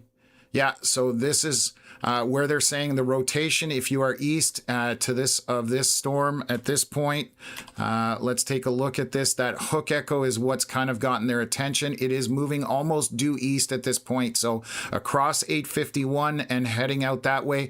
It does look very rural, but again, we need to pay attention to this. So let's take a look at that. Where's our other tornado warning, Connor? Just the storm right beside that one in Alberta. To the northwest of it. That little okay, up by 835 and 40 or 56. Let me see what the warning says there. South Central Extra, Big Valley and Endiang tracking a severe thunderstorm with possibly producing a tornado. Let's just take a look here. Okay, right down here would be, if I was seeing that, this would be the area right here. And again, mostly moving east, northeast, or sorry, east and maybe a little bit southeast. Let's take a look. They're updating it again. Tornadic thunderstorm is located northwest of Big Valley and moving east at 40 kilometers an hour. So where's Big Valley? There we go. That's what we're looking at right now. So where we have our circle highlighted there. So we have 4 circulations currently tornado warned. We still have a lot of hail northwest of 3 Hills. That's obviously a concern as well. And then we're back to the tornado warnings to the in Saskatchewan that they're updating. They're updating multiple at the same time. Let me just click on this. Still calling for a tornado warned storm, but let's see here. I don't see the velocities on this, but if it was anywhere, it would be kind of in this area right here. And again, moving east. So again, anywhere in these areas, you need to be in shelter. I'm going to keep repeating myself. Let's take a look at our velocity scans down here. Right now, 2 on the western Saskatchewan side, and then we have 2 more on the Alberta side. Which one did they just update? No, we've still seen that. That was 3 minutes ago. Just going to take a look here. Stone Law. Okay, that is also updated. So right now we excuse me, I'm losing my voice. Moving east, where these orange circles with arrows are, if you are anywhere east of those areas, you need to be in shelter. These are strong storms, not only just for rotating winds possibly, but large hail, obviously going to cause a lot of damage. And so we have them in Alberta and in Saskatchewan right now. So again, we have a couple chasers on this Neilberg storm. I'm not seeing any updates from Braden, but I'm going to keep an eye on that. And then we have, again, southeast of Turtleford, moving east towards Highway 4. If you are anywhere in that area, you need to be in your shelter. So let's take a look. They've just updated this. Extra care should be paid. So possibly producing a tornado. They're saying Edam, Peyton, Marsden, Neilsburg, Senlac, Unity, Cutknife, and Sweetgrass. Neilberg is back to the west. You don't need to worry about it. Let's change our drawings up here. I'm going to delete them out. Take a look at rotation. If I'm looking at rotation on, this is, Radisson. Let's see. Sorry. Right in this area here. Switch over.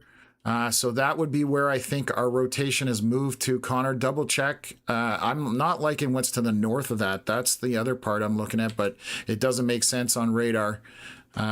So I'm not seeing anything along 40. I've almost seen it move northeast at this point. Would you agree with that, just east of 21? Yeah, I do agree. Okay.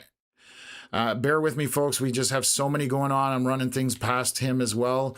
We do have a stronger rotation. I'm just going to see what this one is doing right here. That's on the south corner, or southeast corner, southwest corner of this storm. So again, this is kind of east of Mervyn, heading eastward. So look at this. This is our velocity scans.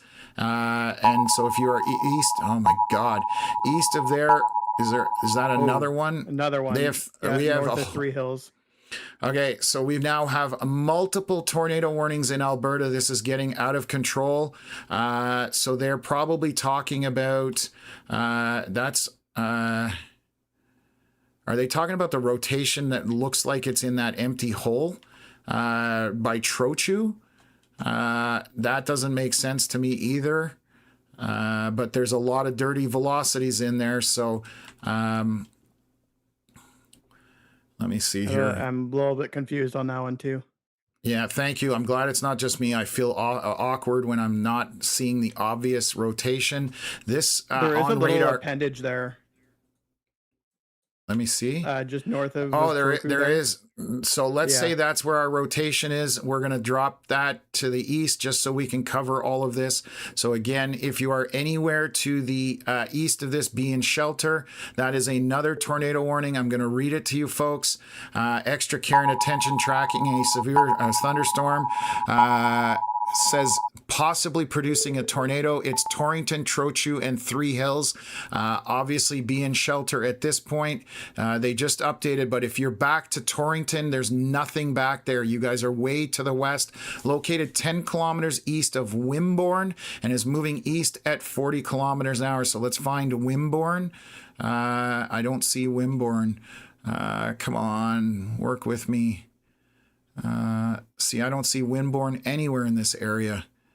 I know I've said the name, that's why it's bothering me. So let me look it up. Bear with me for a second here. Organized chaos right now. What? They're saying the tornado is at Wimborne? East of Wimborne, sorry. So that would be the location over there. So just a lot going on. Sorry, guys. So 10 kilometers would be back here, roughly anywhere in this area. So let me just take a look at our velocity scan. I don't see rotation in there, so I'm not sure what that's for at this point. The only area of dirty rotation would be north of Trochu, but out of an abundance of caution, please be in shelter. I'm not seeing that velocity scan 10 kilometers east of Wimborne. Connor, if you can keep kind of trying and look at that, I'm going to see what I can do here. Let's take a look. There's one after another right now. They have tornado warned this storm as well. So let's take a look.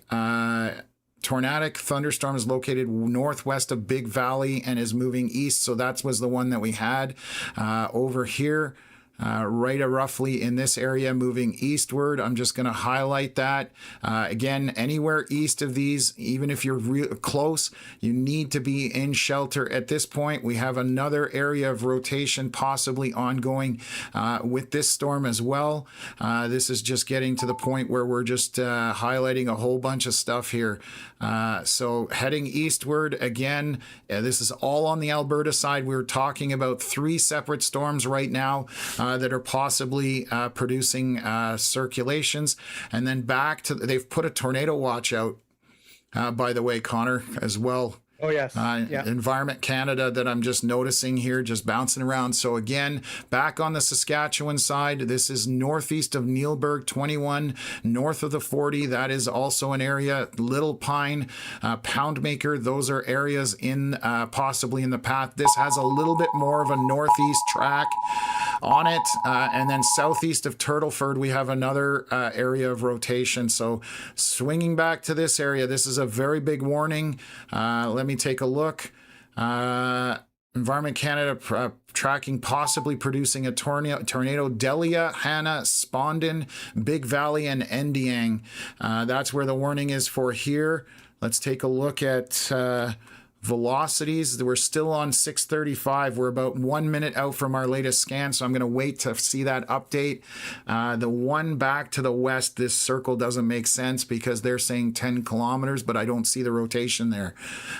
So 641, this just updated. Let me delete all my drawings and let's reassess this again. So there's definitely an appendage on this storm. I'm not seeing rotation right in the storm, but if there was anything, it would be flowing into this area. So roughly rotation in this area, moving again eastward at this point towards 855. Okay. I still don't see rotation on this one. The only places I see rotation are outside of that storm. But again, they were saying it was 10 kilometers east of Wimborne, which obviously has moved, but I don't see any rotation in here, folks. We've just got those greens. Let me kill this off. And Any ideas, Connor, on this one in east of Windborne? That just looks like hail with lots of strong wind. There is reds in here, folks, but watch what happens when we switch over. Oh, it's still in there, so there may be, but these are very weak. But if there was anything, it would be this way, heading east at Trochu. So we'll keep up on that, and then I'm going to go back up to the north and take a look at this storm. The velocity or the hail core has gone down on this storm. Let me just take a look. This is 56 area. So yeah, the hail died off on this storm. So that's also indicative of a storm possibly weakening or is weakening at this point.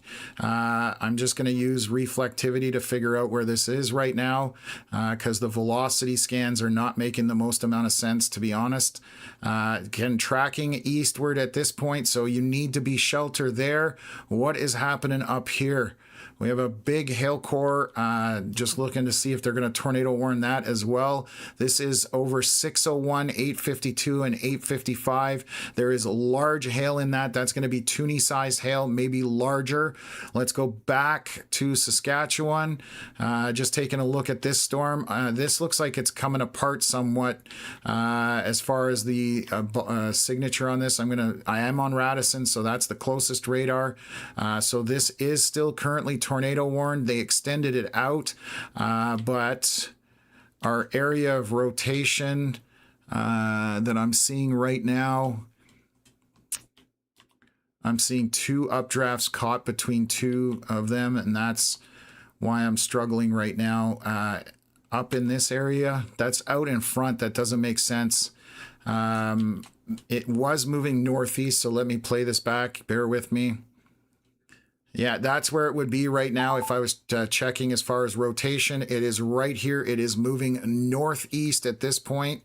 And again, heading up towards 16. That's why they have extended the warning, going up in this general direction. I really wish our velocity scans were much cleaner in terms of being understanding where things are at.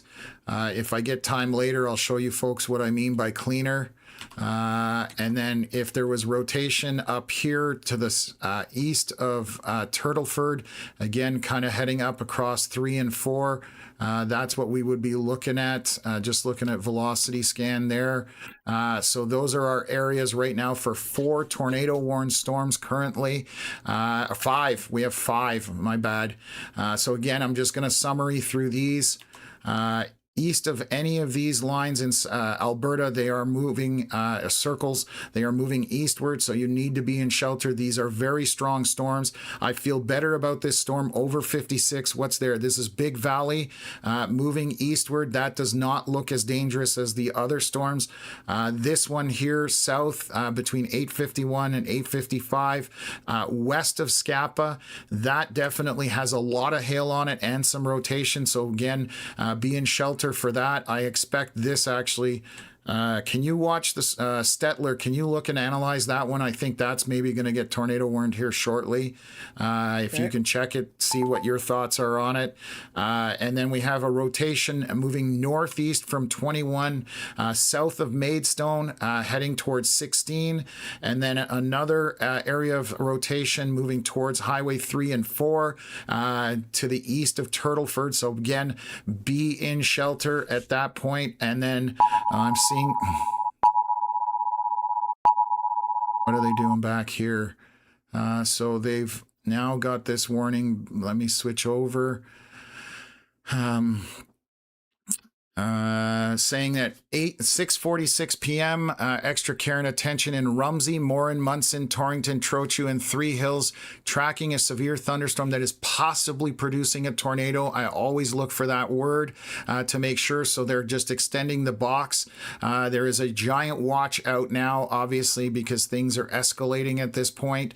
Large hail embedded in these storms as well. So these are very dangerous. They're very serious storms.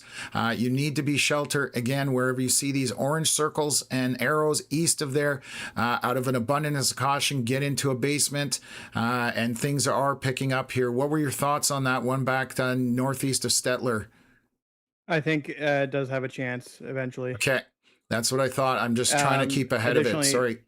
Yeah. People keep asking about CC drop near Troku. It's outside the storm, guys. There's no CC drops going on right now.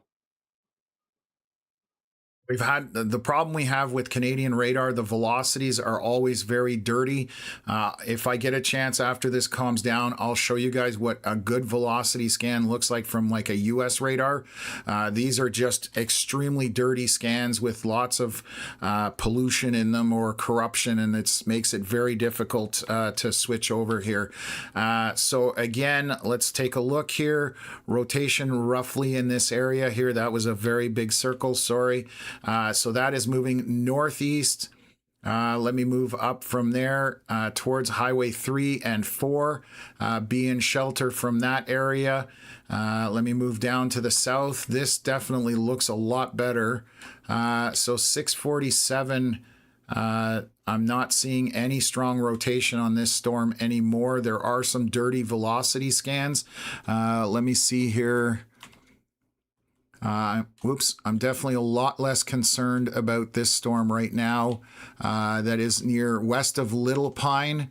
If there was any rotation, possibly in this area, but let me see. Let me back that up and just confirm. I just want to be sure. Yeah, that's where the area of rotation would be right now. Again, a lot of noise in that, and that makes it very difficult. I can't even catch my breath. So they've extended, or they're updating the warning here. So I'm going to go back up there, just saying possibly producing a tornado. They've probably extended the box, and that's why, again, on the Saskatchewan side, east of Turtleford, this is where that rotation is going through. You also have large hail in that. So southwest of there, this storm is a lot weaker. You can definitely see that. And let's go back to Alberta around Three Hills. What's our latest scan? 647. So let's take a look at velocities. This is outside. Right now, if there was anything, there's a small couplet showing right here near Trochu, heading eastward. I'm just going to see on the reflectivity. That's the only area that looks like there's rotation that would make sense. The rest of this is out front. So all of this noise right here, that is out front. It's not even in the storm at this point. So we also have a large hailer out in front of this as well. So that's the other danger. Is this tornado warned as well? Saying localities Rumsey, Morin, Munson. Let's see if this one has a velocity. I don't see any rotation on this storm currently. Let's see here. The edge of the storm is right where my mouse is. So there's just very large hail in this, but again, let's say we're right in this area moving eastward. You want to be in shelter.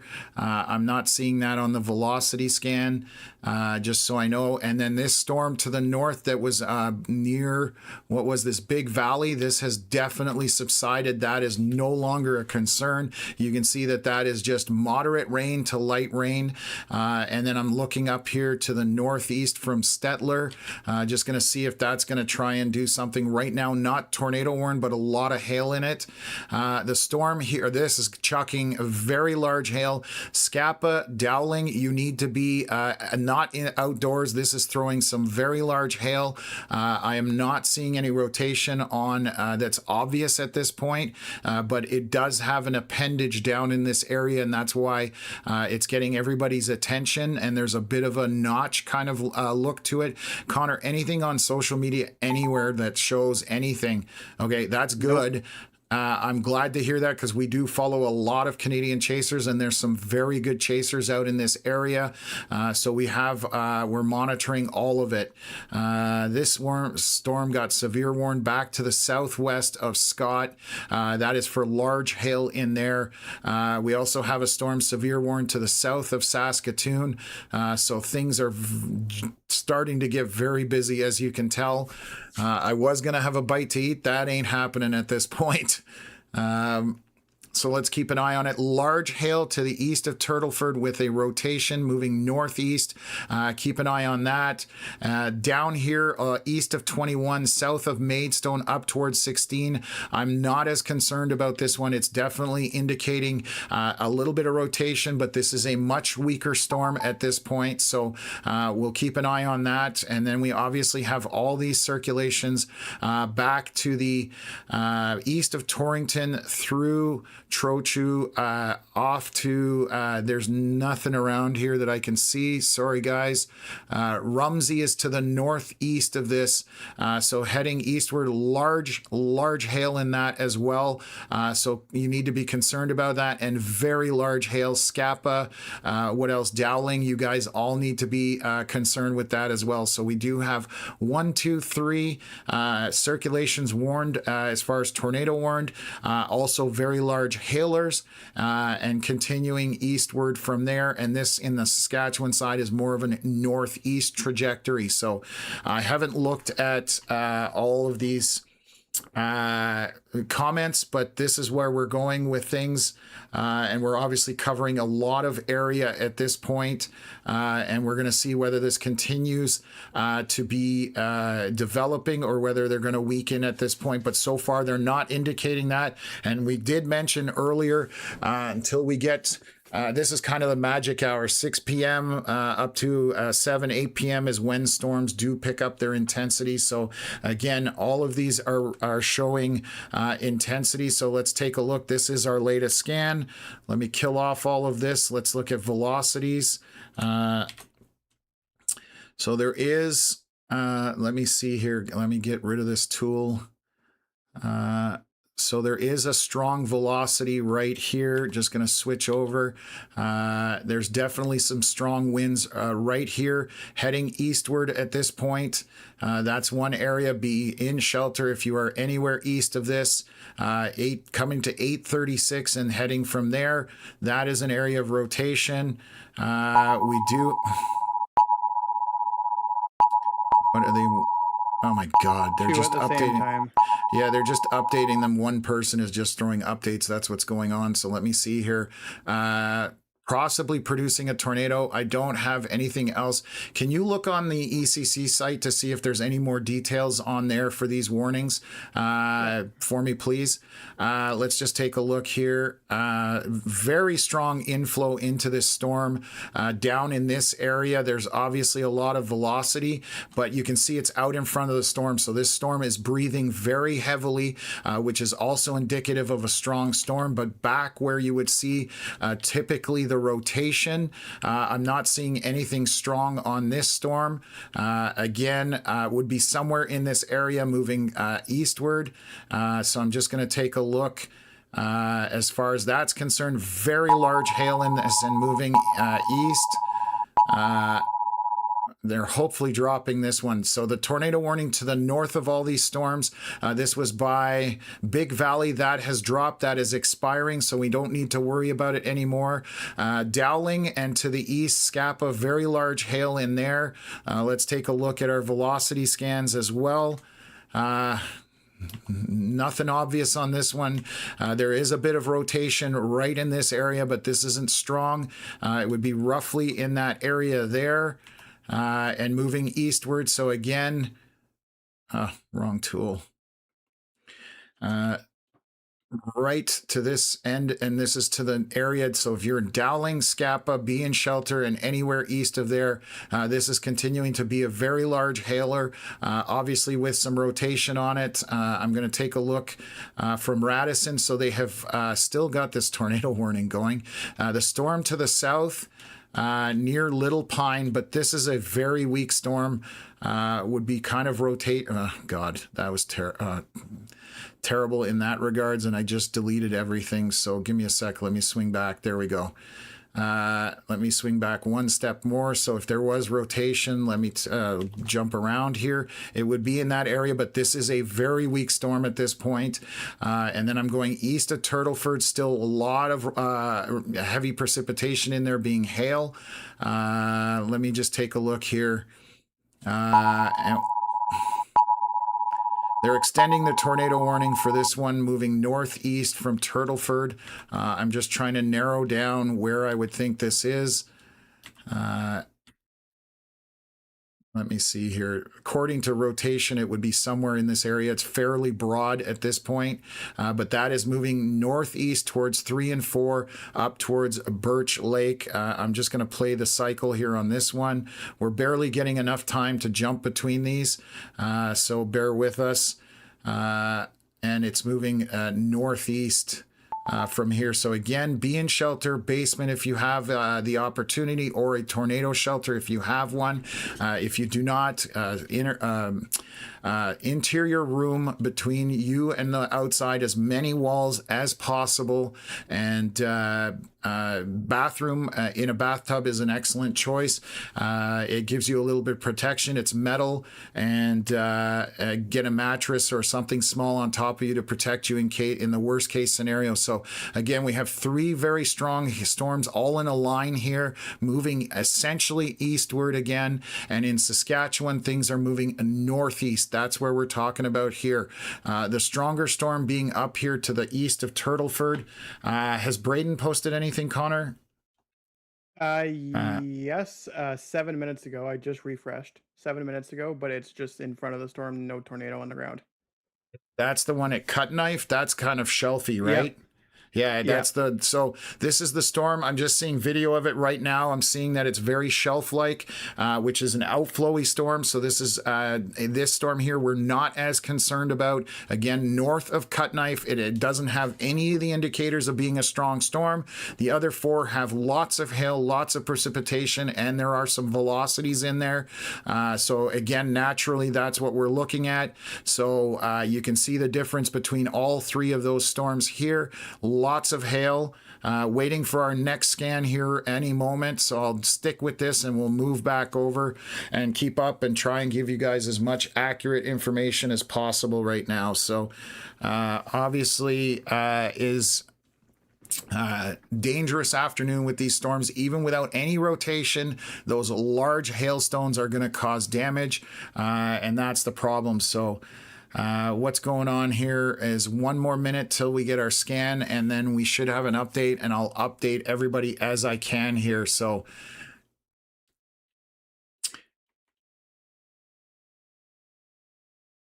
I'm just looking at these large hailers. The biggest hail, there it is right there. So there's our latest scan. Let me do the drawing, kill everything off. Let's look at our velocities. Let me see. This is out front, I believe. Yes, this is just inflow into this storm. These bright pinks, they're outside of the storm. So yeah, absolutely. Just going to look down in this area, and then we have reds and pinks together, or sorry, greens and pinks together here, but it's behind the storm essentially. So they still have these tornado warned right now. I'm not seeing the only area with a slight amount of rotation would be right here. Let me see if that's in the storm. That one makes sense. Moving eastward, this looks like it's catching the storm in front of it, which could pose a problem if it slams into it and nudges it. So again, where we're seeing these bright pinks and greens, it's behind the storm. So that's not indicative of something that would be in the storm rotating. And again, we get into this dirty data that we get from the radar, so it makes it difficult. There is very large hail. If there was anything going on, it would be in this area and eastward from there. That would be basically it. I'm just looking on that southern tip, so that's the other one. And then Dowling and Scapa, there's a bunch of hail in between there. What are they warning? They're back up to there. So give me a sec. I'll jump on that one in Saskatchewan. Just trying to assess this storm right here. Kind of over Dowling. There would be possibly some rotation here. So there and eastward, that would be the area of rotation. I'm just going to take a look and switch back to velocity. So that would be the area of rotation there and eastward. Let me jump up to the tornado warning that's flashing right now. What do they say? They've expired it. So that is, again, we were saying that is the storm that was a lot less intense. based on radar, and it's dying. You can see that it's just orange, a little bit of red, and there's nothing in there of concern. We've also seen the video from Braden confirming that it is outflow dominant. And then we do have some rotation kind of in this area here. Again, moving roughly in this general direction. So anywhere in that area, large hail associated with that. And we'll see if that continues to push. But again, I'm not seeing any large rotation areas that are concerning as far as rotation. Have you seen anything, Connor, that jumps out at you? No, I'm just gonna send Okay. you a photo really quick about the Okay. Hannah storm there. Forgotten where anything is anymore. The Dowling Scapa tornado warning storm. Hey, give me 1 second. Wow. Uh, and that's from Kyle. We have permission to share that or no? No, we do not. Okay. Just for visual for you. Yeah. So I can understand what's going on. These are some amazing storms from a visual storm chasing perspective. Obviously, if you're in front of this, not what you want to see. So that is, where's Hannah? Just to the south of the tornado warning. In the Dowling Scapa one. Okay. Oh, looking back. Oh, I see. He's looking north at it. Gotcha. Like now I can see it on the picture. So again, very strong storm here to the north of Hannah. What else did they update? They were updating this warning over here. They've shrunk the box back. That's what happened. So just saying that there's still localities. They're saying Rabbit Lake, the Battleford Park, Turtleford, Glassland, and Medsteed. Just saying tracking a severe thunderstorm that is possibly producing a tornado, but it is not heading towards Turtleford. The storm is moving northeast. Turtleford is back to the west, folks. Nothing. It's not even in the tornado warning. Why would they put that there? It literally says Turtleford in here, 7:03 p.m. Folks, so again, Turtleford is not in the tornado warning. The storm is moving east-northeast, so nothing to worry back there. Again, this is where we're talking about. Glassland would be the area of immediate concern. Very strong storm with some rotation moving northeast from there. There is no tornado warning in tornado heading towards possibly Turtleford. It is behind the storm, and the tornado warning to the south has been expired here, north of Cutknife, south of Turtleford. Frustrating when they do that because I have to know where everything is so I can confirm or deny. Okay, 6:59 p.m. 6 minutes ago. So these are our three strong circulations, and these are very strong storms even without rotation. You need to heed these because they are dangerous for the hail side of it, and obviously are going to cause quite a bit of damage. So we are waiting another minute or two before we get another update on here. One tornado warned storm in Saskatchewan, three of them currently still warned in Alberta. I'll actually do a refresh to see if any of these have dropped off. They're still showing on the software, so they're not disappearing. So let's see what they're doing here. Just saying possibly producing a tornado. Did you find anything on the Environment Canada website for all these warnings? Yes, actually, I can give you some of that information. Let me go back in there. They do give a little bit more info on the website for Yeah, some reason. that's why I'm asking because I know we have a bit of a glitch with the software possibly. So So specifically for the that would be the Dowling Scapa tornado warning storm. It says this yes. tornadic thunderstorm is located 15 kilometers north of Craigmile, which is near Hannah, moving east at 40 kilometers an hour. This is a very dangerous and potentially life-threatening situation. Okay, yeah, that's perfect. So I've got that one. We've got this kind of little appendage. That's where there might be some rotation at this point and heading due east across 36 and 586. What about the two storms behind that on the Alberta side? It says Environment Canada meteorologists are tracking a severe thunderstorm that is possibly producing a tornado, damaging winds, large hail, locally intense rainfall also possible. And then it says there are two tornadic thunderstorms, one located near Troku and a second one 15 kilometers to the southeast of Troku. Very dangerous, potentially life threatening situation. What time was that at? 6:54 Mountain Time. Okay, so that's So 13 minutes ago. Okay, yeah, just looking here again, just looking at my velocities. There is some stronger wind right in this area. There's only 1 pixel of red. And let's take a look here. That's on the backside, so that's not accurate. That's why I'm thrown off by this. Again, it's crazy what the velocities are doing. But again, if just based on reflectivity, this would be the area of concern. Again, moving eastward. At that point, these are obviously still very large hailers between 839 and 56 north of Rowley. I'm not seeing, there's no strong winds in this, folks. You can see that dead center.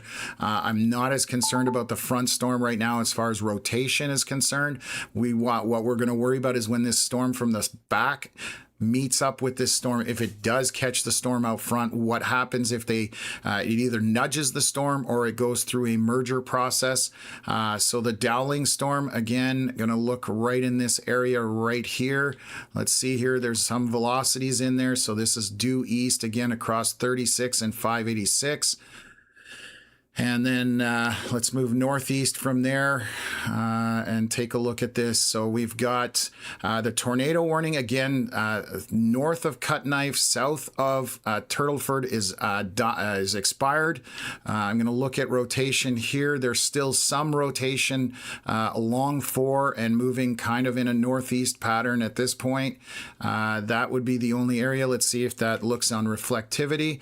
There's a strong hail back to the southwest of that, but that's the only area right now that I'm seeing any rotation. I'm not this one does not concern me as much either, but again, lots of hail inside these storms, so they are dangerous from multiple levels for multiple reasons. Any other areas, Connor, that we need to worry about right now east into Saskatchewan? Let me just take a look. No, Obviously, not right we've now. been No. okay. Way north, there are some severe warnings, but that's north of Cold Lake. I'm going to just concentrate on these tornado warned storms right now. Again, we are saying 4 areas that have that rotation. 3 areas that have rotation right now, down from 5. Let's just take a look whether they've updated anything here. Nothing. I'm just getting this is a glitch on our software. Can you look at the storm in Saskatchewan to the east of Turtleford just to see if Environment Canada has more information on that, please? Thank you. So right now, gonna look at these 3 storms in Alberta again. Southeast of Trochu along 836, east of 836, heading towards 839. Big hailer out in front of it, north of Rowley. That again does not have any obvious rotation on it, folks. We're seeing this line of red and green from that has to do with the other storm with it. And again, it may nudge this storm, and we need to pay attention to that. Anything to update me with, Connor? It's just a copy paste. Nope. Okay, thank you. Nothing in Saskatchewan. They just copy pasted. Pretty well, yeah. It says at Okay. 7:10, Environment Canada meteorologists are tracking a severe thunderstorm, possibly producing a tornado, and then the spiel about winds, hail, and rainfall, and then it says dangerous and potentially life-threatening situation, and there's no information after that. Yeah, so Petit Joe Louis asking, why can't we have clean velocity imagery? I wish I knew the answer to that. I wish I could show you what one looks like from the US so you understand what I'm talking about. I just can't get away from this right now with obviously what's going on as far as things go. But definitely very frustrating to look at that. I mean, you've got velocities showing down here. Like I said, all of this Christmas confetti looking stuff, and it just gets in there, and all it takes is 1 pixel of red next to a pixel of green, and you're like, what is this? Is it real? Is it not? And it's that I don't want to call it misinformation, but it makes you question things. And again, I've been looking at radar for a very long time, and it's a lot of people complain about that issue. So it's just frustrating. I wish I knew the answer to it. I'm not a radar tech or expert at that, but it definitely is frustrating. Are there any tornado warnings in the US right now with anything with velocity on it? I'm curious if I can Let me use check. something down there to show folks what we're talking about when we have a clean velocity scan versus dirty. There's so many going off right now that it's actually, what is going on here? So we getting an update. They've extended the tornado warning, possibly. Yeah, They so they've. separated that box in half. Yes, Just so I you was know. just going to say they're Yeah. saying tornado location, but they say possibly producing a tornado, but then tornado location over Aguadillo moving east at 40 kilometers an hour. Locations in the path: Aguadillo, the Battlefords Provincial Park. This is for northeast or northwest Saskatchewan. Where is Aguadillo? I'm trying to find that right now. That's Glassland. Where is that's north of Aguadillo. So they're saying they're seeing rotation down back here.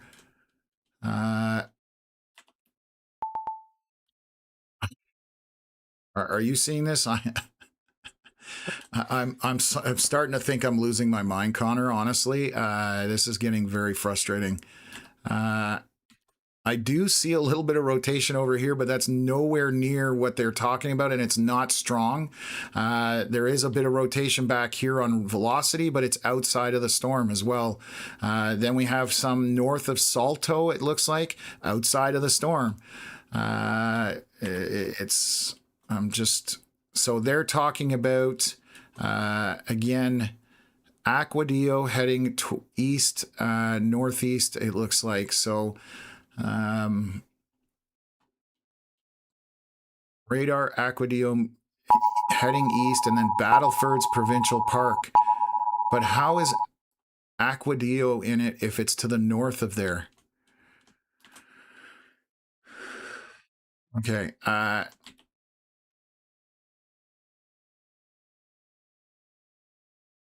We're just going to go with Environment Canada right now. Rotation somewhere in this area, moving east, and it's tracking that way. So at 40 kilometers an hour.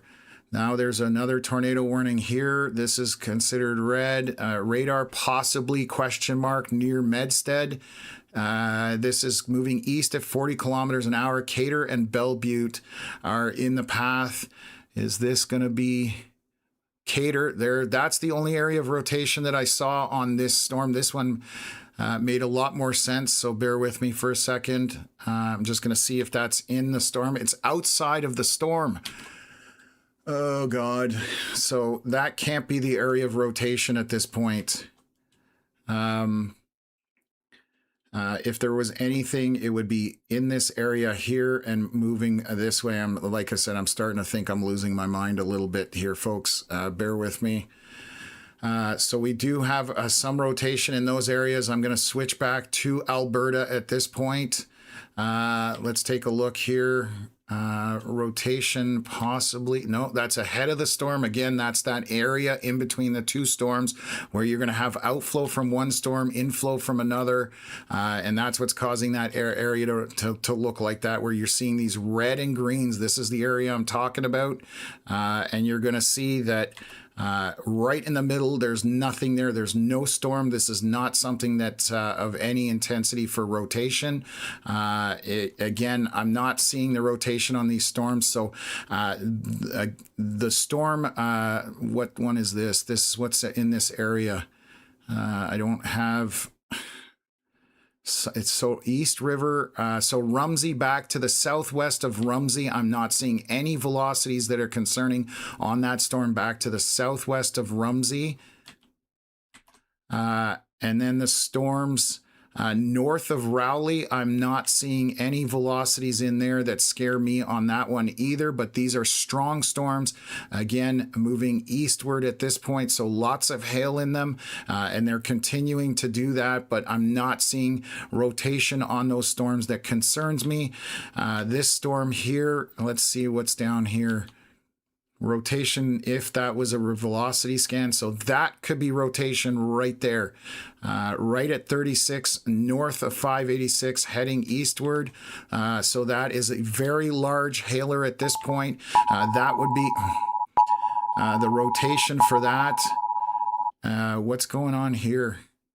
They're just updating this, so let me see if there's anything. This tornadic thunderstorm is located over Comet and is moving east at 45 kilometers an hour. So where's Comet?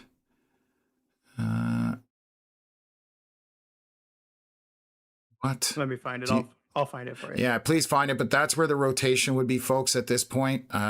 So we still have one storm down there that is concerning for rotation back to the northwest corner of Saskatchewan.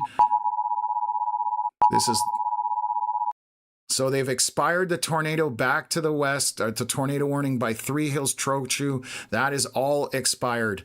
And as you can hear all this beeping on the thing, this is why people get frustrated with tornado warnings, because they get them over and over and over again anytime the slightest little change is made. And it's a system that needs an update, unfortunately. But anyways, we'll talk about that later. So again, I'm watching these two storms in northwest Saskatchewan. There are some strong winds right here. Let me see whether that lines up with anything. It's on that corner. I don't like the look of it in terms of where it is in the storm, but that would be an area of rotation possibly happening at this point. These are moving northeast. So again, roughly in that general direction.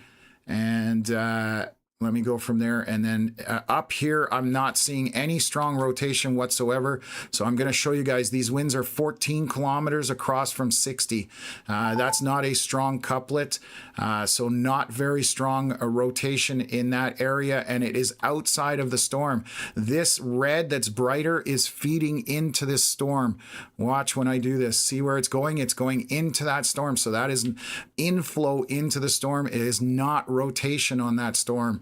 So again, that area north of Highway 3, north of Cater, I'm not as concerned about that at this point. So we're going to take that arrow away just because I was indicating what that is on velocity scans. That is inflow into that storm. Definitely hail on here, not as big. This is like grapes or smaller. Same thing with back here. This is obviously even less for size of hail. So this would be pea-sized to grape-sized hail. Trying to keep up with this cut knife. That tornado warning is expired. Let me see if that will disappear from there. No, it's still there. So I can't kill that one off yet. Let me just take a look. So again, this storm to the north. Did you find where that was, Connor? That town that they were mentioning? No, it doesn't even show up on. Doesn't even show up on Google Maps. Okay, so this is north of Berry Creek, Hutterite Colony, 36 and 586. This is a strong storm again. Let's take a look, 717. I'm going to see if my velocities are still in there. And this is the problem. Look at the noise in here as far as velocities are concerned. And it's all out in front of that storm. You can see this laser beam.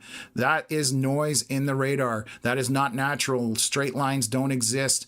And it causes data issues on reflectivity, which isn't as big a deal, but that's what I'm talking about there. So again, large hail in this storm on 586 heading eastward. This is chucking some very large hailstones. This is going to be golf ball or larger.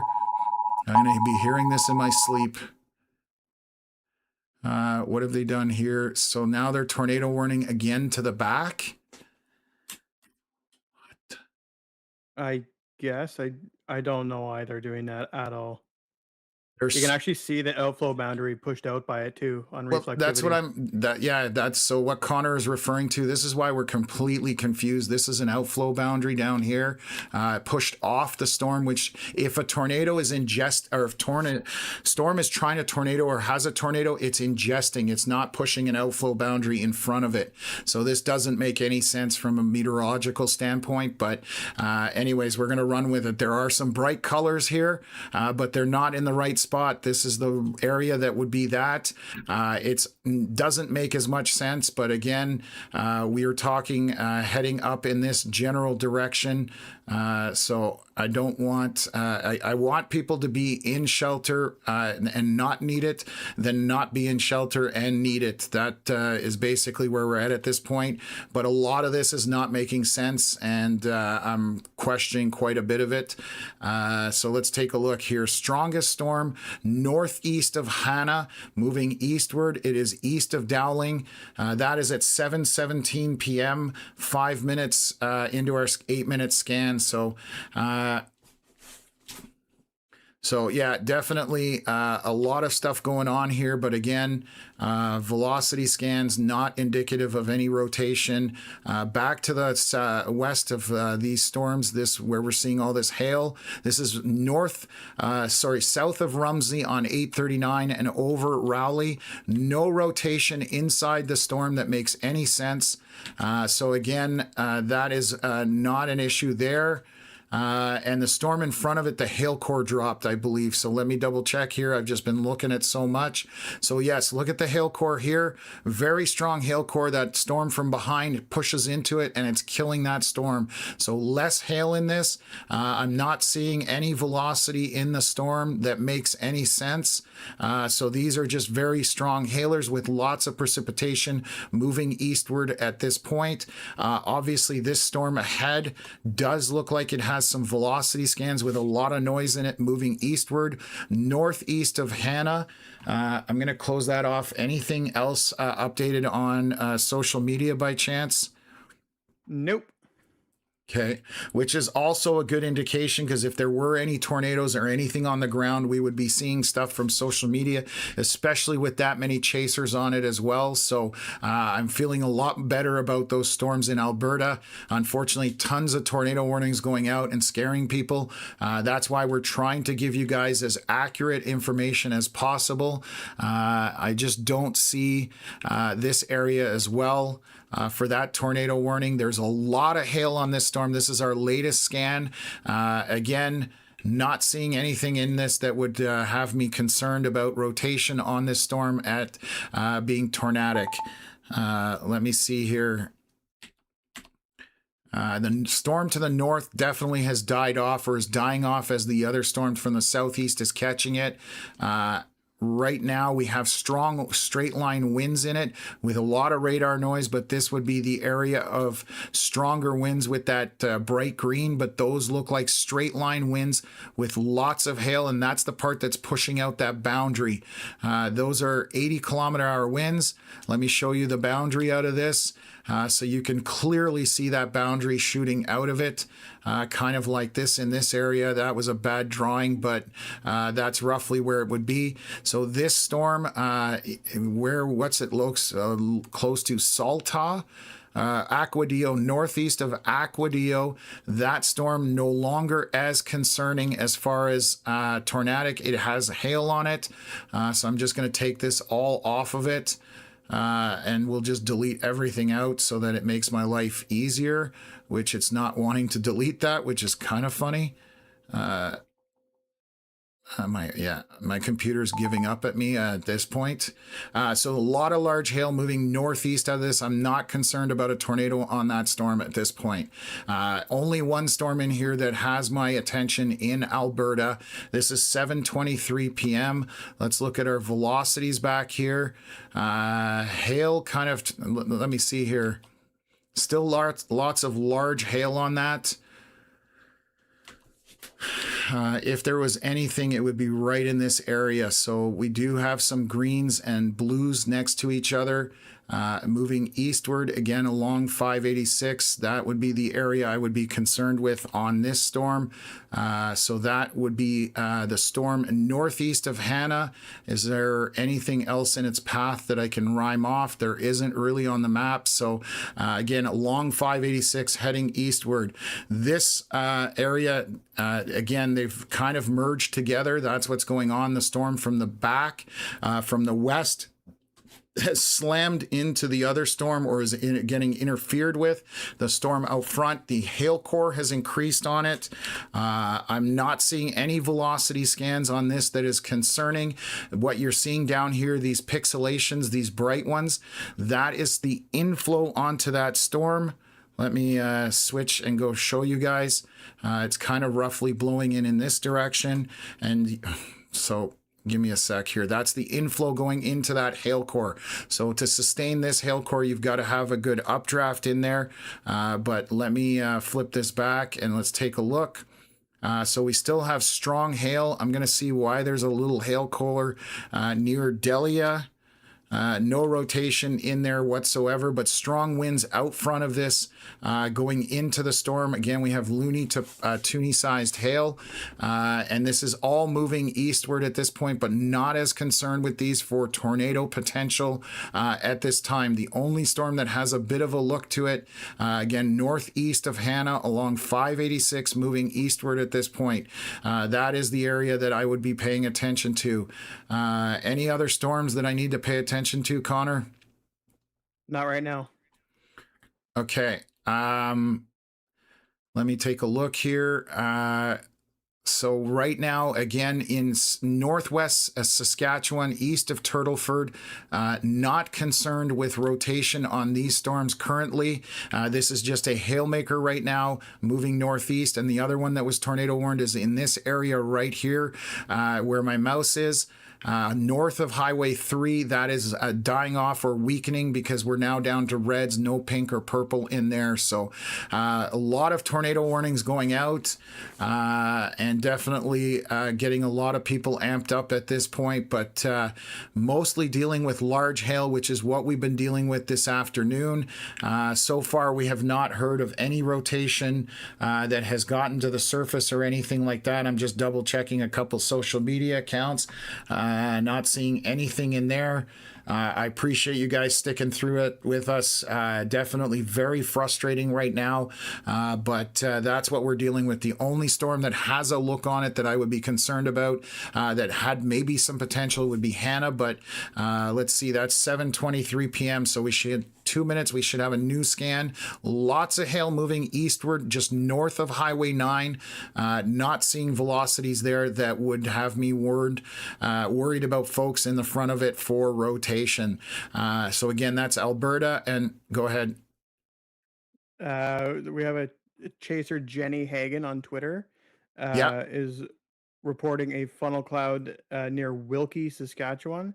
It is not tornado warned, and that is the storm that is south of North Battleford, right beside Highway 29, Yeah.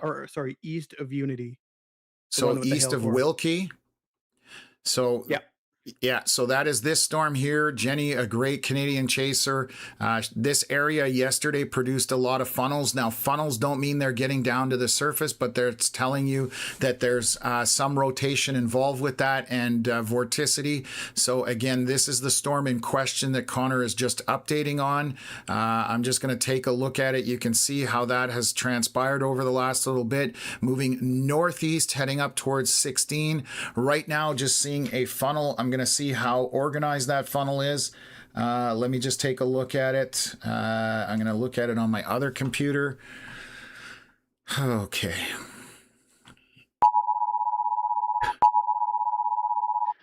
Oh my God, I'm going to mute this.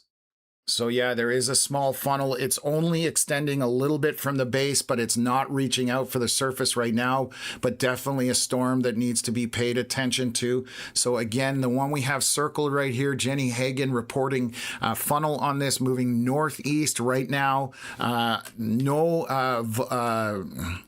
Velocity signatures on that you can see on radar. We did have landspout type tornadoes as well yesterday. They're updating the tornado warning for this up to the north. Let me see here. Obviously, there's some bright winds here. I'm going to outline my storm just so I can see what's going on. That would be down in this area. And let's look at velocities. There's no velocities. So to the left of this orange line is where the storm is actually sitting. There's no velocities in that storm that are rotating. This is why I'm highlighting it like this, to show you folks where that hail core is. There are no rotating velocities in this. So again, I'm not concerned about rotation on that. I don't like disagreeing on this with Environment Canada, but I don't see anything that tells me that there's any kind of rotation in that that would be considered, rotation for tornado warnings. So that's just my 2 cents on it. Let me just take a look at velocities here.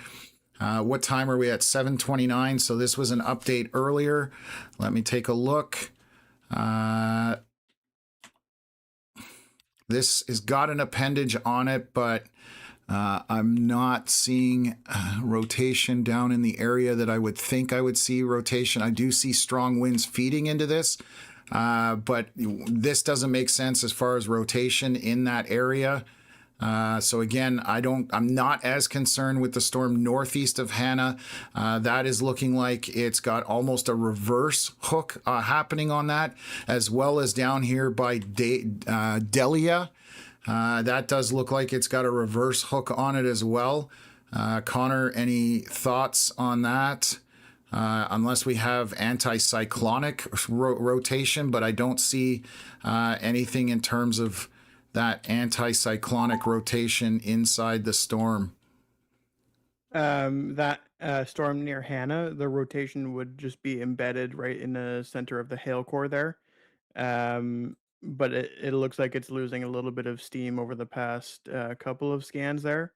Yeah. And then additionally, the one that Jenny has, that very weak green right beside just a little bit of red is between Wilkie and Cando, Saskatchewan.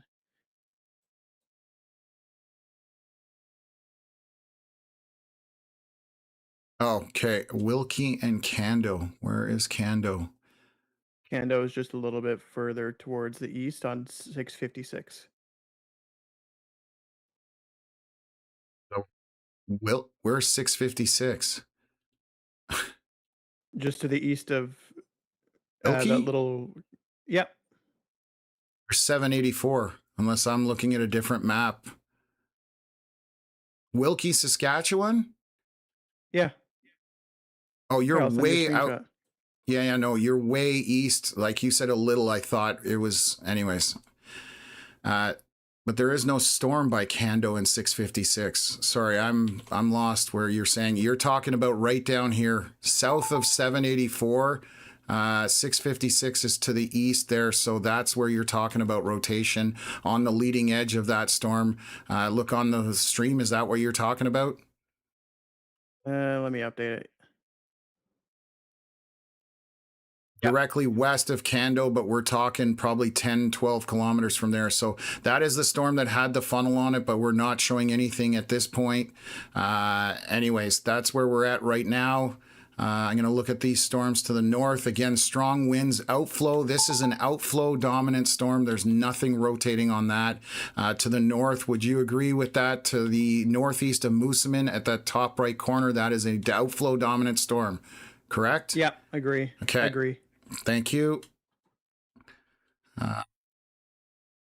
Crazy. This is organized chaos, and I apologize, folks. It just doesn't jive with what I know from storm chasing and watching radar for the last I don't know how long. So it's got me questioning things. Again, to the north of, where are we right now? North of Delia, that storm has a very intense hail core right east of 851 moving eastward. Nothing in here has me concerned for any kind of a rotation that would be tornadic at this point. And then let's take a look northeast of Hannah. I'll delete that out and we'll see what's going on there. We are 7:29, so we're about a minute out from our rotation on this, so I'm going to wait for that, but these are all moving eastward through Alberta.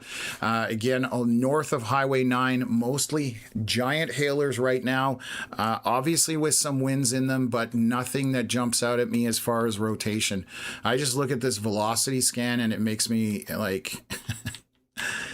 twitch is a word I will use for it. So again, these are dying off. They're starting to weaken, which is good news. Out front of it, we do have some stronger winds, and that is going to be a bit of inflow going into it along Highway 9 to the north. There is hail in this as well. Have they turned southeast? It's diving a little bit south. I don't know if that's just the hail dying off, actually. This is just continuing to move eastward along Highway 9 to the north of it. There is some hail back to the west of Dowling, so there's going to be probably loony-sized hail in that. North of Highway 9 at 586, large hail in this. Again, not seeing anything on rotation that I would consider dangerous at this point. Moving eastward as we continue along. The other thing is with tornadoes, 90% of them are on the ground for 2 minutes or less. Some of these warnings, let me take a look. This one's 32 minutes old. The one back to the west, also 32 minutes old. Maybe they're overlapping. We just have them all over the place. So 1 hour ago. So again, not likely that any of this is currently still ongoing in any way, shape, or form. And the up east of Turtleford, this is an outflow dominant storm, not rotating. So again, no danger in that area from any kind of rotating winds. There is lots of hail tucked in here east of 4, northeast of Aquadillo. That is what's going on there. So okay, so I can take a breather here for a second. Sorry, if obviously confusion for us. I can't imagine what it's like for other people to be looking at this stuff. So again, definitely questioning some of the velocity scans that were in there in terms of what generated the tornado warnings. And I don't like in disagreeing with Environment Canada, but it's two humans interpreting things, right, at the end of the day. But that's just my take on it. And again, I run stuff by Connor if I'm questioning stuff, because we trust each other, obviously. But I've never been this much confused about some velocity scans that they were warning on. So it's what kind of made me question things. So again, we are talking about large hailers moving along Highway 9. The back to the west storms are weakening, so the hail is going down on that. We still have a very strong storm regardless of rotation over 586 north of 9, moving it is southwest of Veteran, moving through 586 over to 884. That's essentially what is going on right now. On the Alberta side, we are 7:39 p.m., so still not anywhere near dark at this point.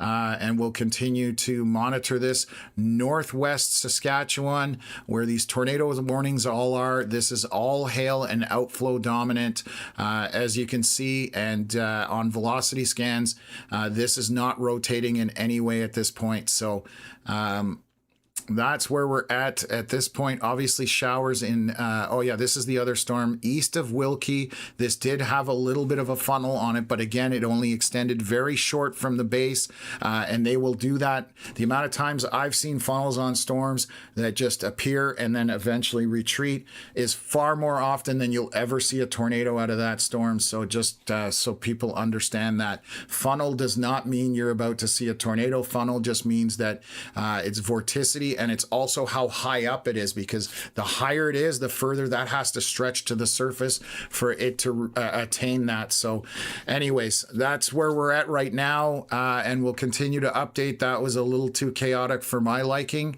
Got my stress level up, I'll tell you that much, just because I don't like not being sure about things, just because there's so much radar dirt. Any tornado warnings in the US, Connor? Sorry, you were looking at that. I can look at it again. There wasn't when I looked originally. Are there any storms down there today that have potential? No, I there don't wasn't. think so. I was going to say I didn't think there was anything, but I was grasping at straws that we may have something down that way that I might be able to show you folks. So we're about 2 minutes from our next scan here. So we are northeast of Calgary, southeast of Red Deer. These are the big hailers coming. There is a storm coming off Rocky Mountain House again. That's a place where we like to hang out. There is some minor hail in this. Let's just take a look. So this is what, if you want to try and figure out where rotation is in this is what we're talking about. That is completely polluted velocity scan. And how are you supposed to make heads or tails of this? That is a regular storm that should look like this. And then anyways, so it does make it very difficult. So what are they doing here? Tell me they're they're reissuing this 7:41 p.m. No way. I know exactly. There's nothing there. This is outflow dominant. So again, this tornado warning, I'm going to argue this and I'll die on this hill. That's for sure. This is not a tornado capable storm. It is outflow dominant. It's very obvious on velocities. You're seeing that line in there. So this is definitely not a tornado warning I'm going to agree with at this point. I'm not seeing anything rotating. I'm going to read the warning just to be sure they don't have anything reported from somebody. It says possibly producing a tornado at 7:41 p.m. And I don't have a location or direction or anything like that I can help you guys with. Let me just watch a few things here. I'm going to double check it. No. There's absolutely no way that you can see that it's outflow dominant even on reflectivity. Anyways, large hail in this. Again, we're not going to be telling you to take shelter as far as rotating winds on this storm. There is large hail east of 4, moving eastward at this point, and a little bit of hail to the north of 3. This is going to be grapes, maybe large grapes or smaller at this point. Storm to the south over near Sweetgrass, over 40, heavy precipitation. This is to the west of North Battleford. Lots of precipitation and hail in there. And obviously going to be coming to the, let's take a look if that'll get right into there or not. It's moving northeast.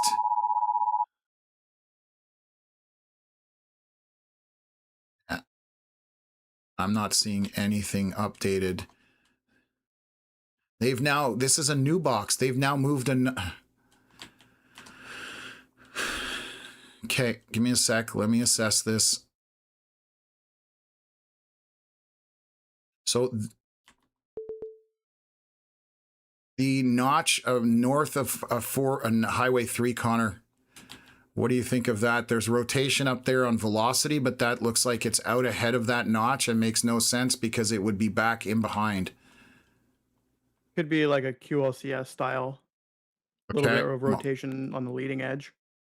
Okay, so let's just run with that. This is moving. Let's take a look if it's moving eastward. So this is, again, they warned the box back to the southwest of this.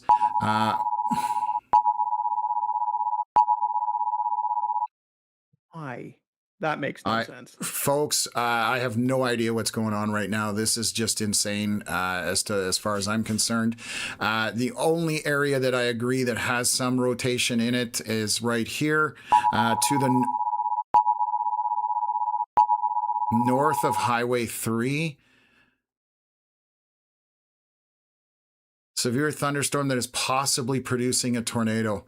Again, this is the only area north of Highway 3 that we're concerned about at this point. So if you are, let me see which direction it's going in. I'm starting to lose. It's moving northeast. So just watching that little scan there. It's moving slightly northeast at this point.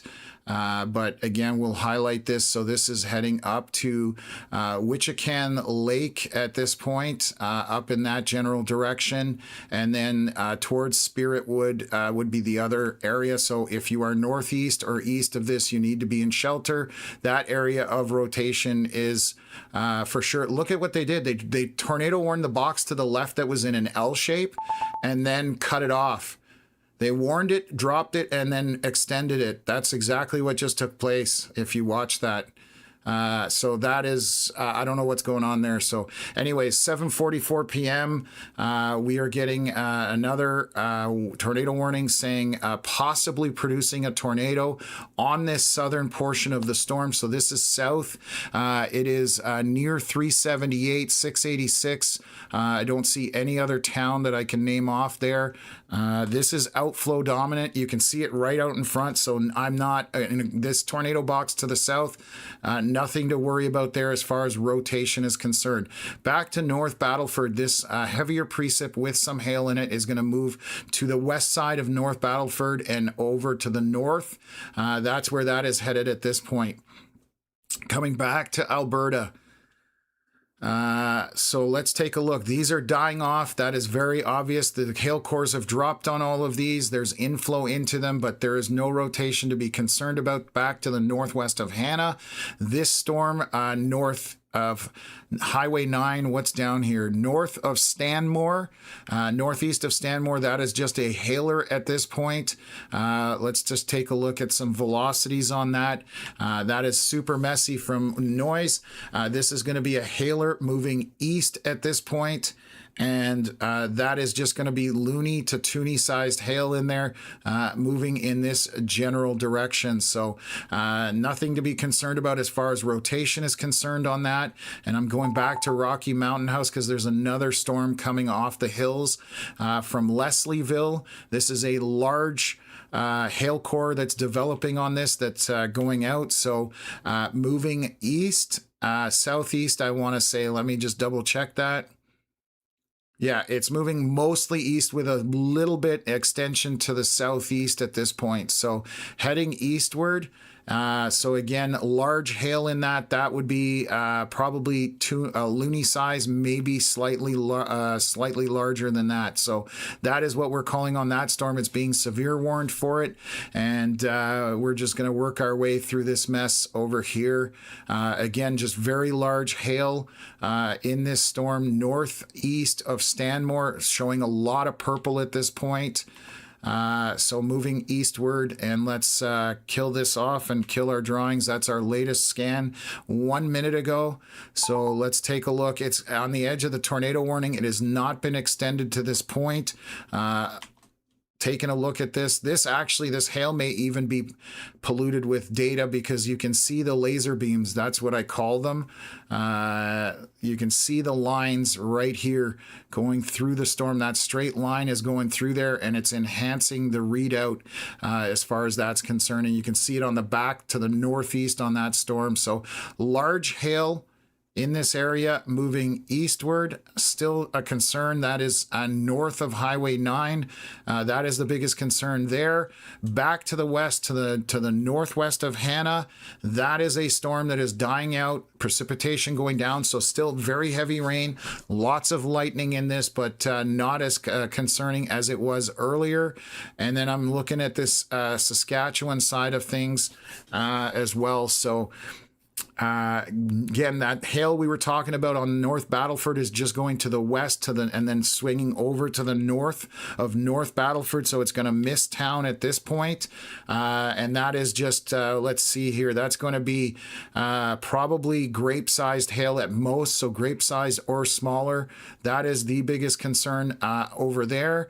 And then we have another storm here east of Wilkie that probably has pea-sized hail in it. And maybe a little bit bigger than pea size. See the laser beams, those straight yellow lines that I'm moving through? That's the stuff that is corrupting the data. I don't know what causes it. I don't know how to fix it, but that is what causes the problem. So I'm just showing you guys those laser beams. Nothing like that is in reality straight in life out there in the environment. So that's just data issues on the radar itself. Let's look at back here. This is the latest scan. Let me see rotation in here. Let me just double check it. It's kind of in that notch, but it's out ahead of it a little bit again.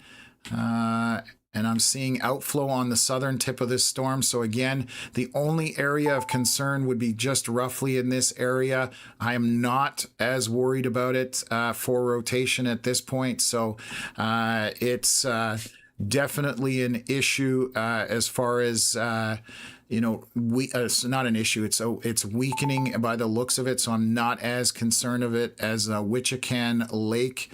That is where it's headed at this point, but not as concerning. They have severe warned the storm by North Battleford for that hail to the northwest. So that's basically what's going on there. So what else have we got here?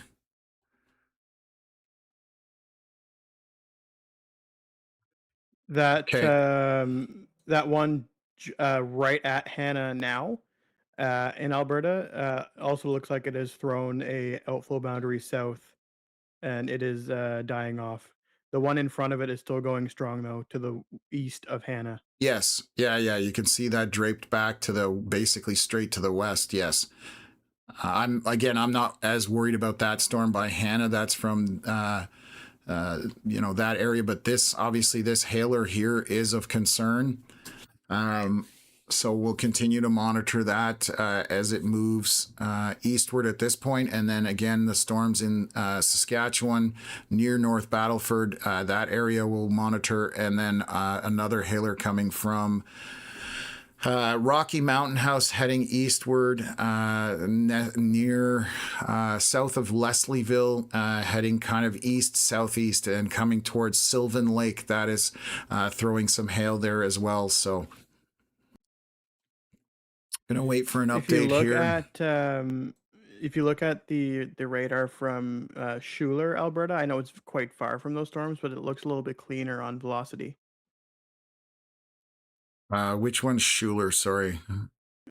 Medicine Hat. Oh, way down there. Yeah. Obviously, it's far, but it looks a little bit cleaner. Yeah. I get that. Yeah. Yeah, it's definitely far though. I mean, we're reading 10,000 feet, 3 kilometers up more, but yes, it is cleaner. I get it. I should be able to use the closest radar. Anyways, we'll continue. Yeah. We'll continue on, and we'll go from there, folks. We'll do our best. Moving east again with this hail, we're waiting for a new scan here in about 1 minute. Not concerned about anything in this cluster of storms other than the storm that is north. Where was that? Stanmore, northeast of Stanmore. That's a big hailer, so still concerning in that regards. And then we're looking at North Battleford area. There's a severe warned storm there. And then up to the north east of there, there's only one area that possibly has some rotation, again, heading towards Wichican Lake area. So that is the only area that we're seeing here. And then we'll continue to monitor that as it moves forward. We should have a new scan here very shortly, so I'll try and update things from there. Lots of lightning and thunder, and obviously on all this, and heavy precipitation also associated with it. 7:53 p.m. This is our latest scan. So let me bring things up and come from Saskatchewan and look back to Alberta as well.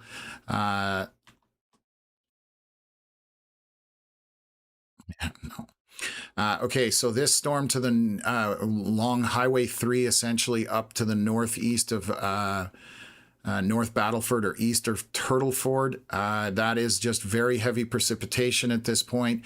Southern tip is outflow dominant. There is some small hail buried in that. That is the threat up there. North Battleford area, very heavy precipitation. A little bit of hail just to the east side of North Battleford. This is going to be kind of pea-size or smaller. Lightning on that. Not seeing any strong winds.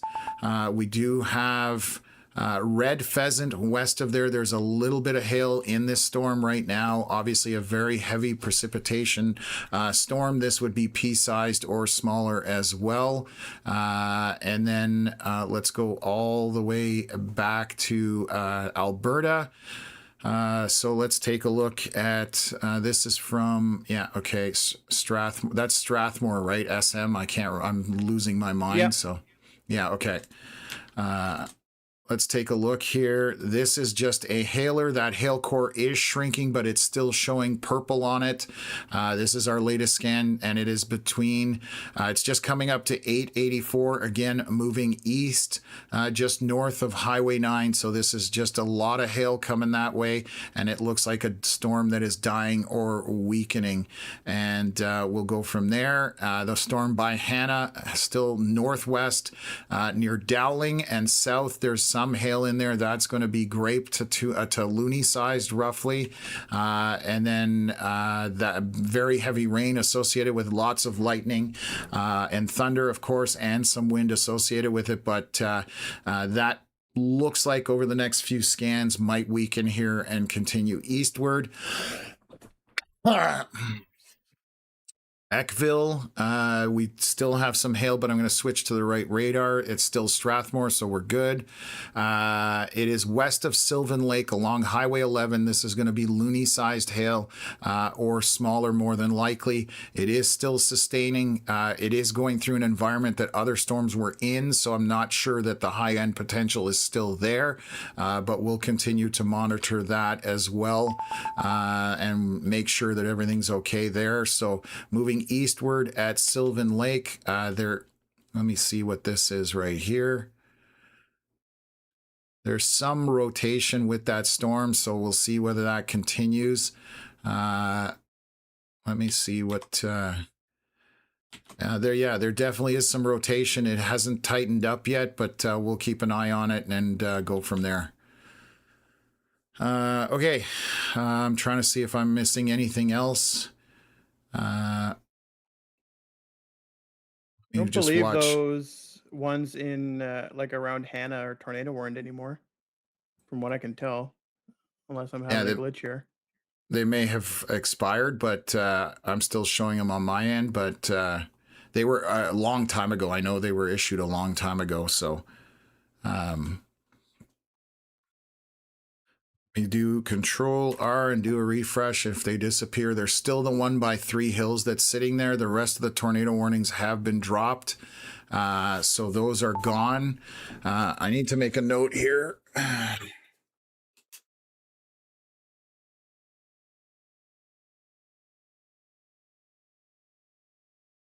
So again, not tornado warned. These are just strong storms with lots of hail in them, and that's our biggest concern at this point.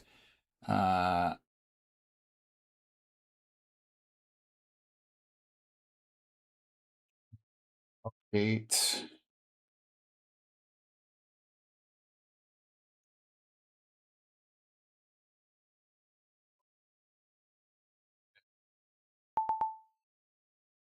Just making myself some notes for after the stream. Okay, so again, we just have two large hailers at this point on the east side of Highway 2, north of Highway 9. Again, some large hail coming up to 884 off the storm that is in the center of the screen. This is northeast of Stanmore.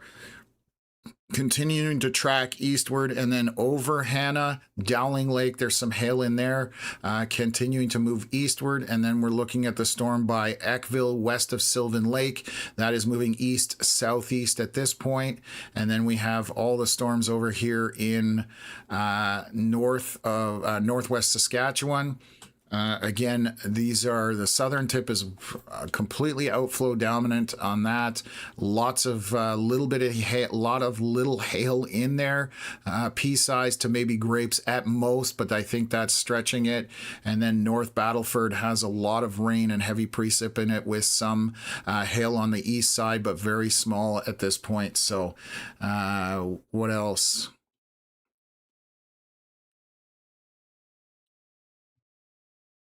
See here.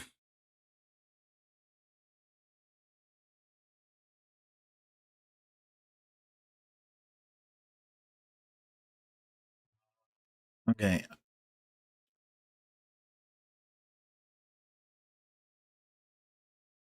Just looking through the comments. Are you keeping up with the comments, Connor? I'm just not sure if. Yes, I am. Okay, thank you. I just want to make sure I'm not disregarding anything and just trying to stay on top of it right now. So, thanks everybody for sticking through this. I really appreciate it. Uh, we'll see if this is kind of winding down. I'm hoping that's the case at this point. To the east of Three Hills along Highway 9, that's where we are with these two hailers essentially. And then we're watching one west of Red Deer heading towards Red Deer, but we'll see if that sustains the hail. Obviously, if it's going to head into Red Deer, that's going to be a little problematic. What else have we got here? Manitoba. It looks like, sorry, why won't... Box Warren. Nothing really happening in Manitoba, so I don't know. Let's see if this watch is still here for another 6 hours, they're saying. So that's going to be 2 a.m. That's 3 a.m. Manitoba time, roughly. So these storms may make it that way, but I'm not seeing that on what I'm looking at right now on radar. I'm not sure that's going to be the case.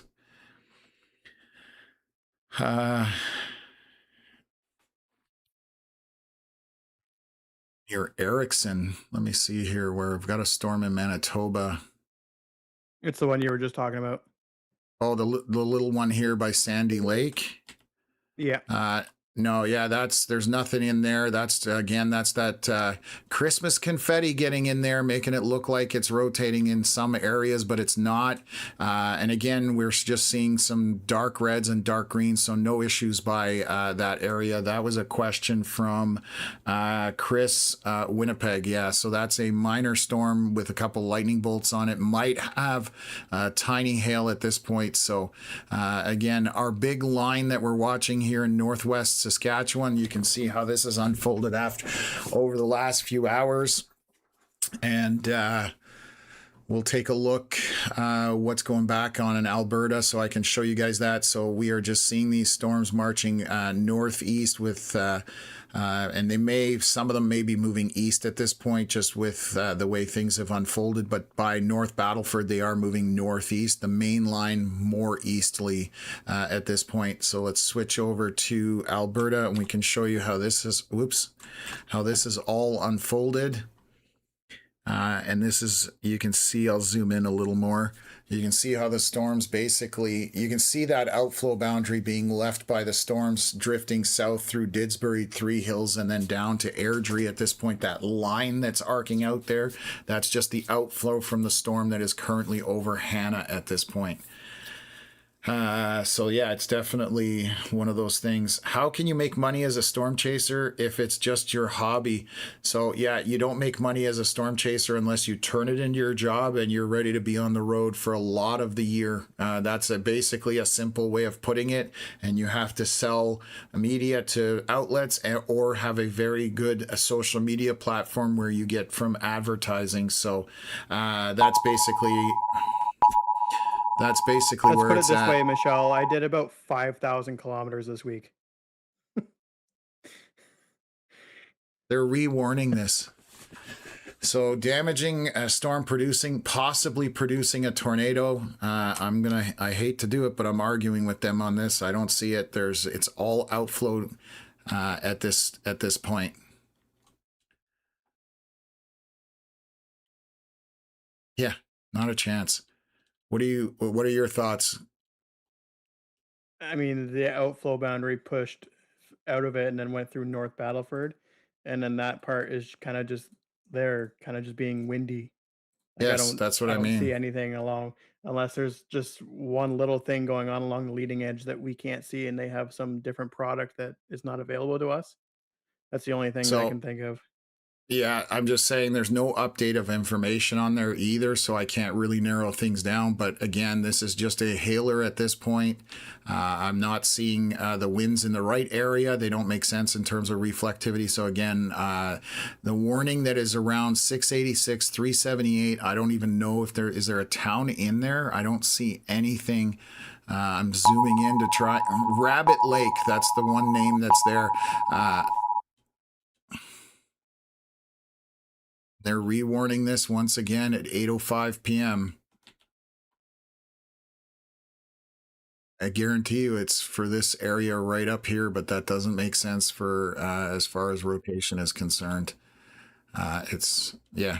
Anyways, that's what they're doing. So again, I'm not as concerned for this for you folks. I don't take that lightly in terms of not agreeing there, but this storm here just has some wind on it. It is outflow dominant on the south, and I'm not seeing any rotation that I would warn you guys on this. There is some small hail in this, obviously heavy precipitation, lightning as well, and the hail right over 378 just kind of expanded. So this is loony to smaller hail out of that. And again, the winds are out in front of the line of storms where the precipitation is. So again, not concerned about anything in this line for either of these two warnings. And we're about to have this storm from the south near North Battleford try and do something with the line and to the north, and I'll show you here. We're going to see if see they're reaching out for each other, all of them, right in these two areas. So we're going to watch what happens here. But the storm from the south is going to meet the lines, or the storm's moving basically eastward. So they're trying to reach out for each other. So we'll look to see whether this gap fills in a moment, but I'm not concerned about rotation on that at this time. And like I said, I'll die on that hill. Okay, so still quite a bit of hail on the storm, over 884, but the core looks to be subsiding on this. So you can see there's a lot of darker purples, and now we're just down to brighter pinks and lighter pinks. So the hail is subsiding on this as it's heading eastward. At this point, it's going to go over 886. This is north of Highway 9. And then let me take a look at the storm behind it, northeast of Hannah. So nothing in there that is concerning, and it is moving along that 586 right behind the rest of the line. This has very heavy precipitation in it, obviously some wind and lightning, smaller hail, probably grapes or smaller at this point. Those are the two storms east of Highway 2, way east of Highway 2. This is near Highway 9, obviously, and then I'm looking at Sylvan Lake here. Which radar is the best? So it's telling me Strathmore. So coming into Sylvan Lake shortly, is going to be some larger hail possibly. This is going to be loony size or smaller, heavy precipitation. And again, this is moving eastward at this point, and going from there. So, what else? And that's basically it at this point on the Alberta side. Thank goodness. The tornado warning that's sitting here expires in 9 minutes. So we'll see that disappear off the map. Nothing for obviously Calgary area, which is fantastic news. And then I'm just going to take a look up from Cold Lake, see if there's anything up there. Nothing to be concerned about. They did severe warn this storm because it has some hail on it to the north of Minnedosa, south of Erickson, right over Rolling River. This has a very little amount of hail in it, so there's 2 pixels of pink. So this is going to be kind of pea-sized or smaller. Let's just see the direction of this. This is moving. Oh, well, that's weird. This moving northeast, and then suddenly it expands eastward. So we'll watch we'll watch what happens here and see which direction it continues on. But that is the storm that is severe warned on the western portion of Manitoba, and it's essentially the only game in town. There is a storm over Duck Mountain Provincial Park, and then we do have additional storms to the north, but I have no radar to read from up there, so I cannot update you folks on that one. So let's take a look back here in Saskatchewan. And that hasn't updated, I don't think. We're still 3 minutes away from the latest update, so we will start with Saskatchewan again and move our way from there, and get things going. So okay.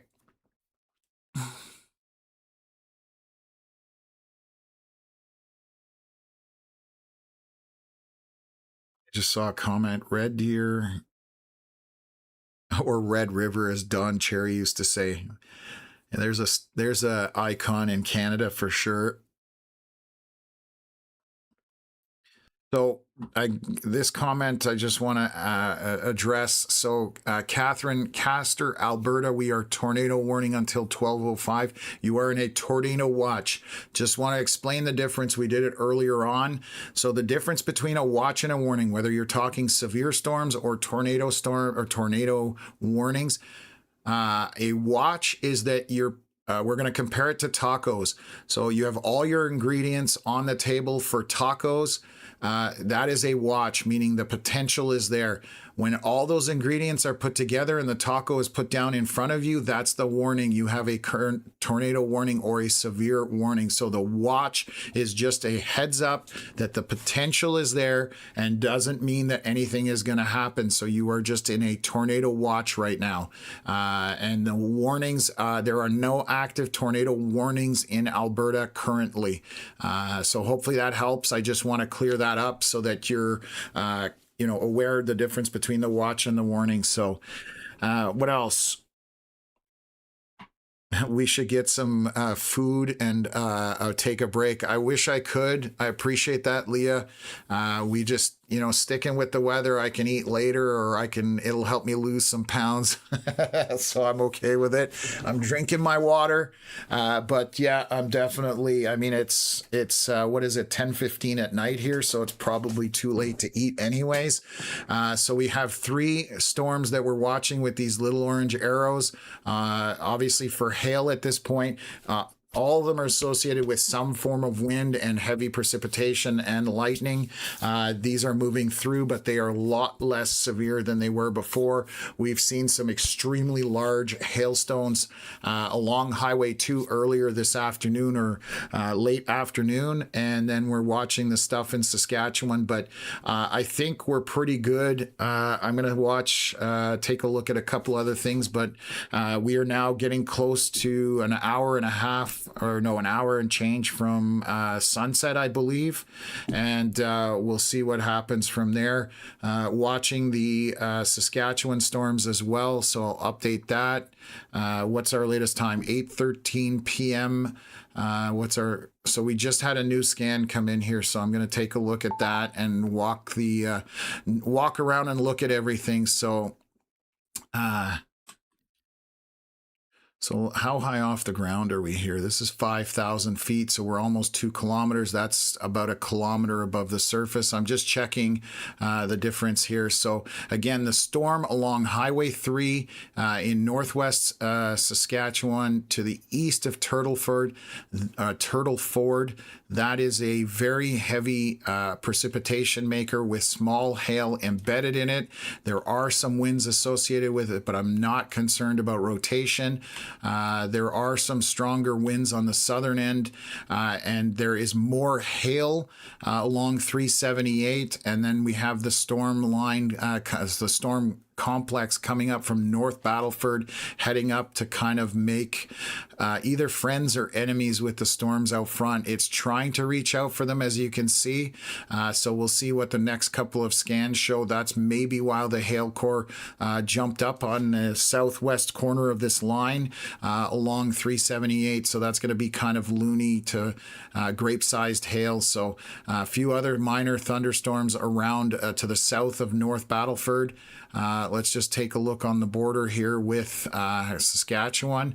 A lot of light rain and moderate rain to the north of these storms that you see to the south near Hannah and eastward. These are 8:11 p.m., so the hail has almost completely disappeared off the storm north of Highway 9 and to the northeast of Hannah. That is just a heavy precipitation with maybe pea-sized hail. The storm between 884 and 886 north of Highway 9, that has hail in it. I would say this is probably loony to smaller at that point. Let's see how high up. We're 10,000 feet up off of this. So that's probably going to be even smaller by the time it gets to the surface because it's going to melt. Okay, let's see what CAS-U shows on that.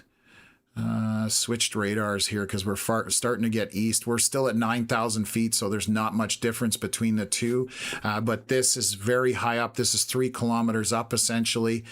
So I'm going to say that probably small grapes to smaller or smaller in terms of hail at this point. And then let's look back towards Red Deer and see the hail up there. So Sylvan Lake, northwest of you, there's some sizable hail in that.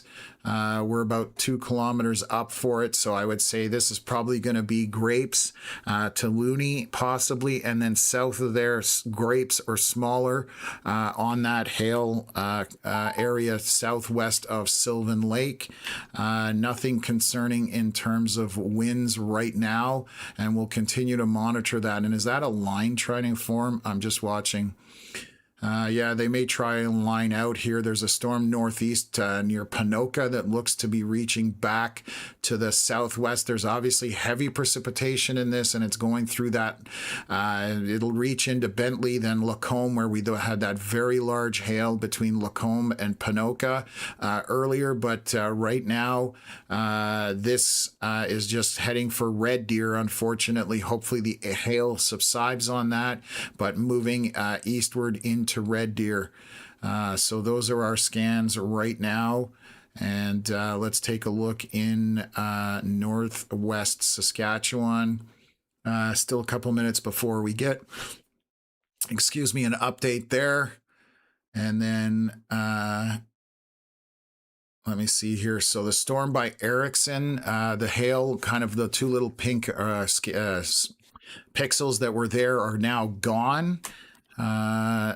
Just very heavy precipitation to the south of Erickson along Highway 10, and basically just sitting there. This may be a flooding issue, overland flooding. It's not moving very quickly, so if that kind of stalls there or doesn't move fast with that heavy rain, that is a very saturated area and will obviously cause some overland flooding at this point.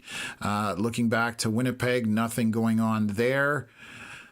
Just switching around all sorts of radars to see what's going on. So let's get back to our line here in northwest Saskatchewan, and we'll continue to monitor that as well. Our next scan here should be in 1 minute, and we'll see what it updates with. Sorry, yawning. I apologize. It is 8:18 p.m., 10:20 p.m. Eastern. And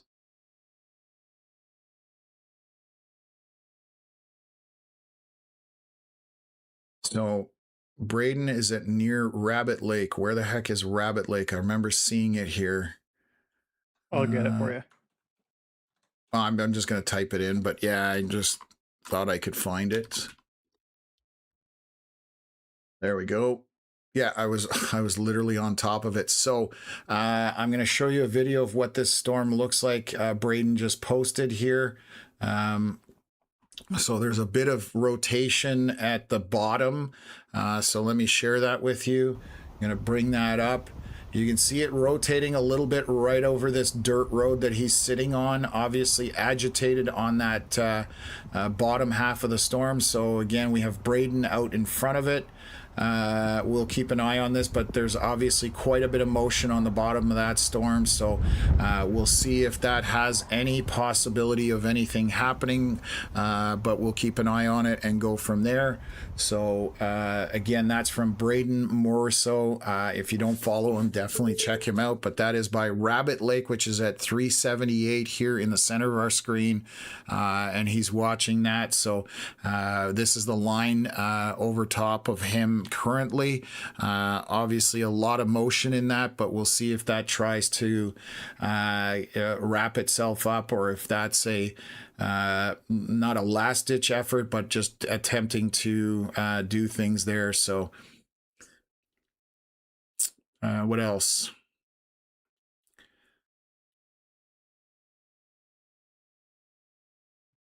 Getting a question.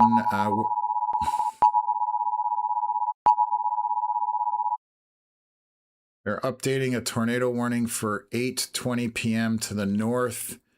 This is still on an old scan. I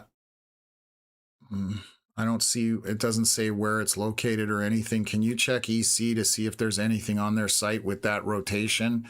For which one, sorry? Sorry, that is north west Saskatchewan. It is near Okay. Highway 3 Spiritwood. That's the only area right now. There's a line going over that area. There's obviously a bit of motion under these storms, but whether there's a circulation or that can get wrapped up here, that's the question right now. So they've tornado warned it here. They don't indicate in the warning right now. Usually I'll get some kind of information as far as where it's located, but right now I don't have that info. This is for the line to the north. There's nothing in there either. Okay, so they haven't put it out. Some Mets put stuff in there, other ones do not, but they've got a box up here for this line. Again, don't see anything that's too concerning as far as rotation is concerned. Let's see how high up off the ground we are. We're 5,000 feet, so we're not really high. We would see some form of circulation in that area. And this is, again, when you see this rain all widening out, that's a sign of a storm that is weakening. If it's tight like this to the west of Spiritwood, where you've got these dark reds all close to each other, and there's a very sharp line out front, that is indicative of a stronger storm. But when you start seeing it washing out around it and behind it, that's, again, showing a storm that's kind of weakening at this point. So, not as concerned about that one. I'm going to watch what Braden has. He is further to the south, which if you look at the line to the south, that has all those reds and pinks and purples. That definitely is potential for more of a potential on that storm than to the north. And there's your tornado warning right when I'm speaking about it. So they're just saying possibly producing a tornado. I'm watching here to see if Braden has posted anything. We don't have anything in there, but there's obviously mixing happening on at this point. So let's take a look. Come on, let me see. Just 822 possibly producing a tornado. No details I see here right now in terms of location, direction, and I don't see anything obvious on velocity scan. There are some stronger winds in there, but not seeing anything obvious at this point. He was, where was it? Rabbit Lake. So wrapping east of Rabbit Lake, which would be out this way. This is the only area of rotation right now that would be in that area. It isn't strong at this point, but that would be east of Rabbit Lake, where we had Braden Morso showing us that little video, and go from there. So let's take a look. So this would be moving. Let's see if that's got consistency in it. So let me bring it up here. It's kind of dropping southeast, but that would be the area of rotation that we can find currently, with confirming what Braden was seeing and what we're seeing on reflectivity. So again, wasn't strong rotation. It was definitely agitated on that video. It can change quickly, obviously, so we need to heed this somewhat. Let me just take a look kind of in this general direction if we're following the route. And it's gone. There's the latest scan, and you can see there's no more rotation in there on the latest scan, which just came out at 8:23 as I was doing that. So again, not really seeing any other areas. There is large hail in here, so this storm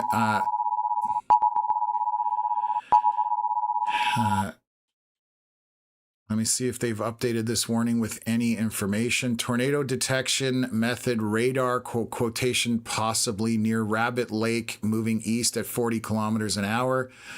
So this is Rabbit Lake. East of there, there's no reds whatsoever inside the storm. Out front of the storm, there's some red, but that's not going to be anything that's going to have rotation on it. So again, I'm not concerned about this right now. Near Rabbit Lake, there is large hail in it though. So to the south of Mullingar, west and southwest of Mullingar, you have some larger hail in there. That's going to be possibly Toonie sized. Moving eastward at this point towards 686. That's the area there. And then back near Delmas, east of there, we have some hail that has formed north of 16. Let me just take a look at that. You can see how it's moving northeast at this point. So storms to the back are moving northeast, line moving east, and now they have joined. That's what I was talking about, where these lines were going to, or the storms were going to kind of match up. So we'll see whether this forcing from the south causes anything. I'm just looking on the next scan. We'll see whether that's the case at this point. So that's what's taking place in Saskatchewan. Let's go back to Alberta. Let me take a look. What's our our latest radar scan here? Hail subsiding on 886. It is shrinking. Precipitation core going down on this storm as well.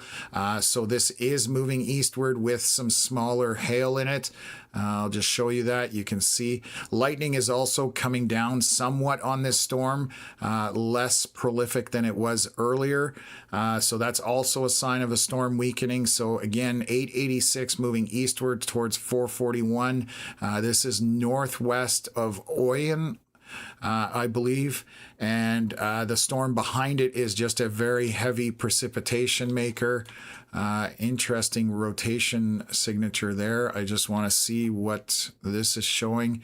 It's kind of backwards, so that's the problem. So not sure about that rotation. That might be just outflow starting on that storm, which, give me a sec here. This is again east of Hannah, so let's take a look. Let's switch back to reflectivity. I'm going to run the scan here. Yeah, that's probably outflow starting on that storm. So we'll keep an eye on that. Just to make sure on the next scan. And then Red Deer, let's take a look at the storm up that way near Sylvan Lake. Coming into Red Deer to east of Sylvan Lake, there's still quite a bit of hail on that. I'm just going to look at velocities and moving eastward, and I might be slightly dropping southeast here. So just looking, it went through. No, that hail core is directly east, so it's going to go for Lynn Valley, Glendale, and Oriole Park. This will probably be, let me just see how high we are. So this will be probably loony sized or smaller, maybe large grapes coming into Glendale, Lynn Valley, Oriole Park. If that sustains that hail core, we'll see whether that's the case. And that's the last of it there. Not seeing any other storms up that way, nothing down south. And then let's look at Manitoba at Minnedosa. Just a regular storm at this point, not even severe warned, or not meeting severe parameters, I should say. This is just south of Erickson, heavy precipitation along 10. A lot of lightning on that southern end, and this is slowly drifting eastward by the looks of it. So you can see that. It is also widening out. You can see there's more yellow and orange in this, so I think this is weakening at this point. So nothing to be concerned on that, other than if you have obviously a very saturated area, that is going to cause issues for overland flooding at this point. So what have they done here? Updating the warnings down here.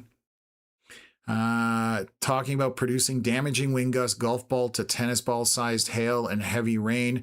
This severe thunderstorm is located over Hemaruka and is moving east at 45 kilometers an hour. So let me show you that. Where is, it says over Hemaruka, but I don't see that name there.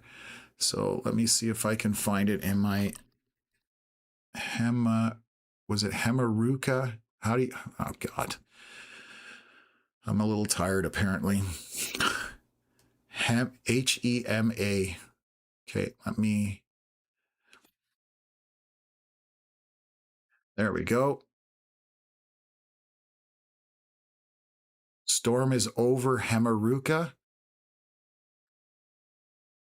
Connor, this is Hemaruka. The severe thunderstorm warning saying it is located over Hemaruka and moving east at 45. And this was updated how long ago? 7:50. That's 40 minutes old. Why did that update? Did they change the box size? That's what they did. They changed the box size. My apologies, folks. So again, this is moving eastward. There's definitely not that kind of large hail in it. This is between 886 to the west of Lake Louise on 41. Heading eastward, this will have maybe grapes or smaller in terms of hail. North of Hannah, or Stanmore, I should say, there's a bit of hail in that as well. We are looking at maybe grapes or smaller in that and continuing to move eastward.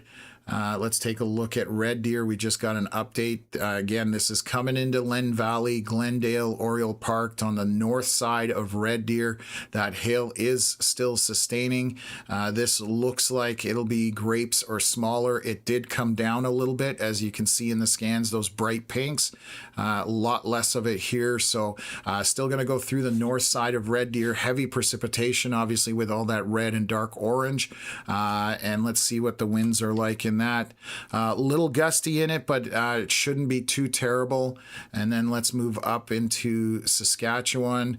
I'm just going to see if there's anything else I need to worry about, Connor, on social media, or... Oh, we're all good right now. Thank goodness. So this, again, looks like it's starting to arc or bow.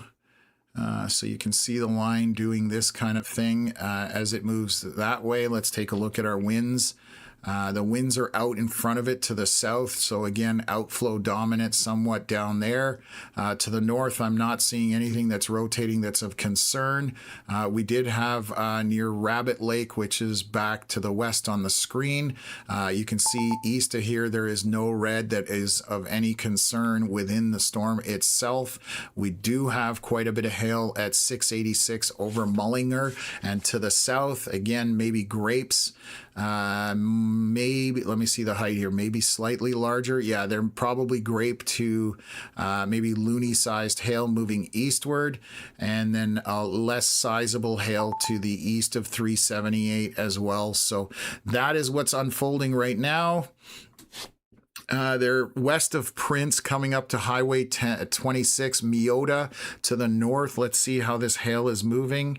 It is coming north at this point, maybe a little bit northeast. Let me back up. Yeah, slightly northeast. So this is going to come just to the south of Meota. If it maintains its hail core, and it'll go into Metanota,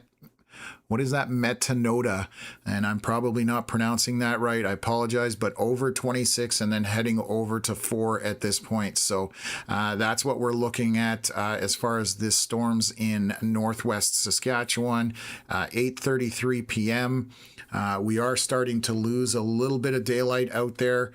I can show you if you look at the radar scan, not the radar, satellite scan above me, you're starting to see that darken, which means that that sun is starting to get over the or close to the horizon, and it'll be dark within probably an hour or so, based on what I'm seeing there. So let me just take a look at the rest of it here and kind of go from there. So 8:29 p.m. We're 5 minutes into this. We've still got a couple of storms, but things are toning down, which is fantastic.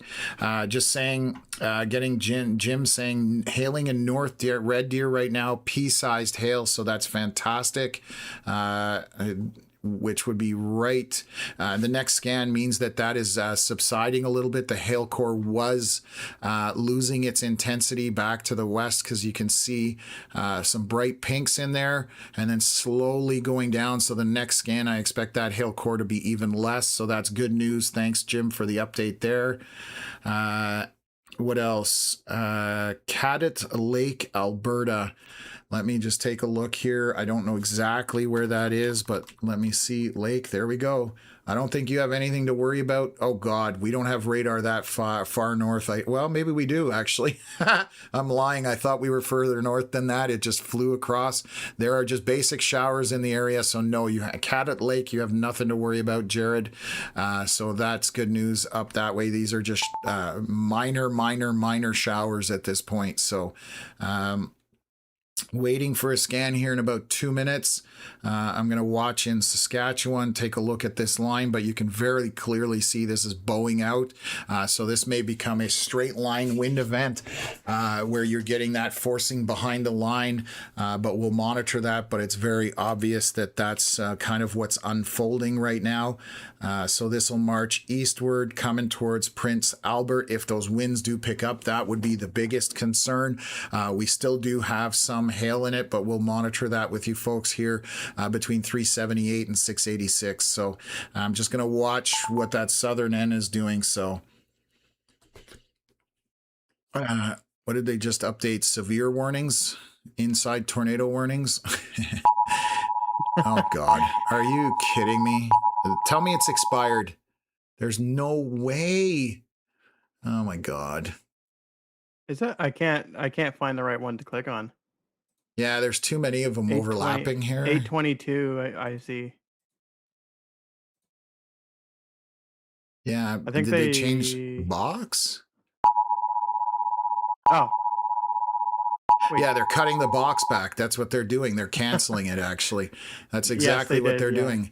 So anyways, we'll talk about this off stream, but I've got a few comments about all this. So they are reducing the box. That's what the first beeping was. And then they've now canceled it. So now it's expiring in an hour. So along 686, anywhere near Rabbit Lake and back to the west, there's no concern for a tornado. I still don't see anything to the north in this box. They've still got it active for a little while, but again, you can see the very obvious bowing effect in this. You can get circulations out of these, but nothing concerns me on that. So let's see here, 8:35. This is our latest scan. Hail just coming in that Meota area and then Metanota. I hope at least you guys can see it on the screen here. There is some hail in there. That's going to be probably grapes or smaller. Let's take a look at that. There are some wind velocities with this line on the southern end. Not bad right now, but there is lots of rain embedded in this as it's moving eastward towards Shellbrook and then eventually into Prince Albert. South of North Battleford, there's about a bit of heavy rain with maybe tiny hail in it, but not anything super concerning. Let's just take a look at the border here with Alberta and Saskatchewan. I'm going to switch radars. So a little bit of hail still in this storm between 886 and 41 to the north of Highway 9. What do we have for north of Serial would be the closest town that I can find. Or no, Lake Louise. My apologies. Lake Louise on 41. Still got a bit of hail in this. Moving eastward at this point. Heavy rain associated with that. And then west of 884, which is to the northeast of Stanmore. There's probably a town down here. Youngstown, to the north of Youngstown, we still have some heavy precipitation, some hail. Just looking at my velocities, nothing I'm worried about there. These are continuing to march eastward, and as that sun sets, we're going to see those weaken. Let's take a look at Red Deer right now. Yeah, there we go. That's the scan with only 2 pixels of pink. So we did hear about pea-sized hail at most on the north side of Red Deer. I believe that was from Jim. So again, this scan corroborates it. We only get it every 8 minutes, but heavy rain associated with it. So another heavy rain shower moving east out of Red Deer, and that would be the area that we've got at this point. We've covered Saskatchewan. Let me go back to Manitoba near Riding Mountain. They've pushed. So this storm still continuing to sit there, not moving very much. This is going to be a flooding situation for sure. You've had red parked over Highway 10 for a number of scans for the last It's been rating over Highway 10 moderate or more since 8:05 p.m. So that's 34 minutes of heavy rain. So that is going to be flooding on this Highway 10, basically southeast of Rolling River First Nation. It isn't moving very far. This is north of Minnedosa. So that is going to be just overland flooding situation at that point. And that's, so I'm keeping up to date now. Anyways, let's just take a look. What's our Radisson, or is it, oh my God, I can't even think straight. Radisson, right? Radar? Yep. Yeah, okay. Thank you. Okay, we'll stick with it, but so things are improving drastically for the most, as it looks like. So definitely still showers, still thunderstorms, still, lightning and stuff like that. But the high end severe, which was massive hail, rotations, all that kind of stuff, that is kind of downtrending dramatically. So it's definitely looking better at this point. So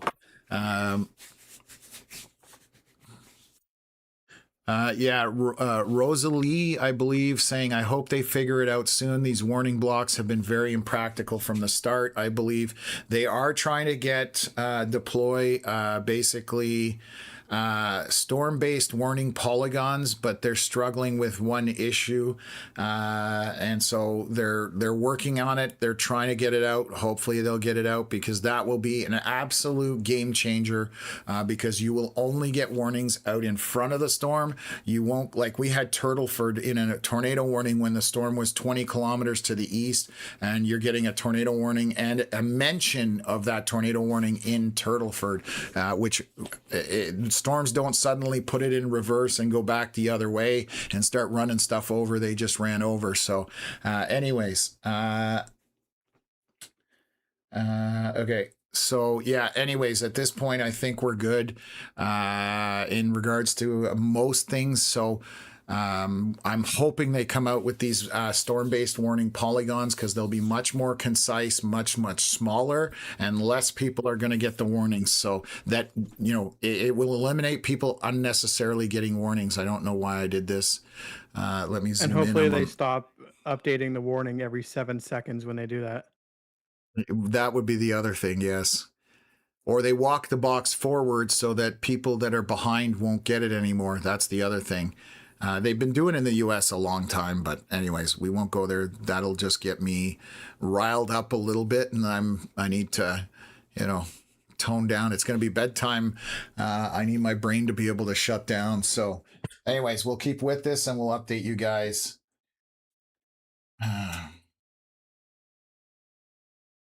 Okay. So let me see here.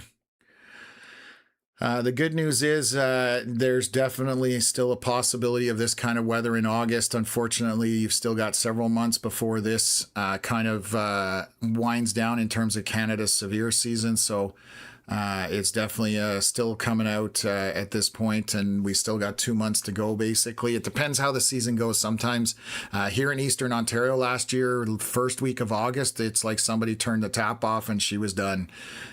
So we're yeah. Yeah, yes. So, yeah, this is exactly the problem, getting a tornado warning 20 kilometers south of a storm that was moving straight east. So I feel your pain. I'm on board here, wishing they get this fixed and moving on with life. Here's our latest update from the radar. So let me switch over. There is a tiny bit of hail east southeast of what looks like Red Deer, and on north of 595. This would be pea-sized or smaller, depending if it melts by the time it gets to the surface. Let me see what's down here. What do we have for a town? Youngstown to the northeast. There is some hail in there. Let me switch radars. Very tiny hail in this. Lots of heavy precipitation moving towards 884. This is all moving eastward. And then between 886 and 41, we still have some hail to the west and northwest of Lake Louise. This would be probably Might get up to grapes, but I would say probably between grapes and pea-sized hail in that as well, moving eastward. And then you can see that line of precipitation to the north that is just moderate. You can see it forming here and lining out. So this is going to move into Saskatchewan. It's going to give you guys rain in Saskatchewan, which a lot of areas don't want to see because it's obviously very saturated. Again, I described it earlier on when we started the stream 6.5 hours ago. Fields out in a lot of portions of Saskatchewan and Manitoba look like people are rice farming because there's just so much water in those fields from all these rains. So let's take a look at our line northwest Saskatchewan, I should say. We'll see what the wind velocities look in like that. They're just basically pushing out. So heavy rain along Highway 3 heading east. This is coming at Shellbrook, and there's less hail on the southern end because I'll show you what happened here, and this is what I was monitoring. The storm from the south came crashing into the line. You can see that the southern portion of this line had a bunch of hail in it, definitely more intensity, and watch that storm slams into it, and all of a sudden all the hail is dying off because they're interfering with each other. So just heavy rain in portions of that, but it definitely looks like we are seeing a straight line wind conversion at this point. And this is just hail. Where is this? This is, there's Mosquito, I think, Muskeg Lake 102B. I don't really know what that means, but east of Mullinger, east of 686, still probably kind of grape or smaller hail in this as it continues to move eastward. The hail coming across 26 up to 4 has reduced almost to very little. This will be pea-sized hail as it hits the surface there, and a little bit of a storm just to the south of Battleford in that area stretching between 29 and 16 across 4 there. So just heavy rain, heavy precip in that area. So we're going to wait. I'll start with Alberta and we'll make our way eastward. Oh, I didn't look at the storm in Manitoba. Let me just see here. This has got a little bit of hail on it again, but it's just drifting extremely slowly. So precipitation has gone up. It is still just over that Highway 10 and eastward there. That is going to be very heavy rain and overland flooding for that. So they're talking, it's exactly what they're talking about. Heavy rain may cause flash flooding and significant reductions to visibility. So that is the problem there, just heavy, heavy rain in that area. So let's just take a look here. And so that's in Manitoba. Up to the north, we do have some warnings up this way. This is near Pelican Rapids to the north of there. There's some rain, but we have run out of radar at this point. It is literally on the outer edge of where that circle is. I can't see any higher up there. They need another radar kind of in the pass or Flin Flon. That's overdue. That should be up there, but we'll leave it at that. Anything around Regina? I doubt it. Nope, nothing around Regina. Saskatoon, nothing there. Connor, before you take off, can you look at models just to see what reflectivity shows roughly happening throughout the next 3-4 hours and then moving in through the evening, just to give us a rundown of a rough idea as to what people can expect? I think this is mostly dying out. The only part I'm not sure about is the stuff to the west of Prince Albert at this point. So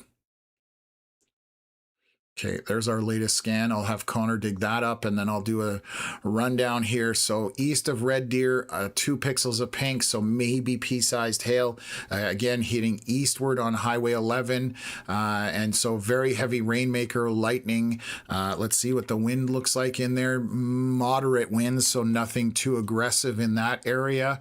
Then let's take a look down here to the radar to, what are we to the north here? Northeast east of Youngstown, or Chinook, northwest of Chinook on 884. There's some pea-sized hail, maybe up to Grapes, moving eastward.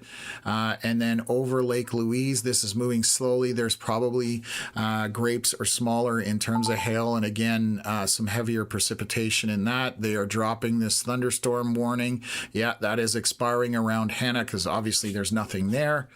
And then rain or moderate rain to the west of Macklin along the Alberta-Saskatchewan border, moving eastward again, just to show you folks how this is unfolding here over the last little bit. I'll move it forward so you can see on that eastern end of Alberta, those storms are making their way out and going into Saskatchewan. They are weakening as they do that. Go ahead. We're probably expecting that to kind of turn into a bit of a line into Saskatchewan there. The one that is the stuff that's currently right at the Alberta-Saskatchewan border.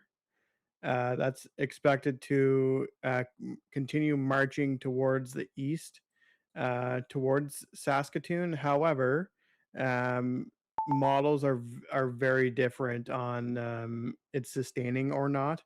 And then additionally, the one that is still having severe warnings to the west of Prince Albert, that is also expected to continue towards Prince Albert into the night there and die off in the middle of the night. Okay, so basically very slow weakening of that line based on models, and then we'll see from there. So, okay, that gives me a rundown so I know what to kind of expect here. So this is our latest scan up in Saskatchewan, west of Shellbrook. They just severe warned it further out, almost to the edge of Shellbrook, probably, no, still not in there, but so the severe thunderstorm warning that they put out, just basically saying wind gust loony to ping pong ball sized hail. It is for this line that has moderate to moderate heavy rain in it. There are some winds, more winds on the southern end of it. You can see these brighter greens.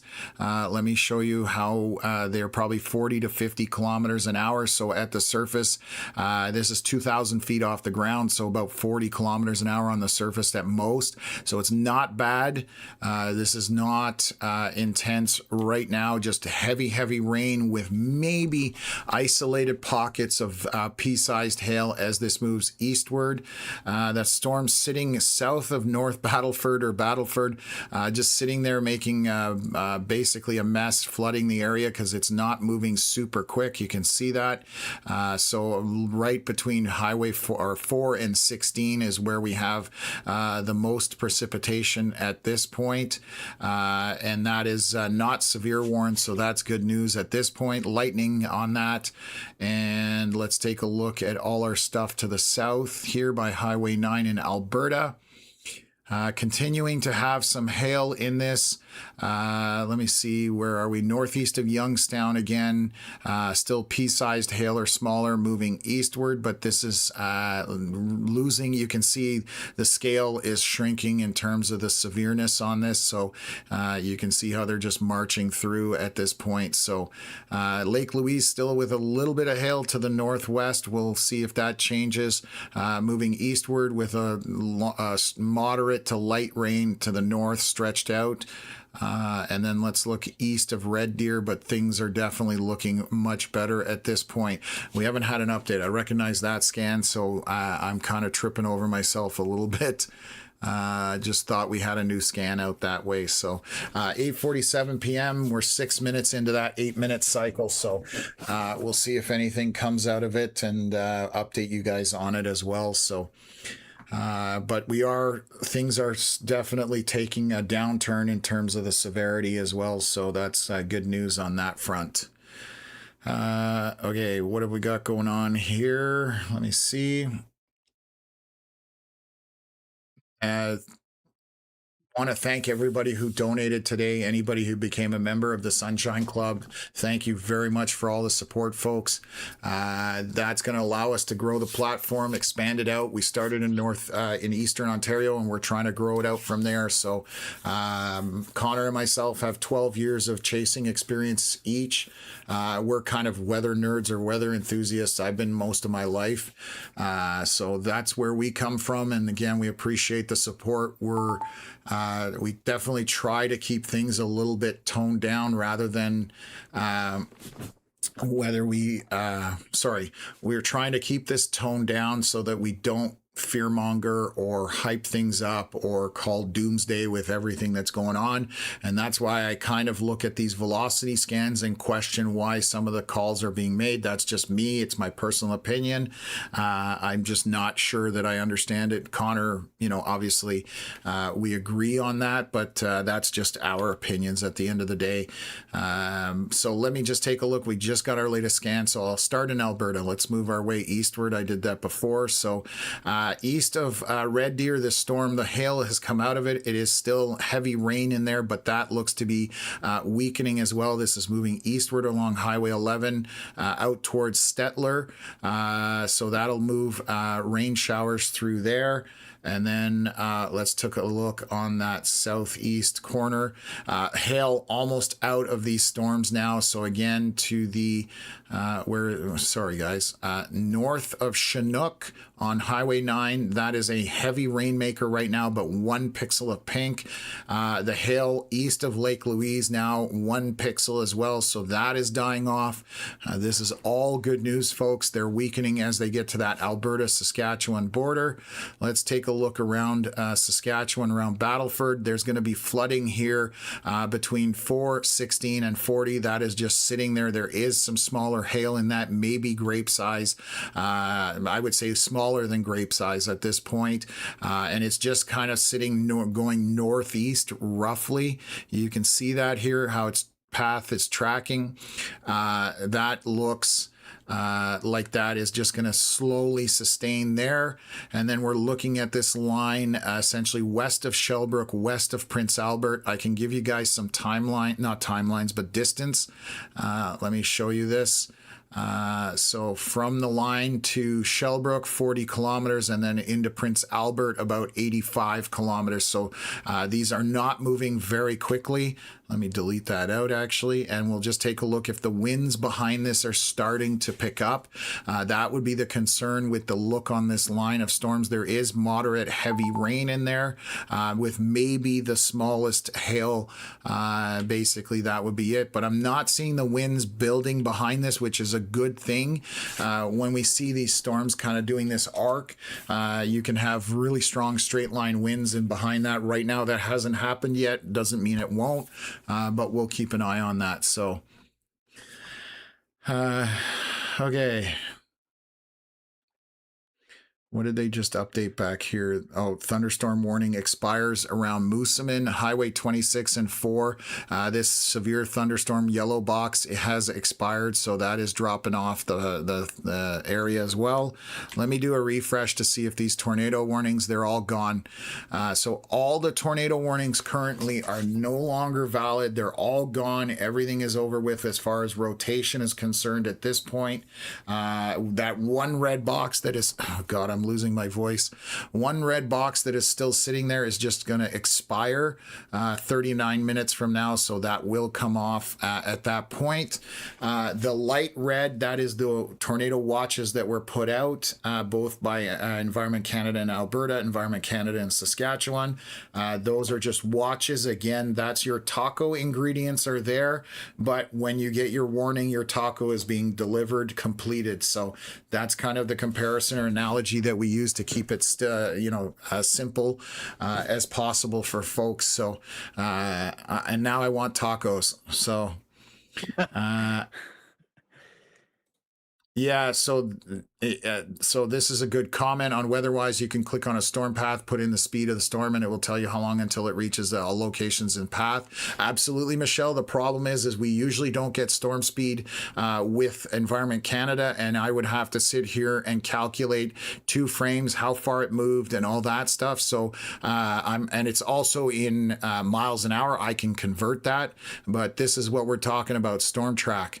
And then if there's anything in there, it will tell you, okay, it's moving at 25 miles an hour, let's say, and it'll say that it'll impact Shellbrook in 1.2 hours. Again, the problem we have, we don't, a lot of times, a lot of times we never get the speed of the storm that's going on. So that is more complicated. If we had more manpower, I could have somebody in the background sitting and calculating that easily.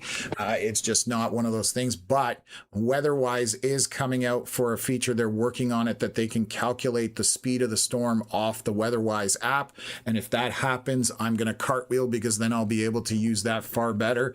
But yeah, that is definitely one of those features that I would love to use here, so I can tell storm speed to folks and timing of impacts and that kind of stuff. So they are working on that improvement, which is why we love WeatherWise. They're very good at supporting, and they're very good at improving the product. And we are not sponsored by them. I've said that before. We just love using their product since we switched 6-7 months ago. So okay, so like I said, things are we're dropping down. So I think the worst of the scenario is going to be the line here that we are looking west of Prince Albert. That will continue to march eastward over the next several of hours. It's going to slowly die out or weaken. Hopefully the winds don't pick up. That's the main thing. If that's going to continue, then we're pretty good in that. Obviously expect to be impacted that, in the next few hours, and then it will continue eastward and dying off. At least fingers crossed. We're 9 p.m. So is it sunset there? No, we still got some sun on the visible satellite, which is the loop right above me. So we still have not had the sun go over the horizon. So hopefully in the next half an hour to an hour that happens, and this all kind of dies off at this point. So there's our latest scan. Let me move back to Alberta. Take a look at that. Storm is weakening east of Red Deer. Now we're just seeing mostly orange, yellow, and green. So that is moderate in the middle of the precipitation scale and to the lighter end. So we're much better. This is still moving towards Stettler.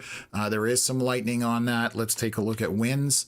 Not anything too crazy in those winds. So we're still moderate wind in those storms. Let's take a look at the ones along Highway 9 here, and they are choking off here, so this is good news as well. Let me make sure I'm on Casio. Yeah, so what do we got down here? Cereal. The town of Cereal on 886 and 9. North of there, there's a tiny bit of hail in that. Heavy precipitation, but that would be pea-sized or non-existent. Moving eastward, and the storm out front of it near Lake Louise, that is completely dying off. We are now just into moderate rain down to the lighter side of things. So we are good there. Alberta starting to look really good as far as coverage is concerned. And then what else have we got here? North Battleford, again, that has hail on it, pea-sized, maybe a little bit bigger. We'll say pea-sized in between grapes and pea-sized, but moving slowly. So this is going to bring flooding with it on as it moves through, because it's not super fast at this point. So that will be the biggest issue with the storm to the east of North Battleford. That will just cause overland flooding. To the north, let's take a look at this. Let me see if the winds are picking up. Good, they are not. That is fantastic. Heavy rain in there, so we've got those darker red areas. Those are going to be those heavy rains. Let me just see if we have a reverse comma head kind of thing happening here on 55 by Big River. Just going to watch this here on velocity scan. Not on a couple scans, but anyways, okay, I'll keep an eye on that just to see if anything comes out of that.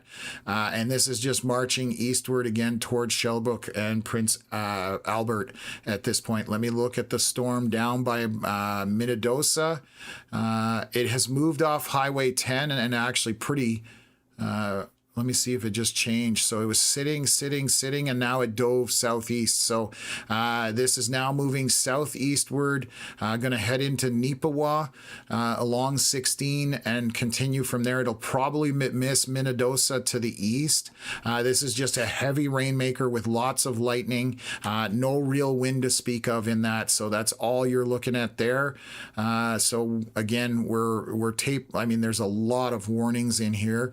I'm going to actually run a loop of this on our page tomorrow so you guys can see what Actually, I can do it right now, so we can see what happened today. Canada, animate during playback. Let me do that. And let me see if I can do composite and then switch over while we're waiting for things here. How many frames can I go back on a composite?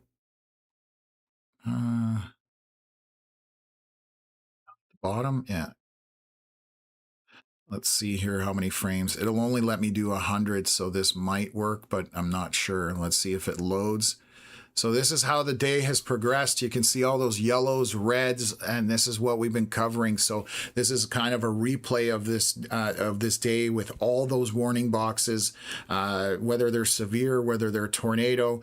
You can kind of walk through the event at this point since probably 5:44 p.m. Obviously, we've been online since 7 hours ago, since 2 p.m. But this is the last history that we can look at here through all the areas as far as what's gone on today, all the storms that have been progressing. So it's been a busy day, let's put it that way. So another day tomorrow. We'll see whether Manitoba ends up with severe. We'll have to look at our we'll have to look at outlooks. Is that the newest one, or is that the one from earlier today, Connor, that you just sent me? That is the newest one for tomorrow in Manitoba. Okay, let me see if it matches. So let me switch back to radar. Let's go from this. So just showing you folks how many warnings were put up, how many boxes we addressed, and that's only since 5:45. We were doing that before it. So outlooks, let me take a look here. That is today, day 2 p.m. So does it look any different? No, that's the same one. So this is the outlook for tomorrow. However, that's with today's data. That will maybe change tomorrow. So models overnight will update. They update all the time, but overnight they'll update. And then Environment Canada will put an outlook tomorrow morning out. This better be expiring. They just tornado warned this line. Oh my God, give me a sec here. Let me switch back. I got to switch back and take a look at it. That comma, that's what they're talking about, the comma head at the top, right? Has to be.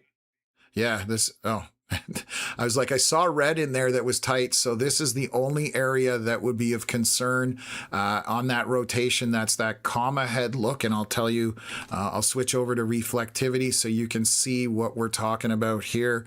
Let me move it down. And you can have where this circulation will wrap in like that. That's basically what's going on. I'll pull that out.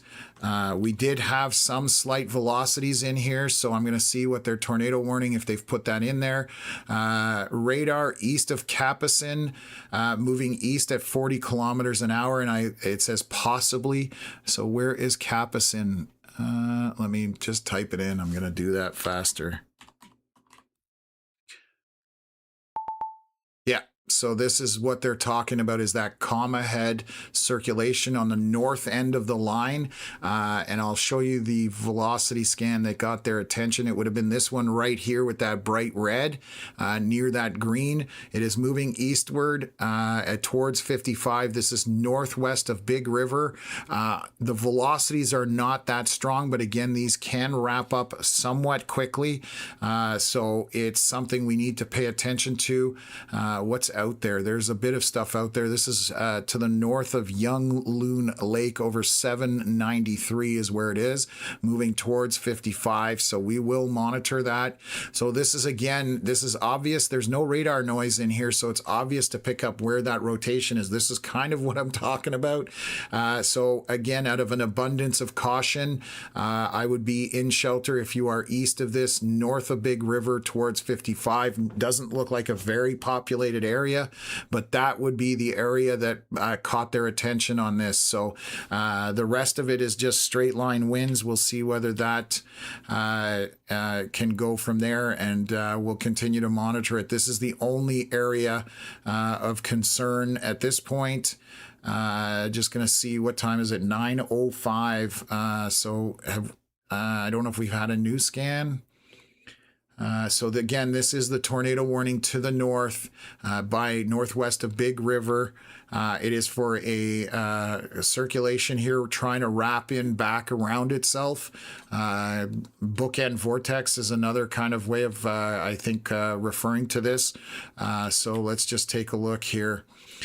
So that's the only area, again, if you're east of this, out of an abundance of caution, definitely you can see it trying to wrap in around itself. It is broad and it is not strong on radar, but again, these can happen quickly. So out of an abundance of caution, be in shelter in a basement. If you are not able to get a basement, interior room in the building or house with as many walls between you and the outside as possible at this point. So that is our tornado warning there, in case anybody's jumping in here from Prince Albert area or anything like that. I will keep going from there. So let me see what's happening here. So we're going to look at Alberta. This storm is dying off. This is our latest scan, I believe. Let me double check. Yeah. So you can see now a lot more yellow making its way into this storm. So it's obvious that that is dying red, yellow, and then going from there. And I'm going to fix my warnings so they don't show up there, animate during playback. Let me kill that off. And so essentially just rain in this with some wind and some lightning. Eastern portion of Alberta. Let's see here, Cashew. So we do have a little bit of hail still. This storm doesn't want to give up. I believe this is the one north of Serial. Yeah, on 886. Still a little bit of hail moving eastward. Storm out in front of it, basically just rain at this point. And along the Saskatchewan border, that's moderate to light rain essentially at this point. So what have we got here? Okay, perfect. And we've got an update for some hail by Rabbit Lake. So give me 1 second. This was from earlier. Braden posting this. So toonie to ping pong ball sized hail that fell from the storm southwest of Rabbit Lake, Saskatchewan. Let me share that photo with you folks. So let me put this up here. This again is from Braden Morris. So you can see that posted at 9 p.m. 10 minutes ago. Some decent sized hailstones in that. So again, toonie to ping pong ball sized hail on that earlier this evening. So as it came through Rabbit Lake area. So let me jump back here and kill that off. And then let's continue to monitor everything here. I am going to take a look at Manitoba and just check that one little storm. Still continuing to be a heavy rainmaker. No hail in it currently to the northeast of Minnedosa. It is dropping southeast towards Neepawa, but nothing to be concerned about at this point. That is just a thunderstorm and a small one at that. Let's get back into here. We'll wait for our next scan here in 1 minute to see if this rotation is persisting on the north end of this line as it's trying to wrap in around behind itself there. So just clearing 7 hours on this live stream. Thank you everybody for whoever's tuned in. Really appreciate you guys being on board. And if you've subscribed today, definitely turn on notifications. We are covering out west. We're trying to cover as much of Canada as we can, basically, in a nutshell. So that's our purpose at this point. So what else have we got going on here? Okay. That was an update right there, 9/11. I just saw it pop up. So let's take a look at our velocities in here. Let me zoom in. I'm going to kill off my drawing, and it does look like that wrapping effect has weakened. There's still a bit of rotation, but it is much weaker. I am not as concerned about that. Let me just double check to make sure. So let me see here. Yeah, that's breaking up. That rotation is breaking up. So I'm not concerned about the rotation here north of Big River heading for 55 at this point. There is heavy precipitation in that. On Highway 3, there's heavy precip, no hail indicated on it. And the southern portion of the storm here, it looks to be weakening as well. Look at all the red making its way out of it. So over the last few scans, we had some red and purple, and now all the red is gone and there's much more yellow and orange. So this line is dying heading eastward. East of North Battleford along 40, still lots of little pockets of hail. That's going to be grapes or smaller at this point, but obviously causing some flooding issues in that area. And then long 16 near Poundmaker, we have some hail in that, but very small. Again, maybe pea-sized to grape-sized hail at this point. And one little storm here that's decided, red pheasant. Let's see what that's doing. That hail just popped on it, moving northeast to 4 here, and then across to 16 if it sustains that hail. But that's a tiny little storm right now. And then let's go back into Red Deer, take a look at that east of there. Precip picked up a little bit on this scan. You can see it kind of lining out at this point. A few storms kind of reached out for each other, as you see that right here. So let's see if the wind is packing in behind that. Winds are picking up on this storm, so this line might be a little bit more of an issue with straight wind if it continues to build. Right now it is just rain. Obviously you have moderate, heavy to light rain, and this is moving east, but you're seeing that it's kind of lining out to a certain extent, so we'll watch that. Going to take a look here north of Highway 9. All the hail is now out of the storm that was north of Serial. That is just heavy, heavy precipitation between 886 and 41.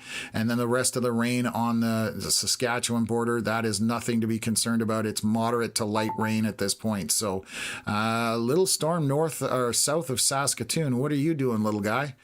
Oh God, there's a they're just little storms. I just want to make sure they popped in the last 2 scans. Lots of lightning on that one.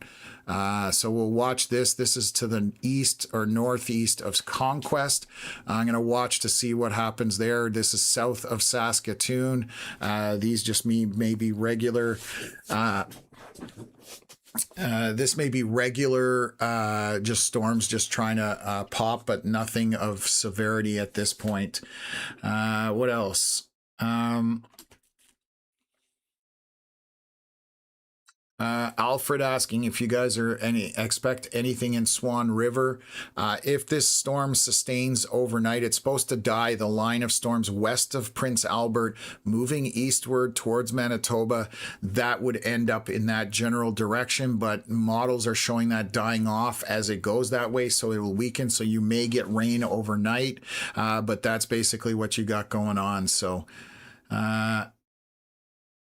what else?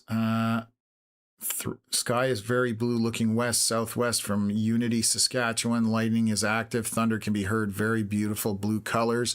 Thank you for that update. And then getting a question about Big Shell.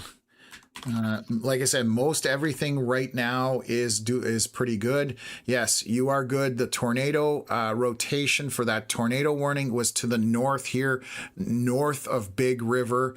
It would have been tucked in to the back here to the west of 55. I can switch over and I'll show you right on this scan. This is what got their attention. So let me highlight it. Rotation in this area right by Big River, but it has weakened on the it's broadened out basically, is the best way I can describe it. And you can see it both on velocity and reflectivity. So yes, you are good in Big Shell at this point. So nothing to be concerned about there. This is walking towards Shellbrook and Prince Albert as far as heavy rain, but the southern portion is collapsing. Daza is still alive. Perfect. I'm glad you're still alive. We are working hard for this. I'm hoping I have at least a couple of days where I can unplug. I'm really hoping tomorrow's the last day. That will be day 9 straight. We're just committed to this platform, and we're committed to the community that we've started building over the last year. And eventually, hopefully, we'll have enough money that we can get staff and people will help out with this. But we appreciate everybody who supports us. So thank you very much for that donation. It goes a long way towards helping us get things continuing to go down. So what else have we got? Okay, I think that's good. There's our next scan. So I'm going to work my way from Alberta just to keep on top of things. 9:17 p.m. Alberta and Saskatchewan time. So that weakened quite a bit on that last scan. So it was like a pulse. Am I on the right radar? Let me just make sure I'm on the right. Yeah, I'm on the right radar. No, I'm not. That's why. I knew I was something wrong. Okay, so we can see that moving through Red Deer. It is lining out and kind of back to the southwest. There's just moderate heavy rain in that to light rain. So right along here, and it's stretching back. So I'm going to watch to see what the velocities look like, which is our winds. Right now, in behind that, there's 50 kilometers an hour, 60, but it's at 4,000 feet. So at the surface, I would expect 40 to 50 kilometers an hour maximum. So not bad at this point. I'm just going to monitor to see if that does increase as far as things go. So anyways, that's where we're at. Connor, you should be going to bed. What are you doing still here? Because I said if there was a tornado warning, I'd stick around. You're good. I'm fine right now. It's all good. There's not a lot of people. The chat is pretty reasonable, and there's only one tornado warning, and it's insignificant. So you got to be up at 5 a.m. So get out of here. We right. Again brought yeah. So I'll let you say goodnight to the community. Yeah, that was pretty crazy. That might have been crazier than yesterday for us. With that many tornado warnings all at the same time. But yeah, we handled it with the best we could, as always. And yeah, I'll be up in 5 hours. I'll see you guys later. Yeah, I'm definitely going to do an analysis on the radar for all these velocity scans from all the tornado warnings, because I want to see what exactly was called on that, and I want to review it because it did not make sense to me. So anyways, we'll save that and try and assess it later on, because we always try and learn. But I'm pretty confident in what I was seeing. So anyways, okay, have a good night. We'll see you tomorrow. I'll talk to you tomorrow, and we'll be live streaming for Manitoba tomorrow as well. So yep. Okay, have a good night. Good night, ciao. Okay, let's move down here. A little bit of hail on 41. Again, on that southern storm now going south of Lake Louise in Alberta. So that is just pea-sized or smaller if it's even there. Storms along the Alberta-Saskatchewan border, nothing to be concerned about there. That is just moderate rain with some lightning. Let me double check the winds in that to be sure.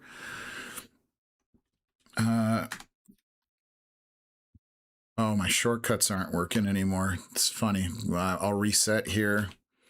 Not a lot of wind in there, a bit of radar noise, but not a lot of wind, so that is good. And let's take a look at northwest Saskatchewan. Still heavier precip along that 40. Most of the hail has come out of that. We're seeing these pinks. Those are, I'm just checking what they're updating here. So they did severe the warn, the little storm south of Saskatoon. So I'll look at that in a second, just keep people up to date on that. They're doing all sorts of updates. That's what all that beeping is. So again, along 40 here, heavy precipitation east of Battleford and North Battleford, but that is very small hail in there. To the north, this tornado warning is expiring, and they dropped the tornado warning off the line. You can see that is gone already. So this is just going to be a line marching eastward. So I'll show you what it's doing. You can see that right here. So much more intense, and now there's a lot more yellow in there. So again, slowly over the next 3-4 hours, this will start to subside, and then overnight it is, based on models, it's supposed to die. So this should not be an issue. I will be here for a little bit longer. We'll keep walking through just to make sure. But this is coming at Shellbrook. Let me take a look here. Drop that down. The precipitation, that's wrong. Let me start over. Shellbrook to there's 23 kilometers from Shellbrook. And then from Prince Albert, this is currently still 65, 66 kilometers away. So still several hours till it gets to Prince Albert, unless it speeds up, which sometimes happens. What else can I call out? So there is this little nugget down southwest of Saskatoon. So I'll show you Saskatoon to the north, Dundurn and Hanley on Highway 11. This is directly west of there. There is some small hail in this. This is going to be pea-sized hail, maybe a bit more. No velocities, no rotation, not any strong winds in that. They're starting to draw. Are they severe warning this? Oh my, really? Okay. Anyways, we'll look at that. I don't understand that either. Let's go back to Manitoba. This storm is starting to die out as soon as we start losing that daylight. We still have a little bit here in Alberta, but it's about to get dark there. So you can see this storm with some intensity, and now look at that, it's petered out. So this storm is dying. It may not even make it down to Nipawa or Minnedosa. So that is a non-issue anymore. And then they're just updating all these severe watches. So I'm just taking a look at this. They're talking about heavy rain in these. So that's all that is ongoing right now. So the worst of it currently is the line west of Shellbrook and Prince Albert. And when I say the worst of it in comparison to what we've seen today, this is mild compared to what took place hours ago or throughout the day. So it's all downtrending. This is weakening. Again, it's going to be lightning and rain and some wind in there, but nothing to be concerned about where you shouldn't, you're worried about going to the basement, that kind of thing at this point. So a bunch of hail sitting just north of 40 here, and that would be grapes or smaller. This is west of Hafford and east of North Battleford. Any other areas that jump out at me? No. They have severe warned this side. I think it's because it's showing a little bit of purple here. So yes, on 51, we have a little bit of hail. This will be grapes or smaller. This is crossed into Saskatchewan. Let me see what they're saying here in the severe warning. They're saying it's over Compier, moving east at 35 kilometers an hour. Locations in the path is Compier, Major, and discussion text. No discussion texts exist. Somebody left a cut and paste in there. That's all that is. That's just from their software. What are they talking about at the bottom? Heavy rain may cause flash flooding, but the reason they've warned it is for this little bit of hail that just popped up on that scan. Let me come back to Alberta. This is 3 minutes ago. So again, this line moving east coming into Stettler. This is very minor. Again, right now, mostly moderate heavy to light rain moving eastward with this. And let's just take a look at our wind profiles in there. A little bit of wind, but nothing too crazy. So I think we're almost all in the clear at this point. I may jinx myself saying that, but let's just take a look here. North of Oyen, there's heavy rain between 41 and 899. I don't see any town names here, so I can't really call out anything else. Oh, there was Lake Louise. This is southeast of Lake Louise, so this is just rain. No hail left in that anymore. And we just had this hail core over here pop, so I'm just going to run the radar and see what it's trying to do. It's kind of died off, and then it just, so this is just the southern tip of that, getting a little bit of hail on it at 51 west of Major on the Saskatchewan side. The rest of it is regular rain at this point. So, yeah, I think we're pretty good. We're getting into the clear, and things are definitely improving. So things are definitely getting a lot better at this point. So, I hope the one that's crossing into Saskatchewan doesn't get any stronger. It's coming right for me. I don't think it is. It's just a little push here on that as it crossed over. We'll see on the next scan if that does die out, but most of it looks like it is dying. The hail in this would be grapes or smaller, so nothing too serious in that regards. Wind, I'm just looking at my winds, not much in there in terms of winds. We did have a tornado the other day in Denzel. I just saw that. So another area that I'm familiar with. Did a bit of damage at a farmstead, that kind of thing. I don't think there were any injuries off of it. So yeah, we're good. And I just got to shoot a message out here.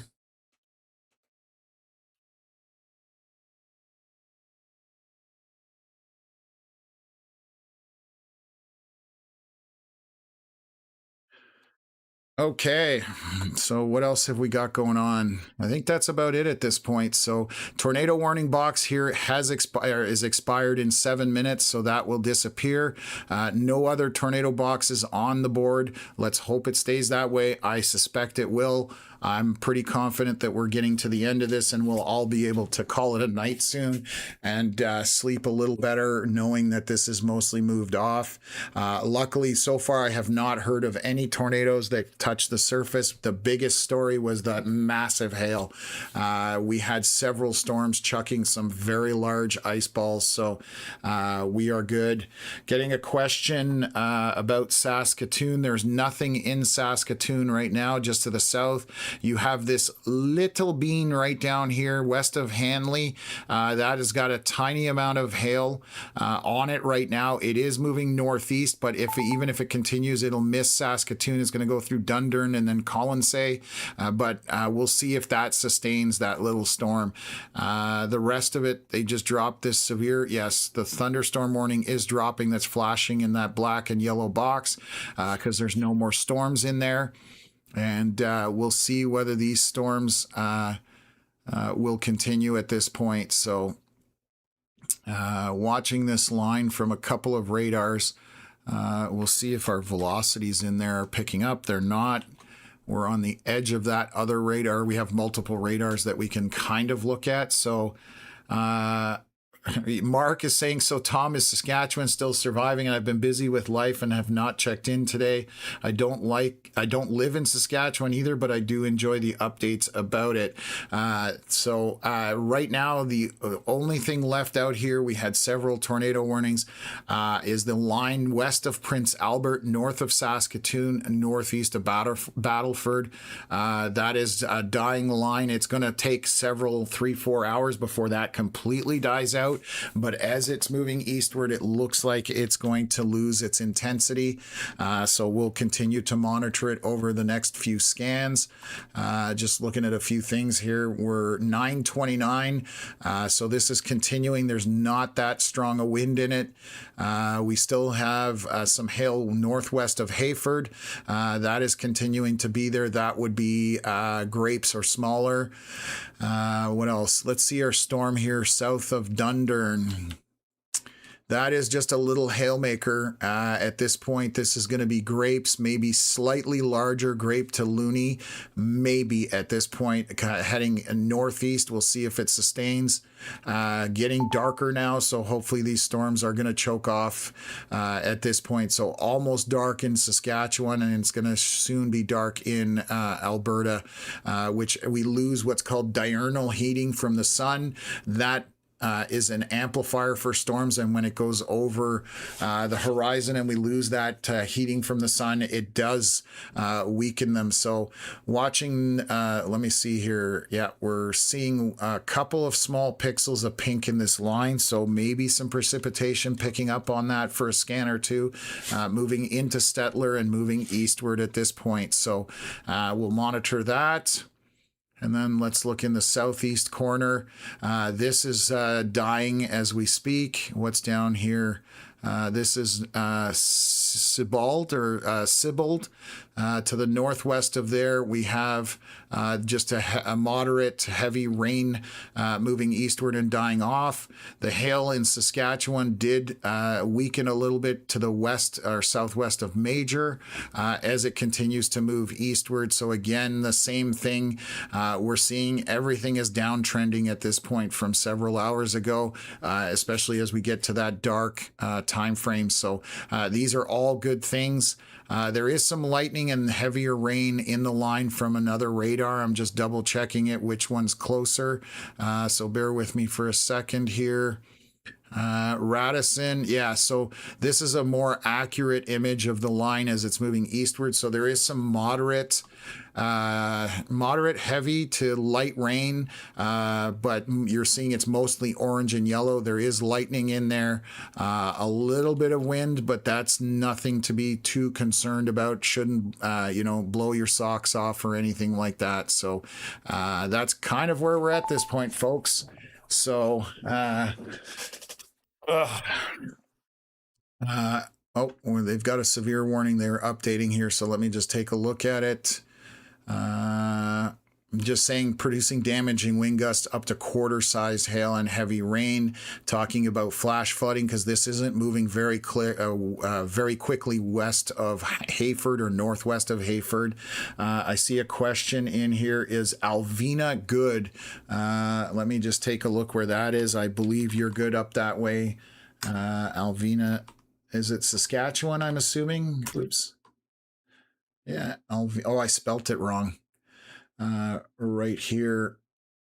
Right now, there's nothing there. There are maybe storms later through the night, but nothing of any concern in this area. Again, everything is downtrending. We do have storms north of Saskatoon, but they are slowly weakening, other than we have the hail northwest of Hayford. The winds in this are not very strong, just looking at everything. So should be pretty good evening. Again, over the next 2 to 4 hours, this will start to downtrend. What else?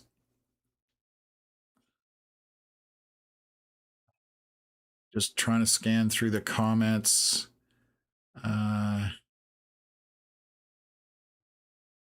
Daza is still alive, has been here since 3 p.m. Thank you very much for being here that entire time with us.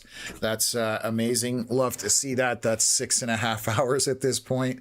I've been on 7 hours, 24 minutes. So you've been here almost since the beginning anyway. So what else? Mark saying, thanks, Tom. I always appreciate the update. It was very toasty day in Kelowna today.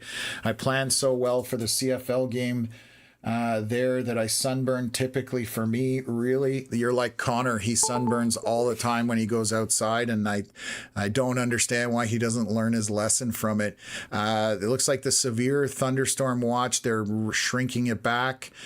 So you're slowly starting to see that getting updated here, why that light yellow box is flashing. So that's pretty, Mark, so you live in Kelowna. I was actually out in Kelowna last September. There was a fire just on the north side of town on the hill there as I came into town in September. That kind of freaked me out. There was a lot of smoke from that, but nothing ended up too badly happening in Kelowna from that. What else? No rain or wind yet in Prince Albert. Yes, you are still far from the storm. This is the line. It's not even into Shellbrook yet. The precipitation's just on the edge of Shellbrook. It has probably just started to lightly rain with this light blue, green, and yellow, and some orange is on the light end. Reds, dark orange, reds, and then pinks and purples are on the high end of our precipitation. So the storm out of Prince Albert, we are still 40, 50 kilometers away. So still well, I would say an hour plus out before that gets there. And again, it is slowly but surely dying as it marches eastward. There are a few pockets of hail. This is probably pea-sized to grape-sized hail in there, tucked in west of 40 at this point. Nothing to be concerned about. A few pockets of hail again northwest of Hayford and up in that area. But that's basically it at this point for the hail side of things. Just looking from Radisson, the line looks to be weakening as well. Let me double check that. We can see it. The hail is gone on that southern end that was west of Major. There's only 1 pixel there. So this is also weakening and dying. This is just going to be rain showers with some lightning involved in that. Not too bad for the winds. Let's take a look at our storm south of Dundurn, which is south of Saskatoon on Highway 11. This has a tiny bit of hail in it, pea-sized or smaller probably, and heavy precipitation in this tiny little storm. That's why it's severe warned at this point. So 9:35, that's our latest scan. I think, let me just take a look here. This is continuing to push eastward now into Stettler. The only area of heavier precipitation in this dark red between 835 and 56 and 594. Again, moving east, and there's isolated pockets of heavier precipitation, but for the most part light. Moving east, and then down on the southern end. This storm is dying over 899. That is north of 9, or Alsask. Oh, that's Alberta and Saskatchewan put together. That's a U.S. thing. They love naming their cities based on the two states that they straddle. But Alsask, that is to the northwest of there, and that is dying off as well. So again, no concern, folks. We are absolutely at the end of this. I'm going to take a look at Manitoba, that one little bean, and it is dead. That is basically your sprinkler system can put out more rain than this is putting out currently. So you're good there, no issues. And again, what we're going to monitor here for the next 20 minutes or so, the storm to the south, unless something happens, this cluster of weather to the north of Saskatoon is the last of it, and it will slowly die here as we see darkness creeping in very soon throughout here. So yeah, we're definitely looking pretty good at this point, and you can see they've shrunk the boxes back. That's what they're updating here for the severe. They're still going to push it out in front. It's past Shellbrook now, and it's almost into Prince Albert. The heaviest precipitation is over Muskeg Lake Cree Nation, and that is small hail, pea-sized, maybe between pea-size and grape, essentially. So that's basically it at this point. I'm going to wait a few more minutes till we get our next scan in about 3 minutes, but we are looking very good, folks. Again, we're at the end of this, and I appreciate everybody that's been on board today. And again, if you haven't subscribed, please subscribe to the channel and hit the like button, because that helps us out a lot. Just getting out into the YouTube algorithm and being able to grow the channel as well. So again, we appreciate everybody who's helped us out. So what else have we got going on here? Gonna check if Braden has anything on his social media, but I think he's probably done for the night. He might be do some lightning or something, but we'll see. And what else? Yeah. So while we're waiting for the scan there, actually, I'll kill the radar off. We were talking about the outlooks. So this is for Manitoba. There is a little bit of moderate out in the east of Calgary, out to the south of Saskatoon. We'll see what that looks like tomorrow once models update. For Manitoba, around Brandon, Portage, and up northeast through Sandy Bay, Sandy Lake, Neepawa, all the way to Bloodvein, north of Winnipeg. This orange area, the high parameters for that was 100 kilometer-hour winds, 6 centimeter hail, which is about 2 inch, 70 millimeters of rain, which is not what Manitoba needs at this point either, and then risk of tornadoes. So that was based on today's data. Again, tomorrow that will more than likely update and change slightly. And the yellow area, they were talking about 50 millimeters of rain, 4 centimeter hail, which is just over an inch, and 90 kilometer-hour winds, and it extends way far north. We don't even have radar up there, so I couldn't even cover it if I wanted to. So that's the outlook for tomorrow from Environment Canada. That's just put into the software. So, okay.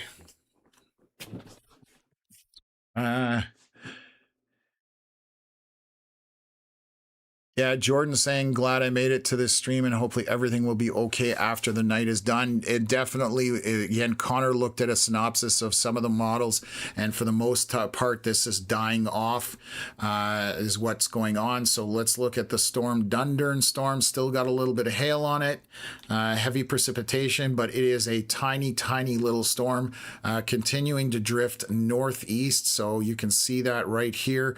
It's going to reach out over 11 here shortly. basically then go between Saskatoon and Colonsay and head up from there. Still got a little bit of hail northwest of Hayford, but it is subsiding. It looks like it's losing a little bit of that oomph. And then by Blaine Lake, we do have a little bit of hail across 40 here. This will be grapes to maybe a little bit bigger than grape-sized hail. And the line itself is just moderate rain, and that's basically it. So what are they doing here? Oh, they've shrunk back the what's getting updated here. There was a severe thunderstorm watch through Melville and down to the south and over.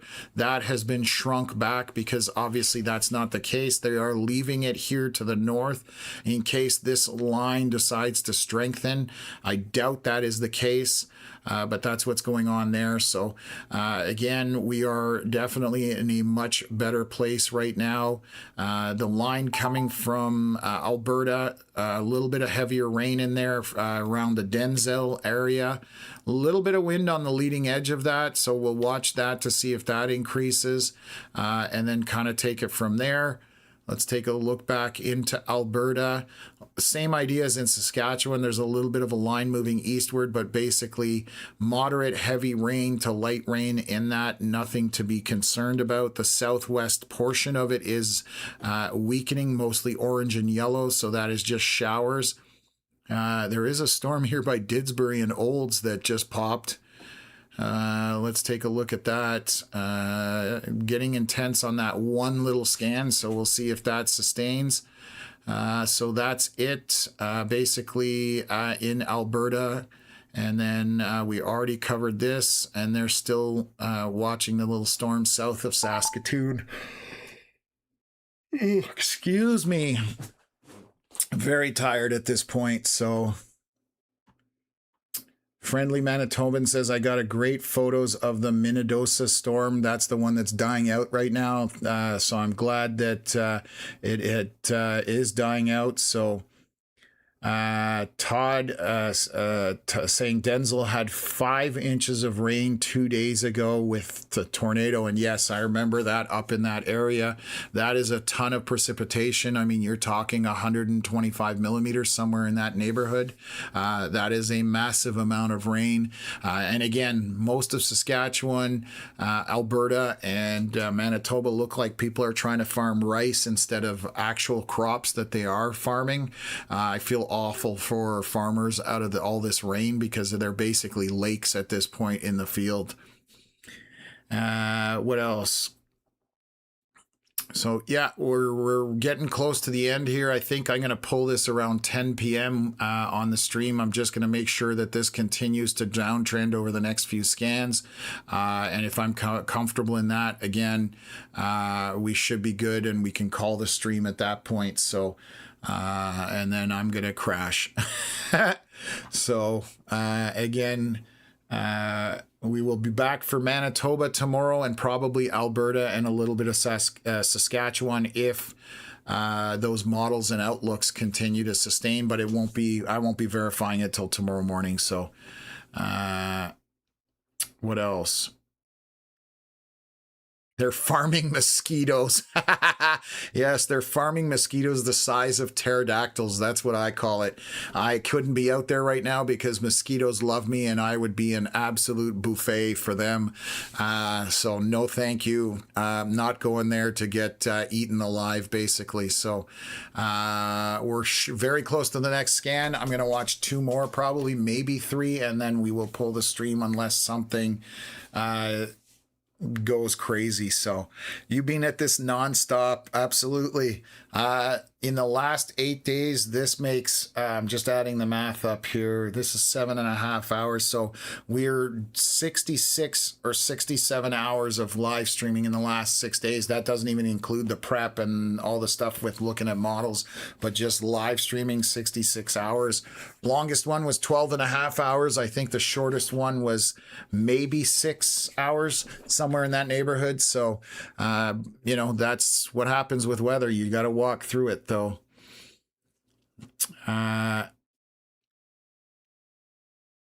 It's apparently getting a little bit windy in Calgary, but I'm not seeing. Let me see if there's anything. Oh, there's a boundary that just went through there. Let me take a look. Yeah, so watch this. This is a boundary coming through Calgary. This is from the storms. So this is the exhaust from the storms. I'll highlight it for you. I was wondering why there was wind. I'm like, there's only one thing that'll cause that. This is this boundary drifting. So if you watch on radar here, I'll go full screen. This is one of the little intricacies. You'll see that drifting through, and it just blew through, and it's over and done with. That's it. There's nothing really behind it for the most part. So that boundary is off the storms that fired to the north and just blew through Calgary. It's over and done with. Nothing to worry about. But that's how it works with weather. So let me just delete that out, and we'll wait. We just got a scan here, so let's update and go from there. The Didsbury storm, a little bit weaker on that last one. Stettler storm, let me just see which is my closest radar, is moving eastward. This is all good, folks. There's nothing to be concerned. It's no longer even severe warned. That is dying as well. And then the line going into Saskatchewan on the west side, a little bit of heavier precipitation down to the south here. I'm just going to look how high how high these winds are. It's probably very high off the surface. This is 2 kilometers up right now. So a little bit of wind behind this line, or out in front of it, or with it, I should say. But that's basically it at this point. And they're continuing with the severe warning for this storm. It is continuing to produce a little bit of hail moving northeast through Dundurn, but this is a very small storm with no wind on it. So the hail is the biggest issue with lightning on it. Let's take a look at our line marching eastward. Hayford, a little bit of hail, pea-sized or less. Obviously, those bright reds, heavier precipitation, but this will move through into Shellbrook now and to the west of Prince Albert. That very light blue up front, that's very light rain. Sprinklers can put out more than that, basically. So that is on the edge of Prince Albert. It continues to move eastward. I will show you guys that. So this is the motion on the storm. Again, it won't last long. There are some areas with more heavy rain in there. The winds are not very strong. They've extended that, or let me see if they've extended it or updated it. They've just updated it, but they haven't extended to Prince Albert yet. They may have pushed it south. I didn't notice where that box was originally. And then that's it. Manitoba, that storm's dead, non-existent anymore. So that guy took off and was like, forget it, I'm out of here. So the storm near Neepawa has choked out. So yeah, this is all we're left. One little storm south of Saskatoon moving northeast, and that's it. And then up here we have this heavier precipitation. The winds are not bad in this, so that is the good news. So we can highlight our area that we are watching, and this is just going to make its way eastward with a bit of a northerly track on it. So again, we'll die over the next 4 hours or so, and then going from there. So big shelf with that cloud by Denzel. Thank you very much, Todd, for that. So that's, you're seeing a shelf cloud marching eastward with this line as it goes through. And I'm not surprised to hear that. What else? Paradox asking, what website or app is this? So this is WeatherWise. This is I'll show a full screen here. We use the pro version obviously because we drill for a lot of data when we're using this. They do have a free version, and then they have several plans above the free version. We've switched to them. I used one app for 12 years, and now I've switched over to this, and I can't believe the difference, how much better this app is right now. So definitely happy we've switched with this, and this keeps us up to speed. They're updating it constantly, and there are a few issues that I have to address with them that we've noticed in the last week with some of the minor features, but we'll get that fixed. They are very quick to update things and address any minor issues. So that's basically what it is here. So let me switch back. looking at my visible satellite just above me. Darkness is out to the west side of Saskatchewan, now getting into Alberta. So very soon we're going to be in the dark here and we'll be good. So what else? Okay, 9:53. So one last scan, folks. If there's nothing scary in here, I'm going to call it a night. The only areas to pay attention to right now, south of Saskatoon. We should have an update here in about 2 or 3 minutes, and then I'm going to call it a night at this point. Again, almost 8 hours at this point, live streaming. So it's been a long week. I'm hoping for 2 days off so I can recharge the old batteries and get some solid sleep out of this and go for it some more and continue to work on improving the platform. So we didn't have any live streamers today. Normally we have some live streamers on storms. We have how many do we have? We have one in Alberta. We have 2 in Saskatchewan right now. One in Saskatchewan, 2 in Manitoba, 3 in Ontario, 1 in Quebec. So we try to get live streams that we put on here. Today we had nobody, just the way it works out sometimes. But if we do, we'll do our best to live stream stuff. So anyways, we'll watch here one more scan. 9:54. We should see here one in about a few minutes, and then I'll look at it and we'll go from there. So I'll give you a rundown and then give you guys an idea as to where things are headed. So I'll start in Alberta. Wow, things are just dying at this point. That was a change. Am I on the right radar? Yeah, no, there's the right radar for this. So you can see this is kind of weakening, definitely spreading out. So east of Stettler, just a moderate heavy rain, moving eastward. The rest of it, the yellow, is just a light rain. So nothing to worry about there. Let me just take a look on the southern end here. So this is all perfectly fine. Nothing wrong with that. We do have, let me just see, winds here. A little bit of wind along with this line, so I'm going to highlight this. This is why it's still severe warned. In here, there's moderate to heavy rain, but there is also some velocities in there with a little bit more wind. There's about 75 kilometers an hour, but that is 2 kilometers off the surface. So maybe 50 kilometers an hour, a little bit more on the surface itself. That will continue to move northeast.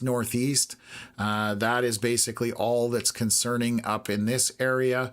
And then east of North Battleford, we still have hail sticking around that Hayford area. This will be peas to grapes, probably.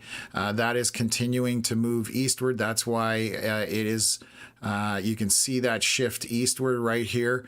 That is why that is severe warned, just for the little bit of hail that is in there. Shellbrook going through the rain right now. Let's take a look at some velocities.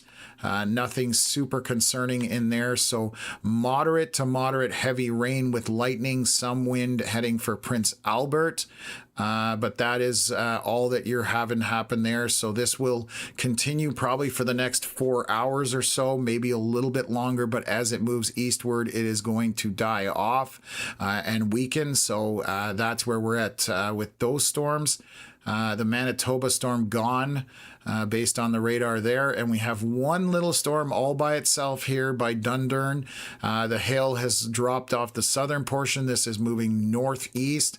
Again, not too concerning. This is just kind of a little storm on its own moving northeast. It'll go up between Saskatoon and Colonsay. So that's it. And then we're, so this will continue through the night, but we are good. So thank you, everybody, for staying with us today, for riding out some chaos with the tornado warnings that didn't quite make sense. I am definitely analyzing that radar data to figure out whether I missed something or, or I was good in what I was thinking. So thank you very much. One last thing, if you guys do need to find us on other platforms, platforms. Our email is always here. You can reach us if you want to talk weather. Facebook is our Canadian Weather Live as well. We do have Instagram, X, and obviously here on YouTube as well. And then we have a merch store if anybody's interested in shirts, tank tops, stickers, mugs, a few other things there as well. So just leaving that on the screen. You can always play back the live stream. That's where you can find us. So thank you again to everybody. We're going to go to bed here, and then we will catch you guys on a live stream tomorrow from Manitoba, more than likely, and possibly Saskatchewan and Alberta to a smaller degree. But that's probably the plan at this point. So hope everybody sleeps well. Everybody have a good night. Thank you for supporting us, and we will catch you on the next live stream.